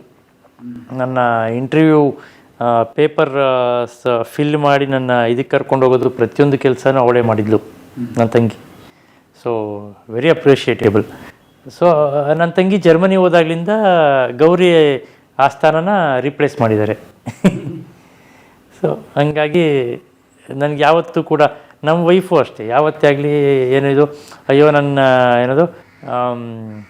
ಕಣ್ಣು ತೊಂದರೆ ಇರೋರು ಮದುವೆ ಆಗಿದ್ದೀನಿ ಆ ಒಂದು ಫೀಲ್ ಯಾವತ್ತೂ ಕೂಡ ನಾನು ಬರೋಕ್ಕೆ ಬಿಟ್ಟಿಲ್ಲ. ಅವರು ಆ ಒಂದು ಫೀಲ್ ನನಗೆ ಯಾವತ್ತೂ ಎಕ್ಸ್ಪ್ರೆಸ್ ಮಾಡೇ ಇಲ್ಲ. ನೋಡಿ, ಅವ್ರ ಗಂಡ ಬೈಕಲ್ಲಿ ಕೂರಿಸ್ಕೊಂಡು ಹೋಗ್ತಾನೆ, ನನಗೆ ಅದೃಷ್ಟ ಇಲ್ಲ ಅನ್ನೋ ಫೀಲ್ ನನ್ನ ಹೆಂಡತಿಗೆ ಯಾವತ್ತೂ ಬಂದಿಲ್ಲ. ಬರ್ದಿರೋದಕ್ಕೆ ಎರಡೂ ಕಾರಣ ಇರುತ್ತೆ. ಅವರು ಪ್ರಪಂಚನ ಅಥವಾ ನನ್ನನ್ನು ಹೇಗೆ ನೋಡ್ತಾರೆ, ನಾನು ಪ್ರಪಂಚನ ಅಥವಾ ಅವ್ರನ್ನ ಹೇಗೆ ನೋಡ್ತೀನಿ, ಇಬ್ಬರು ಕಡೆಯಿಂದ ಎಕ್ಸ್ಪೆಕ್ಟೇಷನ್ಸ್ ಹೇಗಿರುತ್ತೆ ಅನ್ನೋದ್ರ ಮೇಲೆ ಡಿಪೆಂಡ್ ಆಗುತ್ತಲ್ವಾ. ಈ ಸಿನಿಮಾಗೆ ಹೋಗ್ಬೇಕು ಅಂತಿರುತ್ತೆ, ಹಾಂ, ಅವಾಗ ಹೋಗಲ್ಲ ನೀವು? ಹೋಗಲೇಬೇಕು ಅಂತೇನಿಲ್ಲ. ಇವಾಗ ಕೆಲವೊಂದರಲ್ಲಿ ಕಾಂಪ್ರಮೈಸು, ಫಾರ್ ಎಕ್ಸಾಂಪಲ್ ಸಿನಿಮಾ ನೋಡ್ಬೇಕಾ, ನಡೀರಿ ನೋಡ್ರಿ, ನಿಮ್ಮ ಪಾಡಿಗೆ ನೀವು ನೋಡ್ರಿ ಅಷ್ಟೇ. ಯಾಕೆಂದರೆ ಆಡಿಯೋ ನಾನು ಕೂತ್ಕೊಂಡು ಕೇಳಿಸ್ಕೋಬೋದಲ್ಲ, ಏನು ತೊಂದರೆ. ಹೋಗ್ತೀರಿ. ಹಾಂ, ಬಟ್ ಜನರಲ್ಲ ನಮಗೆ ಸಿನಿಮಾ ನೋಡೋ ಅಭ್ಯಾಸ ಇಲ್ಲ. ನನ್ನ ಅಭ್ಯಾಸಗಳು ಬಂದು ಟ್ರಕ್ಕಿಂಗ್ ಮೇಯ್ನು. ಗೌರಿನೂ ಬರ್ತಾರೆ, ಗೌರಿನೇ ನನ್ನ ಕೈ ಇದ್ದಂಗೆ. ನನ್ನ ಜೊತೆ ಸೇರ್ಕೊಂಡು ಅವರು ಟ್ರಕ್ಕಿಂಗ್ ಕಲ್ತಿದ್ದಾರೆ. ಕರ್ನಾಟಕದಲ್ಲಿ ಯಾವ ಬೆಟ್ಟಗಳನ್ನೂ ಬಿಟ್ಟಿಲ್ಲ, ಎಲ್ಲ ಕಡೆ ಟ್ರಕ್ಕಿಂಗ್ ಹೋಗ್ತಿರ್ತೀವಿ. ಹೆಂಗೆ ಹೋಗ್ತೀರಾ? ಅದೇ ನಂದು ಅಭ್ಯಾಸ. ಐ ಮೀನ್ ಲೈಕ್ ಪ್ರಾಕ್ಟೀಸ್ ಬೇಕು. ಕೈಯಲ್ಲಿ ಆಬ್ವಿಯಸ್ಲಿ ಸ್ಟಿಕ್ ಇರುತ್ತೆ, ಜೊತೆ ನನ್ನ ಫ್ರೆಂಡ್ಸ್ ಇರ್ತಾರೆ, ಇಲ್ಲ ಗೌರಿ ಇರ್ತಾರೆ. ಎಷ್ಟೇ ಕಷ್ಟವಾದ ಬೆಟ್ಟಗಳನ್ನು ಎಷ್ಟೋ ಜನ ಬಗ್ ನೋಡಿ ಇಲ್ಲ ಇಲ್ಲಿಂದ ಬಿದ್ದರೆ ಮೂಳೆನೂ ಸಿಗಲ್ಲ ಅನ್ನೋ ಜಾಗಗಳಿದೆ ಕೆಲವೊಂದು. ಅಂಥ ಜಾಗಗಳನ್ನು ಬಿಟ್ಟಿಲ್ಲ, ಎಲ್ಲ ಜಾಗಗಳನ್ನ ಹತ್ತಿರಿದು ಬಿಟ್ಟಿದ್ದೀವಿ. ಅದೇನಾಗುತ್ತೆ ಬಾ ಗೌರಿ ನೋಡೋಣ ಅಂತ. ಅವಳು ಗೌರಿಗೂ ಅದೇ ಧೈರ್ಯ. ಜನ ಗೌರಿಗೆ ಭಯ ಹಿಡಿಸ್ತದೆ, ಯಾಕಮ್ಮ ಕರ್ಕೊಂಡು ಹೋಗ್ತೀಯ ಅಂತ. ನನಗಲ್ಲ, ಅವಳಿಗೆ ಬೈಯೋರು. ಬಿಡ ಏನಾಗುತ್ತೆ ಬನ್ರಿ ಹೋಗೋದು ನೋಡೋಣ, ಶಿವ ಅಂತ ಹತ್ಬಿಡೋದು ಅಷ್ಟೇ. ಎಲ್ಲ ಹತ್ಬಿಡೋದೆ. ಟ್ರೆಕ್ಕಿಂಗ್ ಹೋಗೋದು ಮೇನು. ಪ್ರಕೃತಿ ಓದೋದು, ಕಾದಂಬರಿಗಳನ್ನು ಓದೋದು ಕೂಡ ನನಗೆ ತುಂಬ ದೊಡ್ಡ ಇದು. ಕುವೆಂಪು ಮತ್ತು ತೇಜಸ್ವಿ ತುಂಬ ನೆಚ್ಚಿನ ಲೇಖಕರು ನನಗೆ. ಅವರ ಯಾವುದೇ ಕಾದಂಬರಿಗಳನ್ನು ಕೂಡ ಬಿಡೋದಿಲ್ಲ. ಮೊದಲಾದರೆ ಆಡಿಯೋ ಫಾರ್ಮ್ಯಾಟ್ಗಳು ಬರ್ತಾ ಇತ್ತು, ಅಥವಾ ಈಗಾದರೆ ಡಿಜಿಟಲ್. ಆರಾಮಾಗಿ ನಾವು ಮೊಬೈಲಲ್ಲೇ ಓದೋ ಅವಕಾಶ ಇರೋದ್ರಿಂದ ಎಲ್ಲವೂ ಇದಾವಲ್ಲ, ಎಲ್ಲ ಸಾಫ್ಟ್ ಕಾಪಿನೂ ಸಿಗುತ್ತೆ ಈಗ. ಹೌದಾ? ಹೌದು, ಎಲ್ಲ ಸಾಫ್ಟ್ ಕಾಪಿ. ಇವಾಗ ನನಗೆ ಓದೋ ಆಸೆ ಇದೆ ಅಂದರೆ ಹೋಗಿ ಫಿಸಿಕಲ್ಲಾಗಿ ಬುಕ್ ತಂದು ಪೇಜ್ಗಳನ್ನು ಮಡಚಿ ಓದೋ ಕಾಲ ಹೊರಟೋಯ್ತು. ಡಿಜಿಟಲ್ಲಾಗಿ ಬುಕ್ಸ್ ತುಂಬ ಬಂದಿದೆ, ಪರ್ಚೇಸ್ ಮಾಡಿ ಆರಾಮಾಗಿ ಓದ್ಬೋದು. ಅದನ್ನೇ ಎಷ್ಟೋ ಆ್ಯಪ್ಸ್ಗಳು ಇವಾಗ ಅದನ್ನು ಆಡಿಯೋ ಫಾರ್ಮೆಟಿಗೆ ಕನ್ವರ್ಟ್ ಮಾಡಿದ್ದಾರೆ. ನೀವು ಓದೋದು ಬೇಕಾಗಿಲ್ಲ, ಕಿವಿಗೆ ಇಯರ್ಫೋನ್ ಹಾಕೊಂಡು ಕೇಳಿಸ್ಕೋಬೋದು ಎಷ್ಟೋ ಕಾದಂಬರಿಗಳನ್ನು. ಓದಲೇಬೇಕು ಅನ್ನೋ ಉದ್ದೇಶ ಇದ್ದರೆ ಹಲವಾರು ಮಾರ್ಗಗಳು ಇದ್ದೇ ಇರುತ್ತೆ. ಸೊ ಹಾಗಾಗಿ ನನ್ನ ಹವ್ಯಾಸಗಳಿಗೆ ಯಾವತ್ತೂ ಅಡ್ಡಿ ಆಗಿಲ್ಲ. ನಾನು ಹೇಳಿದಾಗೆ ಕಾಯಿನ್ಸ್ ಇರ್ಬೋದು, ವೆಪನ್ಸ್ ಕಲೆಕ್ಟ್ ಮಾಡೋದಿರ್ಬೋದು, ಅಥವಾ ಚಾರಣಕ್ಕೆ ಹೋಗೋದಿರ್ಬೋದು, ಟ್ರೆಕ್ಕಿಂಗು ಮತ್ತು ಓದೋದಿರ್ಬೋದು. ಯಾವುದೇ ನನ್ನ ಹವ್ಯಾಸಗಳಿಗೆ ಕೂಡ ನನಗೆ ಯಾವತ್ತೂ ಅಡ್ಡಿ ಅಂತ ಅನಿಸಿಲ್ಲ. ಮಗ ಒಬ್ಬನೇ? ಹಾಂ, ಮಗ ಒಬ್ಬನೇ, ಉದಾತ್ ಅಂತ. ಸೊ ಅದನ್ನು ಕಣ್ಣು ಸಮಸ್ಯೆ ಆಗಲಿಲ್ಲ? ಆತನಿಗೆ ಕಣ್ಣು ಸಮಸ್ಯೆ ಆಗಿಲ್ಲ. ಆತನಿಗೆ ಸಮಸ್ಯೆ ಅಂದರೆ ಏನು ಅಂದರೆ ಡಾಕ್ಟರ್ ಹೇಳಿದರು ಏನಂತ ಸಮಸ್ಯೆ ಆಗೋದಿಲ್ಲ ಮಗುಗೆ ಅಂತ. ಸೊ ಹಾಗಾಗಿ ಅವನಲ್ಲೇನೋ ಅಂಥ ಲಕ್ಷಣಗಳು ಕಂಡು ಬಂದಿಲ್ಲ ಸದ್ಯಕ್ಕೆ. ಗ್ರೇಟ್, ಓಕೆ, ಚೆನ್ನಾಗಿ ಓದ್ತಾನೆ. ಸೊ ಅವನು ಅವ್ರ ತಾತನ ಥರ ಪವಾಡಗಳನ್ನು ಬಯಲು ಮಾಡೋ ಕೆಲಸ ಆಲ್ರೆಡಿ ಶುರು ಮಾಡಿದ್ದಾನೆ. ಅವ್ರ ತಾತ ಕರ್ಕೊಂಡೋದಾಗೆಲ್ಲ ಅವನು ಕೈ ಮೇಲೆ ಕರ್ಪೂರ ಇಟ್ಕೊಂಡು ನೋಡಿದ್ರಿಂದ ಏನೂ ಆಗಲ್ಲ ಅಂತ ಮಾಡಿ ತೋರಿಸ್ತಿರ್ತಾನೆ. ಅವನು ಕೂಡ ನಿಮ್ಮೆಣ್ಣು ಕುಯ್ದರೆ ಕೆಂಪು ಕಲರ್ ಆಗೋದು. ಹಾಂ, ಹೌದು, ಅವೆಲ್ಲ ಅವನು ಮಾಡಿ ತೋರಿಸ್ತಾನೆ ಹಾಗೆ. ಓಕೆ, ಬಟ್ ಕೆಲವು ಹೇಳ್ತಾರಲ್ಲ ಇದು ನಿಮಗೆ ದೇವ್ರ ಶಾಪ, ಧರ್ಮ. ಹೌದು, ಟಿವಿಲ್ಲೇ ಕೂತ್ಕೊಂಡು ಯಾವುದೋ ಒಂದು ಮೀಡಿಯಾದಲ್ಲಿ ನೋಡು ಹುಲಿಕಲ್ ನಟರಾಜ್ ನೀವು ದೇವ್ರ ವಿರುದ್ಧವಾಗಿ ಮಾತಾಡ್ತೀರಾ, ಅದಕ್ಕೆ ನಿಮ್ಮ ಮಗನದ್ದು ಕಣ್ಣು ಹೋಗ್ಬಿಟ್ಟಿದೆ ನೋಡಿ ಅಂತ. ಸೊ ಅದನ್ನು ದೇವ್ರ ವಿರೋಧ ಯಾರು ಮಾತಾಡಿದ್ದಾರೆ? ದೇವ್ರ ವಿರುದ್ಧ ನಮ್ಮ ತಂದೆಯವರು ಯಾವತ್ತೂ ಕೂಡ ಮಾತಾಡಿಲ್ಲ. ಅವರು ಮಾತಾಡೋದು ಮೂಢನಂಬಿಕೆಗಳ ವಿರುದ್ಧ ಮಾತ್ರ. ಯಾಕೆಂದರೆ ಮೂಢನಂಬಿಕೆ ಅನ್ನೋದು ಮನುಷ್ಯನ ಮನಸ್ಸು ಮತ್ತು ಅವನ ಆರ್ಥಿಕತೆಯನ್ನು, ಸಾಮಾಜಿಕತೆಯನ್ನು ಪ್ರತಿಯೊಂದೂ ಕೂಡ ಹೊಸಕಾಕ್ಬಿಡುತ್ತೆ ಮೂಢನಂಬಿಕೆ. ಸೊ ಆ ನಂಬಿಕೆಗಳ ವಿರುದ್ಧ ಹೋರಾಡೋದು. ಯಾಕೆಂದರೆ ಎಷ್ಟೋ ಜನ ಯಾವುದೋ ವಾಸ್ತು ಮಾಡಿಸ್ತೀನಿ, ಅಥವಾ ಯಾವುದೋ ಪೂಜೆ ಮಾಡಿಸ್ತೀನಿ, ಅಥವಾ ಇನ್ನೊಂದೇನೋ ಮಾಡಿಸ್ತೀನಿ ಅಂತ ತುಂಬ ದುಡ್ಡು ಕಳ್ಕೊಂಡಿರ್ತಾರೆ, ಅಥವಾ ದೈಹಿಕವಾಗಿ ಮಾನಸಿಕವಾಗಿ ತುಂಬ ಕುಗ್ಗೋಗಿರ್ತಾರೆ, ಶೋಷಣೆಗೊಳಗಾಕಿರ್ತಾರೆ. ಇಂಥವ್ರ ವಿರುದ್ಧ ಹೋರಾಡಿದ್ದು ಮಾತ್ರನೇ ಹೊರತು ನಮ್ಮ ತಂದೆ ಯಾವತ್ತೂ ಧರ್ಮದ ವಿರುದ್ಧ ಮಾತಾಡೇ ಇಲ್ಲ. ಆದರೆ ಇದರಿಂದ ಎಷ್ಟೋ ಜನದ ಹೊಟ್ಟೆ ತುಂಬದು ನಿಂತೋಗಿದೆ. ಆ ಹೊಟ್ಟೆ ತುಂಬದು ಯಾರಿಗೆ ನಿಂತೋಗಿದೆ ಅವರು ಹುಲಿಕಲ್ ನಟರಾಜ್ ಅವರ ಒಂದು ವಿಚಾರಗಳನ್ನು ತಿರ್ಚೋ ಪ್ರಯತ್ನ ಮಾಡಿದ್ದಾರೆ. ಇವರು ಧರ್ಮ ವಿರೋಧಿ, ಅದಕ್ಕೆ ಈ ರೀತಿ ಮಾತಾಡ್ತಾ ಇದ್ದಾರೆ ಹಾಗೆ. ಆದರೆ ನಿಜವಾದ ಅವರ ಒಂದು ಭಾವಾರ್ಥವನ್ನು ಅರ್ಥ ಮಾಡ್ಕೊಳ್ಳೋ ಕೆಲಸ ಯಾರೂ ಮಾಡಿಲ್ಲ. ತುಂಬ ಜನ ಮಾಡಿದ್ದಾರೆ, ಅವರ ಅನುಯಾಯಿಗಳು ತುಂಬ ಜನ ಇದ್ದಾರೆ. ಬಟ್ ಈ ತಿರ್ಚುವಂಥ ಪ್ರಯತ್ನಗಳು ತುಂಬ ನಡೀತಾ ಇದೆ. ಯಾಕೆಂದರೆ ಅವ್ರಿಗೊಂದು ಧರ್ಮ ವಿರೋಧಿ ಅನ್ನೋ ಪಟ್ಟ ಕಟ್ಟಿದ್ರೆ ಅವ್ರನ್ನ ಸಮಾಜದಿಂದ ನಾವು ದೂರ ಇಡ್ಬೋದು. ಆದ್ದರಿಂದ ಇನ್ನೊಂದು ಸ್ವಲ್ಪ ಜನ ಹೊಟ್ಟೆ ತುಂಬಿಸ್ಕೋಬೋದು. ಇನ್ನೊಂದು 4 ಅಂಗಡಿಗಳು ಹಾಕ್ಬಿಟ್ಟು ನಾವು ಮತ್ತೊಂದು ಮಗದೊಂದು ಮಾಡ್ಬೋದು, ಮೌಢ್ಯ ಬಿತ್ತಬೋದು. ಟಿ ವಿಗಳ ಮುಂದೆ ಕೂತ್ಕೊಂಡು ಹಲವಾರು ವೇಷಭೂಷೆಗಳನ್ನು ಹಾಕ್ಕೊಂಡು ಜನರಿಗೆ ಮೋಸ ಮಾಡ್ಬೋದು. ನಾನು ಪೂಜೆ ಮಾಡ್ತೀನಿ, 10 kg ತುಪ್ಪ ಕೊಡು, 15 kg ತುಪ್ಪ ಕೊಡು ಅಂತ ಕೇಳ್ಬೋದು. ನಿನಗೆ ಪೂಜೆ ಮಾಡಿಸ್ತೀನಿ, ಬೆಳ್ಳಿ ಬಟ್ಟಲು ಕೊಡು, ಬೆಳ್ಳಿ ಹಸು ಕೊಡು ಅಂತ ಕೇಳ್ಬೋದು. ಈ ಎಲ್ಲ ಜನಗಳ ಹೊಟ್ಟೆ ತುಂಬೋದಕ್ಕೆ ಯಾವಾಗ ಹುಲಿಕಲ್ ನಟರಾಜ್ ಅವರು ಅಡ್ಡ ಆದರೂ ಹುಲಿಕಲ್ ನಟರಾಜ್ಗೆ ಧರ್ಮ ವಿರೋಧಿ ಅಂತ ಪಟ್ಟ ಕಟ್ಟಿಬಿಟ್ಟು ಅವ್ರನ್ನ ಸಮಾಜದಿಂದ ಹೊರಗಡೆ ಹಾಕುವಂಥ ಕೆಲಸಗಳು ತುಂಬ ನಡೀತು. ಹಲವಾರು ಕೊಲೆ ಬೆದರಿಕೆಗಳು ಕೂಡ ನಡೀತು. ನಮ್ಮ ಮೇಲೂ ಕೂಡ ಬೆದರಿಕೆಗಳು ನಡೀತು. ನನಗೂ ಫೋನ್ ಮಾಡಿ ಭಯ ಇಡಿಸೋರಿದ್ದಾರೆ. ಬಟ್ ಯಾವತ್ತೂ ಅದಕ್ಕೆ ತಂದೆಯವರು, ಪೊಲೀಸವರು ಕೂಡ ಹೇಳಿದ್ರು, ನೀವು ಪ್ರೊಟೆಕ್ಷನ್ ತೊಗೊಳ್ಳಿ, ಅವ್ರಿಗೆ ಪೊಲೀಸ್ ಪ್ರೊಟೆಕ್ಷನ್ ಎಲ್ಲ ಇದೆ, ಏನು ತೊಗೊಳ್ಳಿ, ಅದು ಏನಾಗುತ್ತೆ ಬಿಡಯ್ಯ ಹೋಗೋಣ ಅಂತ. ಇವತ್ತು ಕೂಡ ರಾತ್ರಿ ಹಗಲು ರಾತ್ರಿ ಯಾವತ್ತು ನೋಡಿದ್ರೆ ಓಡಾಡ್ತಿರ್ತಾರೆ. ಇವತ್ತು ಕೂಡ ಏನೋ ಚನ್ನರಾಯಪಟ್ಟಣಕ್ಕೆ ಹೋಗಿದ್ರಂತೆ, ನಾಳೆ ಮತ್ತೆ ಬಿಜಾಪುರಕ್ಕೆ ಹೋಗಬೇಕು ಅಂತ ರೆಡಿ ಆಗಿದ್ದಾರೆ. ನಾಡಿದ್ದು ಇನ್ನೊಂದು ಯಾವುದೋ ಊರು, ಮತ್ತೊಂದೂರು, ಎಲ್ಲೋ ಹೋಗೋದು, ಯಾವುದೋ ಹಳ್ಳಿಗೆ ಹೋಗೋದು, ಎಲ್ಲೋ ಭಾಷಣ ಮಾಡೋದು, ಎಲ್ಲೋ ಮೂಢನಂಬಿಕೆಯಿಂದ ಜನ ಯಾರೋ ಭವಿಷ್ಯ ಹೇಳ್ತೀನಿ, ಜ್ಯೋತಿಷ್ಯ ಹೇಳ್ತೀನಿ ಅಂತ ಲಕ್ಷಾಂತರ ರೂಪಾಯಿ ಕಿತ್ಕೊಂಡಿರ್ತಾರೆ. ಇವ್ರು ಹೋಗಿ ಆ ಹಣನ ವಾಪಸ್ ಕೊಡಿಸೋದು. ಅಲ್ಲಿ ಪರಿಸ್ಥಿತಿ ಏನಿರುತ್ತೆ ಅಂತ ಗೊತ್ತಿಲ್ಲ. ಯಾರು ಬೇಕಾದರೂ ಹೊಡೆದಾಕ್ಬೋದು ಇವ್ರನ್ನ. ಏನು ಸೆಕ್ಯೂರಿಟಿ ತೊಗೊಳಲ್ಲ, ಒಬ್ಬೊಬ್ಬರೇ ಹೋಗ್ತಾರೆ ಧೈರ್ಯವಾಗಿ. ಬಟ್ 4 ಜನಕ್ಕೆ ಏನೋ ಒಂದು ಒಳ್ಳೇದಾಗುತ್ತಲ್ಲ, ಅಷ್ಟೇ ಅವ್ರಿಗೆ ನೆಮ್ಮದಿ, ಅಷ್ಟಲ್ಲೇ ಓಡಾಡೋದು. ಅದು ಬಿಟ್ಟು ಮಗನ ಮನೆಗೆ ಬಂದು ಆರಾಮಾಗಿ ಕೂತ್ಕೊಂಡು 2 ದಿನ ಇದ್ದು ಮೊಮ್ಮಗನ್ನ ಸ್ಕೂಲಿಗೆ ಕರ್ಕೊಂಡೋಗಿ ಡ್ರಾಪ್ ಮಾಡ್ಬಿಟ್ಟು ಬಂದು, ಸೊಸೆ ಚೆನ್ನಾಗಿ ಮಾಡಾಕಮ್ಮ ಅನ್ನ ತಿಂತೀನಿ, ಆರಾಮಾಗಿ ಓಡಾಡ್ಕೊಂಡಿರ್ತೀನಿ, ರಿಟೈರ್ಡ್ ಆಗೋಯ್ತು ಲೈಫು, ಈ ರೀತಿ ಜೀವನ ಒಂದಿನಕ್ಕೂ ಬದುಕಿಲ್ಲ ನಮ್ಮ ತಂದೆಯವರು. ಅಟ್ಲೀಸ್ಟ್ ಏನು ಕೆಲಸ ಅಂದರೆ ತೋಟದಲ್ಲಿ ಹೋಗ್ಬಿಟ್ಟು ಅಟ್ಲೀಸ್ಟ್ 4 ಗಿಡ ಆದರೂ ನೆಟ್ಬಿಟ್ಟು, ಇಲ್ಲ ಏನೋ ತೆಂಗಿನ ಬುಡ ಕುಕ್ಕಿ ನೀರಾದರೂ ಹಾಕೋ ಕೆಲಸ, ಗೊಬ್ಬರ ಹಾಕೋ ಕೆಲಸ ಆದರೂ ಮಾಡ್ತಿರ್ತಾರೆ. ಸುಮ್ಮನಂತೂ ಕೂತ್ಕೊಳ್ಳಲ್ಲ. ಸೊ ಅವರ ಒಂದು ಸಿದ್ಧಾಂತಗಳು, ಪ್ರಿನ್ಸಿಪಲ್ಸು ನಮ್ಮ ಮೇಲೂ ಕೂಡ ಅಷ್ಟು ಪ್ರಭಾವ ಬೀರಿದೆ. ಕೂತ್ಕೋಬಾರ್ದು ಸುಮ್ಮನೆ ಅನ್ನೋ ಒಂದು ಮೈಂಡ್ ಸೆಟ್ನ ಸೆಟ್ ಮಾಡಿದೆ ನನಗೂ, ನನ್ನ ತಂಗಿಗೂ, ಅಥವಾ ನಮ್ಮ ಮನೇಲಿ ಎಲ್ರಿಗೂ ಕೂಡ. ಬಟ್ ನಡೀತಾ ಇದೆ ಲೈಫ್. ತುಂಬ ಚೆನ್ನಾಗಿ ನಡೀತಾ ಇದೆ. ಕೊರತೆಗಳಿಲ್ಲ, ಯಾವುದೇ ಕೊರತೆನೂ ಇಲ್ಲ. ಕೊರಗೂ ಇಲ್ಲ, ಯಾವ ಕೊರಗೂ ಇಲ್ಲ. ಕೊರಗೇ ಇಲ್ಲ. ಕೊರಗು ಅಂದರೆ ಬೇರೆ ಬೇರೆ ಕೊರಗುಗಳಿದೆ. ನನಗೆ ಕಣ್ಣಿಲ್ಲ ಅಂತ ಕೊರಗಿಲ್ಲ. ನಮ್ಮ ಅಪ್ಪನ ಜೊತೆ ನಾನು 4 ದಿನ ಖುಷಿಯಾಗಿ ಒಂದು ಟೂರ್ಗೆ ಹೋಗಿಲ್ಲ ಅನ್ನೋ ಕೊರಗಿದೆ. ಸೊ ಈ ರೀತಿ ಕೊರಗುಗಳು ಯಾಕೆಂದರೆ ಸಿಗೋದೇ ಇಲ್ಲ ನಮ್ಮ ತಂದೆಯವರು. ಇದುವರೆಗೂ ನಮ್ಮ ತಂದೆಯವ್ರ ಜೊತೆ 2 ದಿನ ಅಥವಾ 3 ದಿನ ಯಾವತ್ತು ಟೂರ್ ಹೋಗಿದ್ದು ನಮಗೆ ನೆನಪಲ್ಲ, ಇಲ್ಲವೇ ಇಲ್ಲ. ನಾನು ಹೇಳಿದ್ನಲ್ಲ, ನಾನು ಯಾವ ಬ್ರಾಂಚಲ್ಲಿ ಕೆಲಸ ಮಾಡ್ತೀನಿ ಅಂತ ಗೊತ್ತಿಲ್ಲ ಅವ್ರಿಗಿನ್ನ. ಸೊ ಆ ಮಟ್ಟಕ್ಕೆ ಸಮಾಜದೊಳಗಡೆ ಇಳಿದೋಗ್ಬಿಟ್ಟಿದ್ದಾರೆ ಅವರು.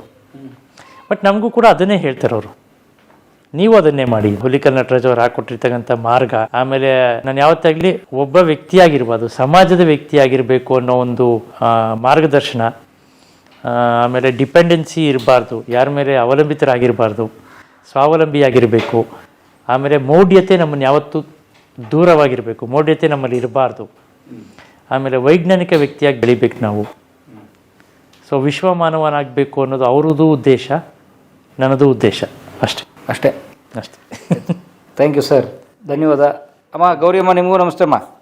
Thank you. ಇಡೀ ಕುಟುಂಬಕ್ಕೆ ಧನ್ಯವಾದ. ಏನಾಗಲಿ ಮುಂದೆ ಸಾಗುನಿ. ಕಲಾ ಮಾಧ್ಯಮದ ಎಲ್ಲಾ ಎಪಿಸೋಡುಗಳು ನಿಮಗೆ ಸಿಗಬೇಕು ಅಂತಂದ್ರೆ ಕಲಾ ಮಾಧ್ಯಮ ಯೂಟ್ಯೂಬ್ ಚಾನೆಲ್ನ ಸಬ್ಸ್ಕ್ರೈಬ್ ಮಾಡಿ, ಬೆಲ್ ಐಕಾನ್ನ ಕ್ಲಿಕ್ ಮಾಡಿ. ತಪ್ಪದೇ ಮಾಡಿ.